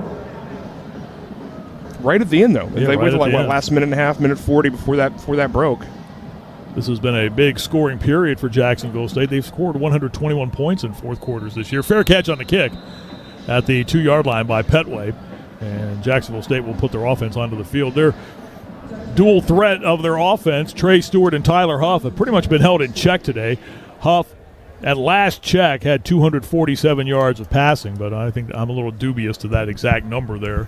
Yeah, we're not sure. We're close on all our numbers tonight, but don't go to the bank with them exactly. Yeah, exactly. The stat monitor that provides the numbers hasn't been updated since the 5:58 mark in the third quarter. They'll figure it out. I'm sure we'll get finals, on the plane. Ball at the 25. Back to throw is Huff now. Has some time. Being chased, delivers to the far side. The pass is caught. And trying to work his way upfield is Stewart. Spins to the 30-yard line and is brought down across the 30. Over there for Ohio was Blake Leak. And helping him out was C.J. Doggett. And the play carries out to the 32-yard line, a gain of 7. Stewart's numbers are otherworldly. They just have not found a way to get him the ball when he can't run it. Almost 5,000 career rushing yards, but has been held in check today. Jet sweep motion. The ball goes into the hands of Petway, trying to get to the edge at the 35 for the first down is where he needed to go. And close. He is close. Yeah, he was brought down over there on that far side. C.J. Doggett stretching that play out was over there for Ohio, helped out by Dustin Johnson. Third and under a yard probably. 3rd and 1. Ball's at the 34, their own 34 though. Fake the handoff, and Huff dives ahead, and he just, see where they mark it. They are going to say it's a first down. As Dustin Johnson again came up, helped out by Adonis Williams. It is a first down as Huff gets out to the 36-yard line. Huff is 12-19 for nearly 250, thanks to 2 monster big plays. 2 wides to the far end near. He'll throw. Near side pass is caught by Recksteiner at the 40-yard line and gets out to the 41, a pickup of 5. Breck Recksteiner out of Woodstock, Georgia. Well, I know TV's covered this earlier because his dad's here apparently. We've got some clarifications. I saw that name all week. I thought, isn't that the famous wrestling family? And it is. Huff looks right, rolls to throw, and fires, and the pass is caught at the 48-yard line. Accelerating into Ohio territory is Cam Vaughn across the midfield stripe, where he was finally brought down. Blake Leak making a loaded tackle today. Already has an interception as well, but Vaughn gets to the Ohio 44-yard line. That's another first down for the Gamecocks as they pick up on that play 15 yards. Yeah, Vaughn's getting his yards today. Vaughn and Bowie have basically all the receiving yards for this Jacksonville team.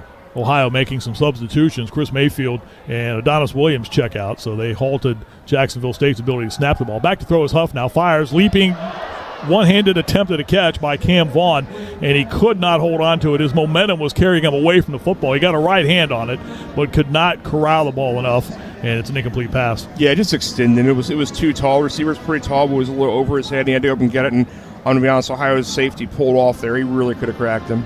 Bradley Weaver put a big hit on Tyler Huff after that pass was thrown, or right as the pass was thrown, I should say. Huff takes the ball on the snap, throws near side, a low throw that, it looked like that bounced. I thought it bounced. And so yeah, it's an incomplete pass, absolutely. Trying to get it to Jared Bowie. Yeah, Thomason's immediately pointing to the ground, making good eye contact with the linesman. That did not count. So that will bring up a 3rd down and long now for Jacksonville State, 3rd down and 10. With 11:10 to go in the game. 2 wides either side. Now Stewart set in the backfield. Rod Smith, who has been their offensive coordinator, serving as the interim head coach today. Back to throw Huff, looking, goes to the far side. Stewart, a leaping grab with the sun in his face at the 30, 25, tie rips the sideline and gets down the side. He was out of bounds back upfield. He ran into the end zone, but he stepped out of bounds back upfield. But it is still good enough for a Jacksonville State first down. He caught that ball with the sun right in his eyes. You could almost tell by the way he caught it. Yeah, he didn't know he was going to catch it. But it was a great catch there in front of Johnson. Got a little crack on him at the 20, went out of bounds with the 18. Pick up a 26 and a first down for Jacksonville State. They're on the move here with the clock rolling and 10:51 to go in the game. Ohio leads 30-14. Could have easily gone the whole way. Nothing, and then all of a sudden 40-yard play. But the tight end in a slot to the near side. 2 wides near, 1 wide to the far side. Stewart with the handoff from Huff, and Ben McNaboe is there to greet him as he started into the hole. He gets to the Ohio 15-yard line where he's brought down. You know, Stewart has 1 big run play today for 14, which makes him 9 for 38 unofficially for the rest of his runs. Wow. 1,517 yards, 1,361 at Limestone, and then 1,604 this year. Huff, play fake on the jet sweep. He's to the 10-yard line. He's to the 5 and dives ahead inside the 5. Gets the first down. It's 1st and goal, Jacksonville State. Ball will be at the Ohio 3. So receiver hold downfield from McCready, the backup receiver, but no whistle on it. Ohio takes it. Quickly to the line of scrimmage at the Bobcat 3, Jacksonville State. Huff hands off to Stewart, and he goes straight into the end zone untouched. Touchdown, Jacksonville State. Trey Stewart with the 3-yard touchdown run, and it's 30-20 in favor of Ohio. Right back there, and they know they'll probably have to go for 2, would be my assumption.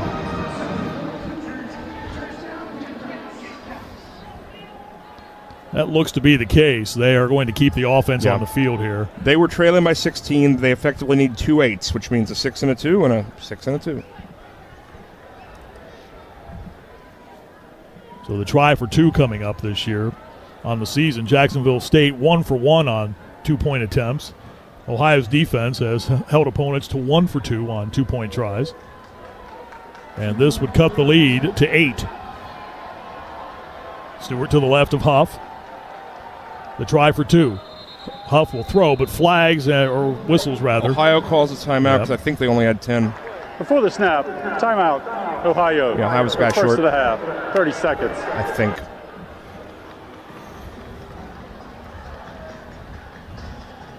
Had to call that timeout, and that was smart.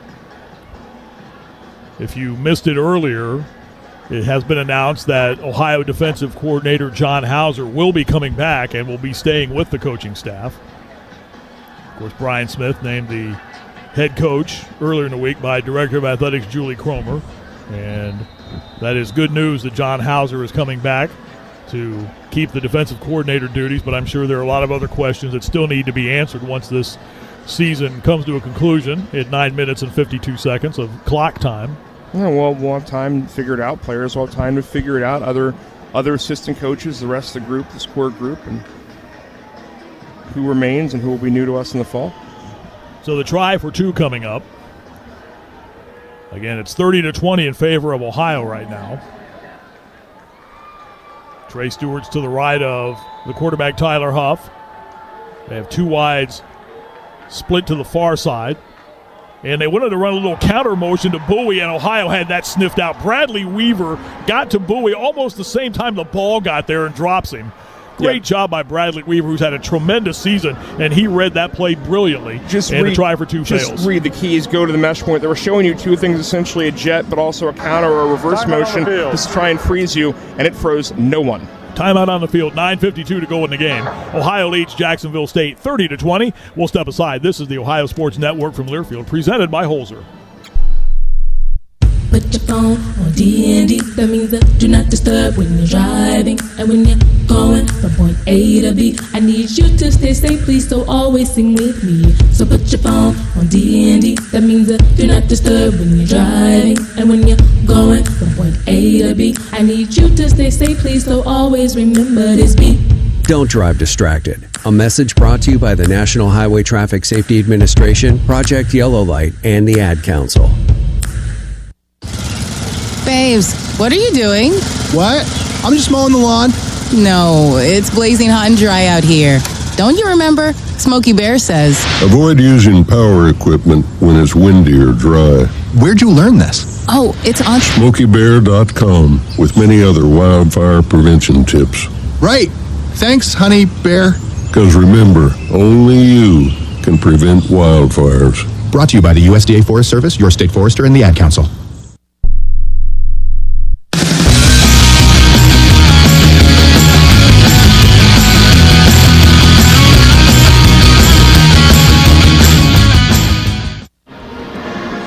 .952 remains to be played in the game. Ohio leads Jacksonville State 30-20 here in Orlando, Florida. Bobcats got down here on Monday afternoon. Team staying at the Lowe's Portofino Resort on the property of Universal Studios. Team had a chance to spend Wednesday afternoon at Universal, sample the rides. You go to OhioBobcats.com and check out the football webpage. There are a number of pictures of players on the rides. They went to Top Golf on Monday, had a day on Thursday of some charity work and some food group work with some of the food charities locally here in the Orlando area. And that's one of the things about these bowls that I think sometimes gets so often overlooked is it's not just you come down here for a week and practice for football. Yeah, you do practice, but there's so many other things that are set aside for the teams to do. It makes the trip very worthwhile. No, a lot of time to spend together. Again, they get you some charity stuff in. Maybe you'll go to a hospital. Maybe you'll do some food handout. You'll do some things for charity down here. And you'll be public. You'll be visible and hopefully be a good example for the kids or the cause wherever you're headed. But doing it in Orlando has been cool because, again, they play 3 games here. We're kind of the first one, so we get the full treatment that, say, the Pop-Tarts Bowl and the other things they're going to get in the next couple of weeks. So you're kind of the dress rehearsal. So you get all the cool stuff that, come for some of these other conferences. There was a Cure Bowl party on Tuesday evening at Universal Studios where the teams were together but separate, if you understand what I'm saying. They were velvet ropes. They kind of stood there and looked at one another. Here's the kick, fielded at the goal line by Ohio. This is Pugh coming out across the 20, out to the 25, to the 30, to the 35-yard line, and it's run out of bounds. He's had a very good season returning kicks, and there are flags down, however. Yeah, back behind him around the 15's the first one. Started to open up for him. Thought he had a shot to get outside the numbers and go. Here's the return. Illegal box to the black. Number 27, return team. After this to the goal line. First down. Ohio, the top scoring team this year in the Mid-American Conference at 29 points a game. Jacksonville State, the top scoring team in Conference USA at 36 points per game. And 50 points are on the board here today with Ohio again leading 30-20. Yeah, they had a big margin all year. They basically were plus 11 per game with Jacksonville State. There was always a big difference for them, especially with that run game. After the penalty, Ohio will start this possession at the far side hash mark at their own 8-yard line. Again, leading 30-20. Tight end Mason Williams is in a slot to the near side. There are 2 wides to the near side. Coleman Owen, the single-season yardage receiving record holder at Ohio, is to the far side. Navarro goes back to throw, dumps the ball ahead to Mason Williams, the tight end, 15-20, and muscles his way out near the 25-yard line for an Ohio first down. I was about to say, we hadn't seen him targeted or thrown to all day, and there you go, perfectly. He's blocked a lot today, so Ohio was run-heavy in the first half. I don't mind seeing that at all. Gain of 17. Williams had a touchdown reception in the championship game victory over Miami a couple of weeks back at Ford Field. 19th reception of the season for 193 yards. Also recovered a fumble for a touchdown way back in October in the Buffalo game. 2 wides to the far side. That was when Trey Tyus was brought down near the goal line. The ball squirted free and rolled into the end zone, and Williams fell on it. Navarro takes the snap, hands off to Tyus, 30, and moves his way out to the 35-yard line, close to another Ohio first down. And it is good enough. Another 10-yard gain. And a first down for Ohio, 17 by Mason Williams, 10 more by Tyus. First down, Bobcats. Run heavy and letting your offensive line wear them down and deliver the shot, deliver the blow, and not be there pass blocking, taking punches yourself.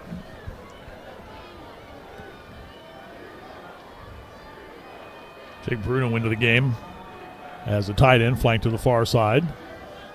Tyus now moves up to the left of Parker Navarro. There are 2 wides to the near side for Ohio as the shadows start to creep in here over the light standards at Camping World Stadium. Navarro fakes, keeps the football to the far side, 40, 45-yard line, Jacksonville State territory, 45, cuts back middle of the field to the 40, tries to get out of a tackle attempt and doesn't. He's still on to go to the 35. Navarro slides down just shy of the 30-yard line. First down, Ohio. The elusiveness of Parker Navarro, again, pays huge dividends at Ohio with a first down. Long way to run left and right for 30-plus, but again, a good keep, a good hide the ball on his left hip. Jacksonville State loses him, and Ohio's blockers upfield don't hold. It worked almost perfectly. 33 yards for Parker Navarro. And Ohio with a first down in Jacksonville State territory at the 32-yard line. That puts him well over 100 on the day, no matter which of these sets of stats we use. We'll figure it out, guys. All the records, we'll check them later. Yeah, it's good news, mostly. It's been a rough day in that regard, just trying to get the stats correct. Trips to the far side for Ohio. Ball is now at the near side hash and at the Jacksonville State 32-yard line with 7:29 to go. Navarro's back to throw. Looks to the far side for Coleman Owen. Can he adjust to it? No. Owen had started in. Navarro threw it behind him to the outside while Coleman was looking inside. There's a flag down after the play, too.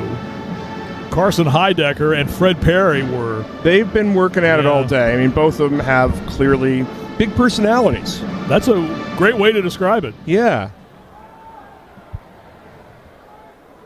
No, Owen there was running essentially an in, whereas the throw was toward more of a corner. After the play, unsportsmanlike conduct, number 6, defense. That's his first of the game.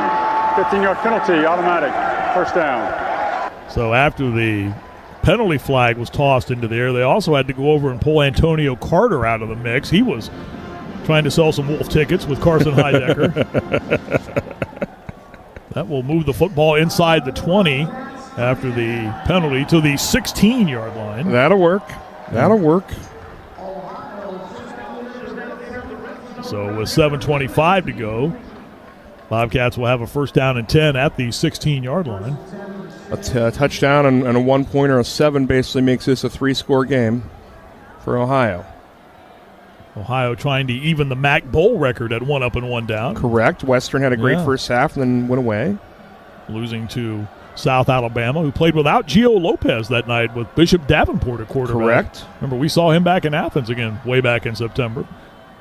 Navarro fakes the Tyus, keeps the football, and is grabbed around the ankles and brought down by Curly Young at the Jacksonville State 15-1. That's what you got to figure out. Young is basically the linebacker assigned to now spy or sit on Navarro most of these last couple series. So what space is he vacating? If he's on top of Navarro, then what's open? Something is.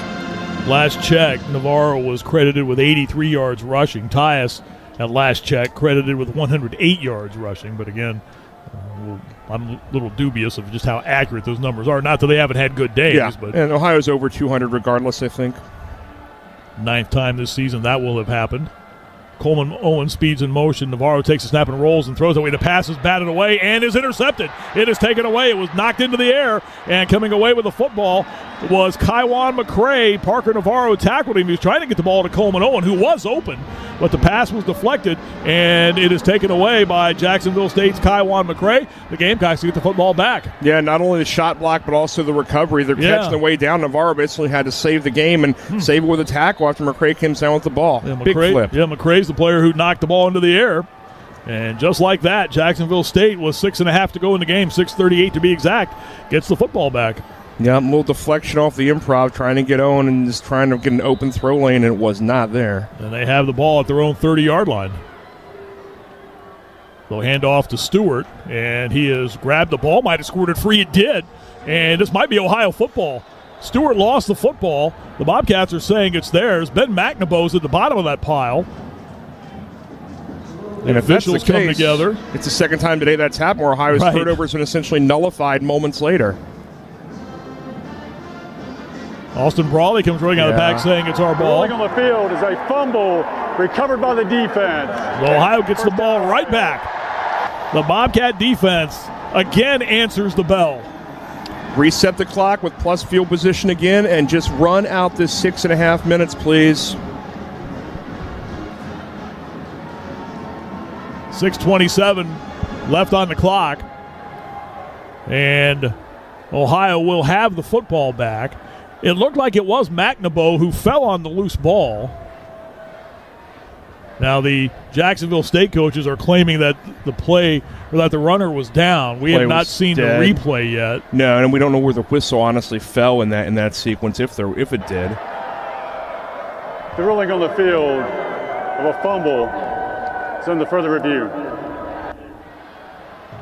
McNaboe was around the ball. Bradley Weaver was there too.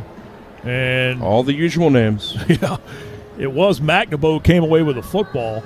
Now the replay we just saw isn't really definitive. No, that's just where Schmitz comes through late. And so they're going to look at this, and there's a timeout on the field. 6:27 to go in the game. Ohio leads Jacksonville State 30-20. This is the 10th annual StaffDNA Cure Bowl on the Ohio Sports Network from Learfield, presented by Holzer.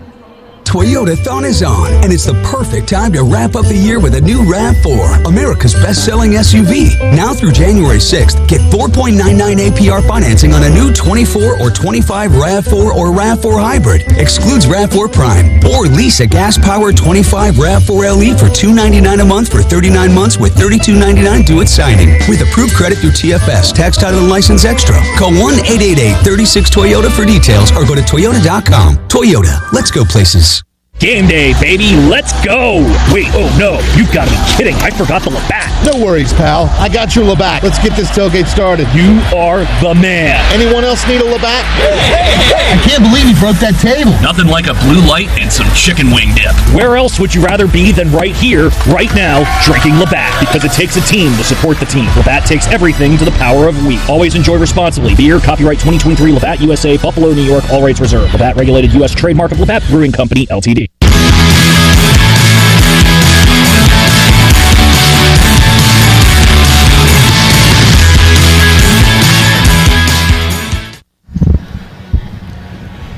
.6:27 left to play. They are still looking at the review of the ball that was ruled initially a fumble recovered by Ohio.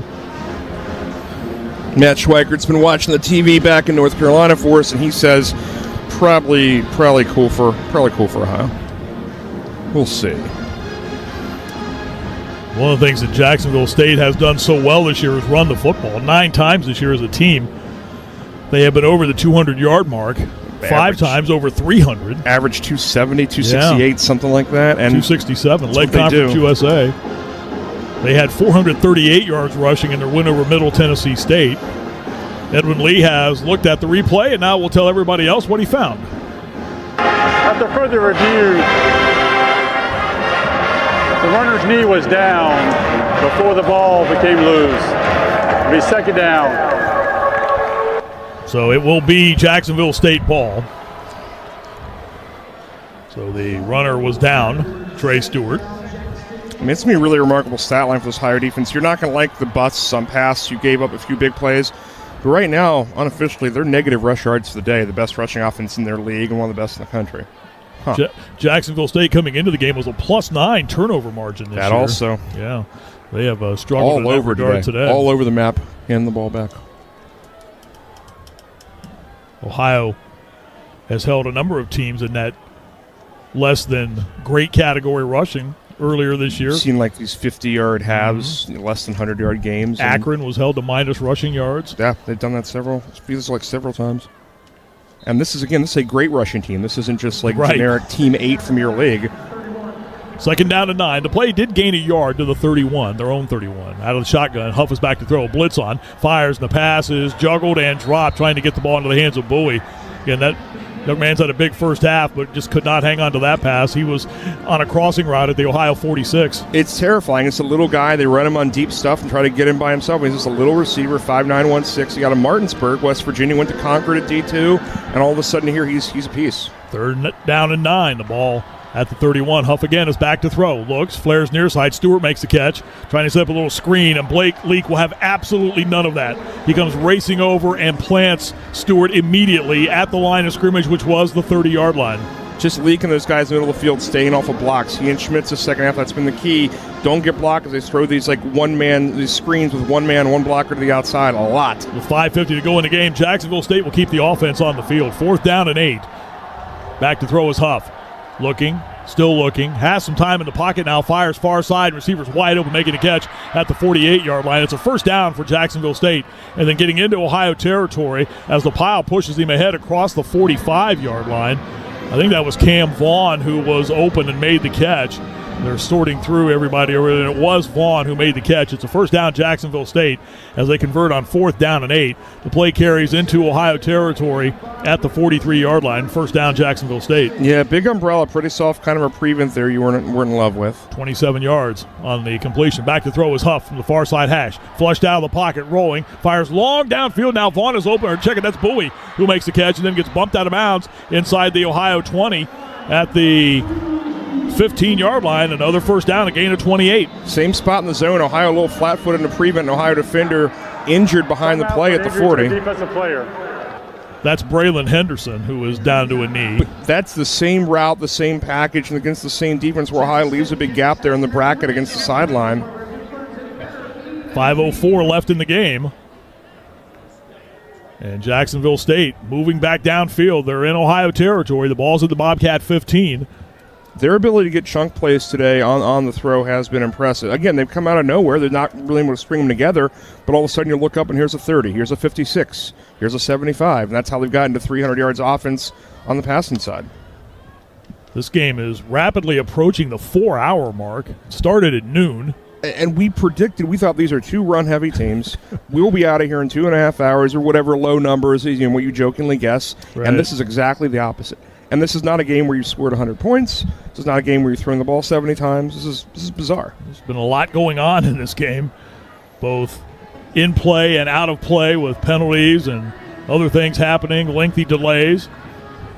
Again, the last check of the numbers, and again, I'm going to use the term unofficially, have a grand total of 700 yards of offense in this game. Bobcats at 410. Braylon Henderson is up and is walking off the field under his own power. Yeah, and when he was down there, he was like just sitting. He was sitting up, but he just stopped, and they had to go get him. So it didn't appear to be super serious, but he got over to the sideline.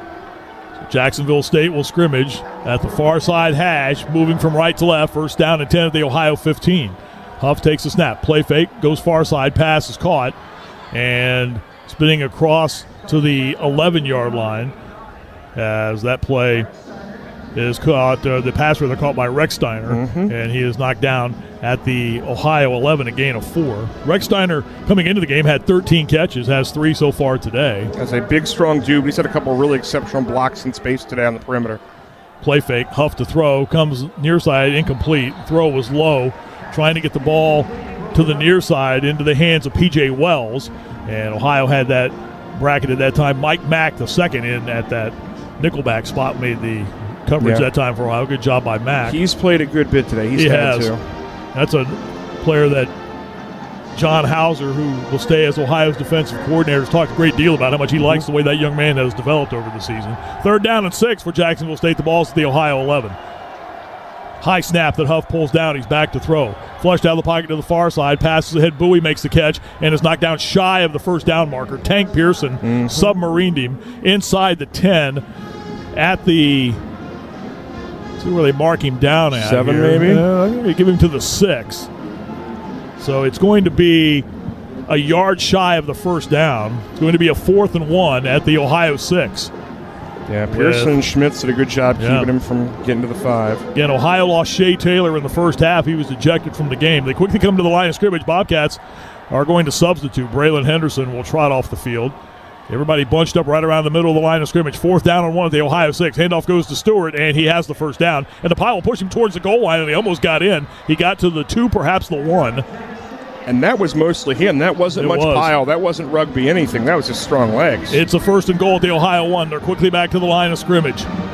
Huff over center, turns, hands off to Stewart, and dives into the end zone, touchdown. Trey Stewart then does a little swim move flat of his stomach in the end zone, and Jacksonville State inches closer. 3:35 to go in the game. It's now 30-26 in favor of Ohio. That was fascinating. They tried to execute almost an immediate snap. Ohio started to get back on side, and Mack was lined up at the back of formations like a safety. He took a run like he was trying to block a kick and dove up and over the line. I'm shocked a penalty for a dangerous player similar wasn't called there. He thought he could stop it by going over the top. They will come on to kick the extra point. Garrison Ripa will come on to try the extra point. 3:35 to go in the game. Ohio's lead is at 4. Snap is good. The hold is good. The kick by Ripa is up, and the kick is good. 3:35 to go in the game. Ohio has a lead of 3. It's Ohio 30, Jacksonville State 27. We'll take a timeout. This is the Ohio Sports Network from Learfield, presented by Holzer Health Systems.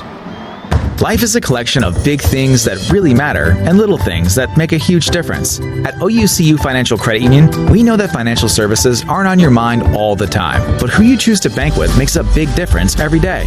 That's why OUCU's commitment to our members extends well beyond low-rate loans and convenient products. We're committed to making you feel like you belong at our branches and, even online. Become a member today. Learn more about OUCU Financial at oucu.org. Federally insured by NCUA. Football season is here, which means winter is not far behind. Hi, this is Jared Dean with Dean Heating and Cooling. As your local Tempstar dealer, you can experience superior home comfort with Tempstar game-changing technology. Whether you need a fall tune-up or a midwinter repair call, our expert technicians will make sure your heating system is running at peak performance. Count on Dean Heating and Cooling and Tempstar to keep you cozy all winter long. Find us online at deanheatingandcooling.com and go Cats!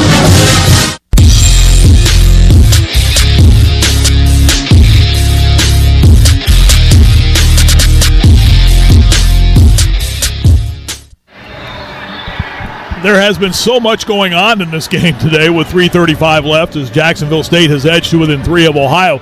But keep in mind, they had a field goal attempt that hit the left upright, and if that had gone through, they would just need a field goal to win the game. Yeah, bounced out. Hit the left one, bounced out right. And again, they've started to move the ball a little bit better. They've gotten some passing game going, albeit in fits and starts. Ohio's Roman Perotti got hurt early second half and is not returned. His helmet free here at the 35 in front of us after getting checked out. So it's been a little different second half. But without Perotti and Shea Taylor, there have been a few things exposed a little bit on this Ohio defense. With 3:35 to go in the game, each team has 2 timeouts remaining. And we still have the 2-minute timeout as well, too. So each team will have that to bank on right now. But the key to this right now is, as well as Ohio has run the football all season, now is the time to churn out one of those 3-minute drives and just put this one on ice and get on the charter flight and go home. Yeah, that's what you've been needing. And you saw some of that in the first half. In the second half, this offense has again just been fits and starts. You've been outscored 20-3 in the second half. Really never got it going. Bobcats will put their hands team on the field right now, which includes Trey Tyus, Mason Williams, Adonis Williams, Bryce Butler, Caden Schmitz are all up front right now. They're expecting perhaps Jacksonville State to try an onside kick. I mean, there's still 3:35 left in the game. And 5 stoppages, 2 for each team, exactly. plus the 2-minute stoppage. So you will get some stoppages and can manage this thing as long as you get possession. Coleman Owen is flanked to the near side. Back deep, standing at the 15-yard line, is Ohio's Iman Dennis. And here comes Ripa, and he will kick it away, but it's a very high, but a short kick. Check it. That's Chase Hendricks, who's back to return the ball for Ohio. Bobbled it momentarily and turns upfield after catching the ball at the 9 and gets out to the 14-yard line. That could have gone wrong in a hurry. Yeah, it's a little unusual. Rather interesting to kick it short like that, don't you think? Absolutely. I thought they just want to. boot into the end zone. Doing it, and then you bury it. But, I mean, it is the 14-yard line, so as opposed to the 20 or the 25, so take it for what it's worth. The ball will be at the 14 for Ohio. Again, 3:33 left to play in the game. The Jacksonville State side, they're obviously amped up right now. Because they're back in this game. They've been 2 or 3 possessions seemingly out of this game for the better part of the middle of it. Yep. Ohio will scrimmage near side hash, moving from left to right. The lead's been sliced to 3, 30-27 Ohio.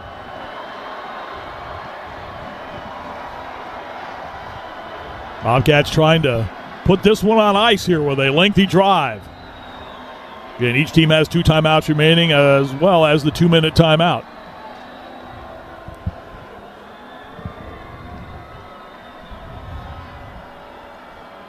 We must be waiting on TV to give us the okay. And TV's off the field, so I'm kind of curious what we are holding on here. We've had this happen a number of times. The ball's going to be moved back. Well, was there a penalty that we did not see? I didn't see a 5-yard walk. Here we go. The play, the receiver gave a fair signal. Pool of the ball is dead when he recovers it. At the 8-yard line, please reset the game clock to 3 minutes, 35 seconds. So apparently Chase Hendricks signaled fair catch. I must have missed that. Obvious. Yeah, it was not that clear, and he was on the run a little bit to do it. So that basically becomes a half the distance. Goes from the 14 to the 8. Yeah, so that moves the ball, back to the 8. That's where Ohio will start. So now they're late moving the chains again to the far side. This has just been it's a dress rehearsal. It's been a rough second half for a lot of folks in game management here. So here we go, 1st down and 10. The ball for Ohio now back at their own 8-yard line at the near side hash. Tyus stands behind Navarro, pistol formation. Handoff goes to Tyus, and he manages to work his way out across the 10 to the 12, a gain of 4. Would imagine Jacksonville State has used the timeout. They do, although Tyus is slow to get up at the 13. Jack State, their second and a half. And Tyus is flat down on the field right now. Yeah, he's flipped over and laid down on his stomach, so I don't know whether he's got a cramp or back thing, but he's now rolling back over. Training staff out checking on him. It has been a pleasure to watch him play this season, and the way that he burst onto the scene in that opening game at Syracuse with 203 yards. If you remember back to that game, Ricky Hunt started in the backfield, and Tyus just grabbed that position. And it was interesting as well, too, as the season went along. I can recall talking to Ricky Hunt Jr., and I asked him about that. He goes, hey, I became Trey's biggest fan. Watching him run. He was so good. I don't think he offended anybody, teammates, other guys in the position. He was clearly the best guy for the job for much of the season. And that running back room, I mean, there's some talent there. Due to the injury by Ohio, there is no timeout by Jack State. So play clock will be set to 25 seconds. The game clock will start on my signal. So Jack State will save the timeout. Yep, injury saves them that stoppage. Play used up all of 3 seconds. So ball is again out to the 12. And Ricky Hunt is into the game now at the running back spot in the pistol formation. I mean, that's a situation that could have been very tough for Ricky Hunt Jr. I mean, you think back to last year, the 5 touchdowns in the Myrtle Beach Bowl. A lot of folks were thinking big things about him this year. But now he's the running back with Tyus out of the game after being shaken up on the last play. Navarro will hand the football to Hunt. Works to the left side across the 15-yard line and still fights ahead across the 20. Still on the go. Ricky Hunt to the 25-yard line. And the pile continues to shove. And Hunt still running. And almost broke out of the pack across the 40. Out to the 43. How about Ricky Hunt Jr.? My goodness. He ends up picking up 31 yards on a play that looked like it was stopped for a gain of a couple. How did that happen? It's because he never stopped churning, running forwards, running backwards, turning back to forwards, and that line just gets in behind him. You see the whole team. You see Williams the tight end. You see Owen pushing. Everybody pushing. Well, and that just, I think, defines what we were talking about a moment ago. A young man who could have just basically run up the white flag, and when the team needs him the most, he steps up with a huge gain. He's fresh. Yeah, out to the 42-yard line. But just the way that play unfolded right there, first down and 10, Ohio. Clock is rolling, 2:20 to go in the game. Navarro will take the snap, hand off to Hunt, works to the right side, and is tripped up just as he was starting to make his way towards the edge at the 42-yard line, which is the line of scrimmage. Up there for Jacksonville State Jack State was Antonio Carter. 30 seconds. We set the game clock to 2 minutes, 16 seconds, 2:16. So they will put a second back on the clock, and Jacksonville State uses the first of its 2 remaining timeouts. And again, remember, they can stop the clock one more time, and the clock will stop at the 2-minute timeout. Right. So they're going to burn one after Ohio's next play, I think, regardless, to add to that play count, wherever it falls before the 2-minute warning or ID or whatever.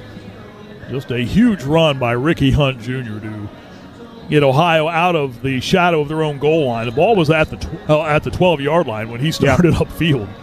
Yeah, that's a real closing time kind of run. Ohio had run 2 plays, burned off a minute, essentially got the ball at around 3:30, and it's burned off a minute plus now with a couple plays. And forcing Jack State to burn their timeouts. Take away their runway. That's what you're doing. By taking away time, the score matters less if you're taking away time and time's out. Tyus is back into the game. Stands behind Navarro in the pistol. There are 2 wides to the far and no wides to the near side of the field, which is covered by shadows now. Navarro, a couple of hand claps, turns, hands off. Here's Tyus, and he is knocked down right at the 43. Rod Smith immediately uses another timeout. Yeah, just an inside zone. Give Navarro briefly considered keeping it, but put it in the belly of the back. Jack State, their third and final No half. gain at the 43-yard line, so it's 3rd down and 9 for Ohio. And now for Jack State, essentially, if they can get a stop on 3rd down, you're going to hit that 2-minute warning, and Ohio will be 4th down, long, and 2 minutes. So Jack State basically playing for a 2-minute period to get the ball back. You look back through the season, and Ohio had a close one at Central Michigan, winning that one 27-25. The win over South Alabama back on September the 7th was a 27-20 victory for Ohio. Jacksonville State this year, they lost that game to Western Kentucky 19-17. They went into overtime and beat Louisiana Tech 44-37. They beat FIU 34-31. They went double overtime with Eastern Michigan, lost that one 37-34, so they played their share of tight ones. They've been a lot of tight ones. Ohio hasn't been in one since mid-October. They're down to 9 now. The ball for Ohio at their own 43-yard line. Leading 30-27 with 2:11 to go in the game. Navarro wants Coleman Owen to come in motion. He does. Navarro takes the snap, goes back to throw, goes far side. Tyus makes the catch, turns up 45-yard line, has the first down, and gets into Jacksonville State territory as he goes across the midfield stripe to the 45, and that should do it. But a flag comes in after the play. That's defense. That's late. That's a spear or a targeting or something late. There weren't any Ohio blockers out there, I don't think, to hold. We'll see. Jacksonville State is out of timeouts.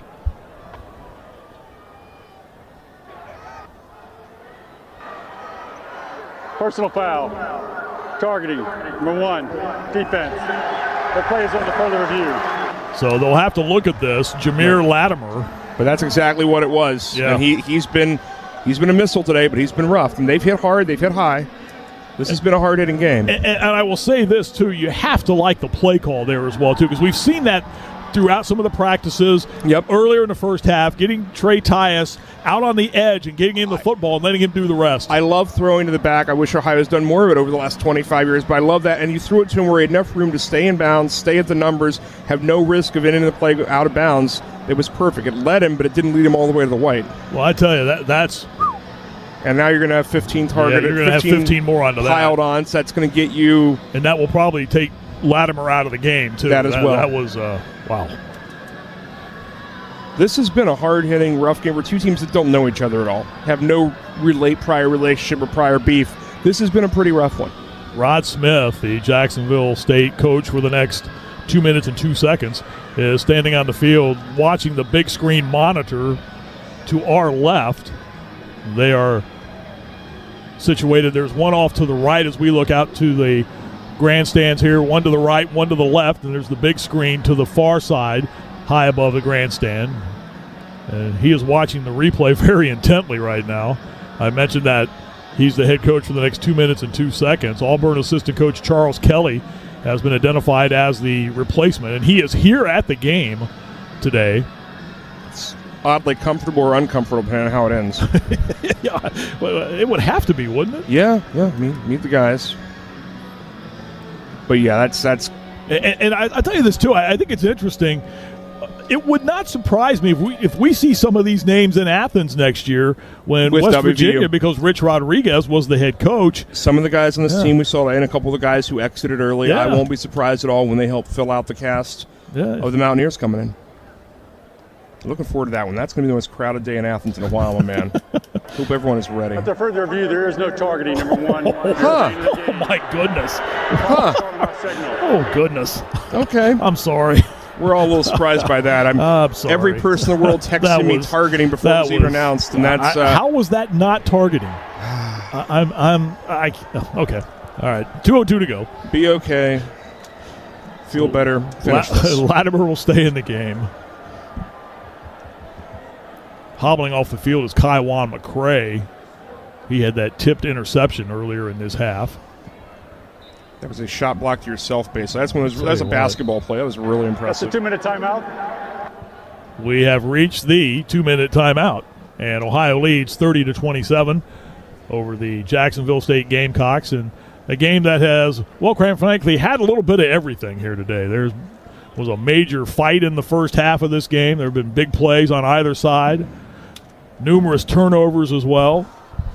But it is a bowl game that has, well, as I said, it has featured just about everything here to wrap up the season. Ohio, after that swing pass and that run for the first down by Trey Tyus, it will give Ohio a first down and 10. Jacksonville State's out of timeouts, so they have no way to stop the clock the rest of the way out.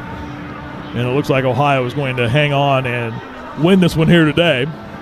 Rob Cornelius is about to make his way down to the locker room as well. One final timeout. Ohio leads 30-27 over Jacksonville State. This is the Ohio Sports Network from Learfield, presented by Holzer. Dear McDonald's, your breakfast menu? Fire. 10s across the board. I could be happy with anything, even though I order the same thing every time. Thanks for not judging me. I'll try something new next time. Maybe. Buy one, get one for $1 breakfast on favorites like toasty bagel sandwiches, hash browns, and more. Prices and participation may vary. Cannot be combined with any other offer. Valid for item of equal or lesser value. Ba-da-ba-ba-ba. Need a place to stay? The Ohio University Inn, a proud supporter of the Ohio Bobcats, and the only hotel located right on campus. Offers guests a complete range of services and amenities, including a 24-hour fitness center, free high-speed internet, great event space, and much more. Plus, you can dine on fabulous steaks and fresh seafood and pasta at Cutler's Restaurant, or enjoy a friendly pub atmosphere at Bunch of Grapes Tavern. Visit us online at OUIN.com. The Ohio University Inn, Athens' only full-service hotel. Have a smart stay.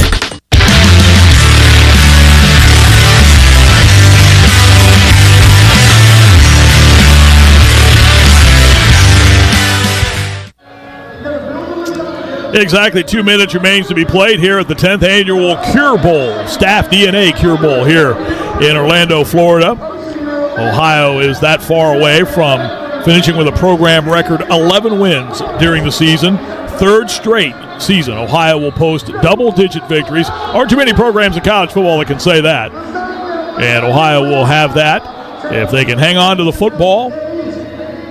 And 2 minutes to go, and a 1st and 10 for the Bobcats at the Jacksonville State 44-yard line. Again, Jacksonville State out of timeouts. Ohio looking to make Brian Smith a winner in his first official game as Ohio's head coach. Bobcats are in the victory formation right now at the line of scrimmage, waiting for the resumption of play. Again, Rob Cornelius is on his way down to the locker room. He'll have some interviews with Bobcat coaches and players.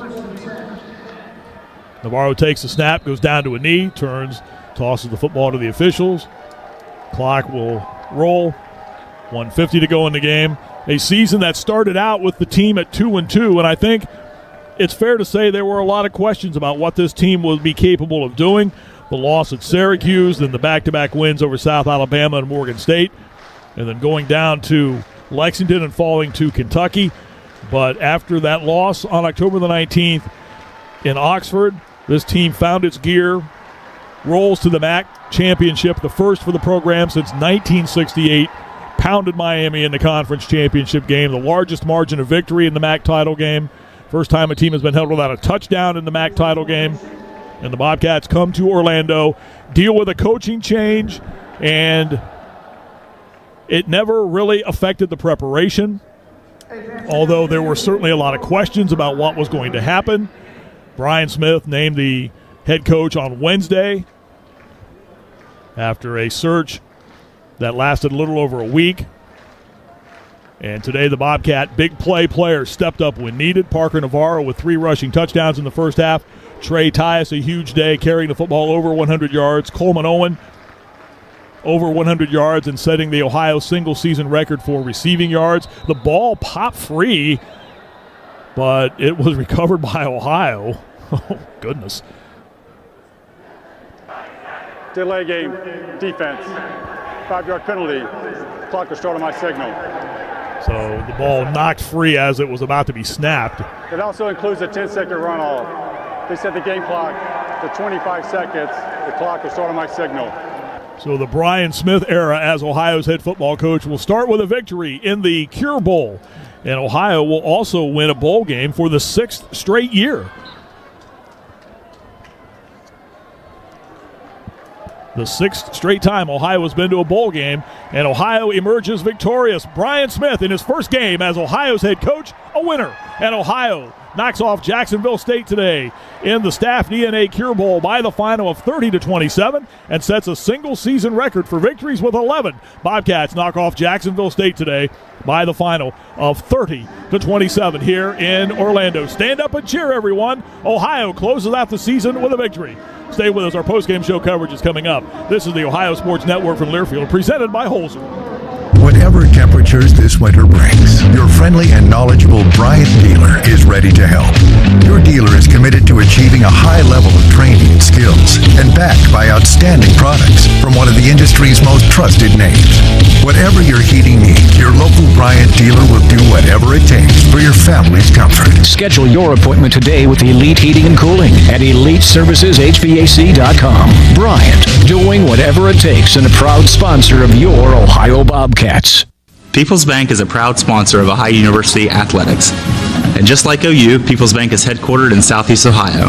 People's Bank has been investing in the community since 1902 and has grown into a top 200 bank in the United States.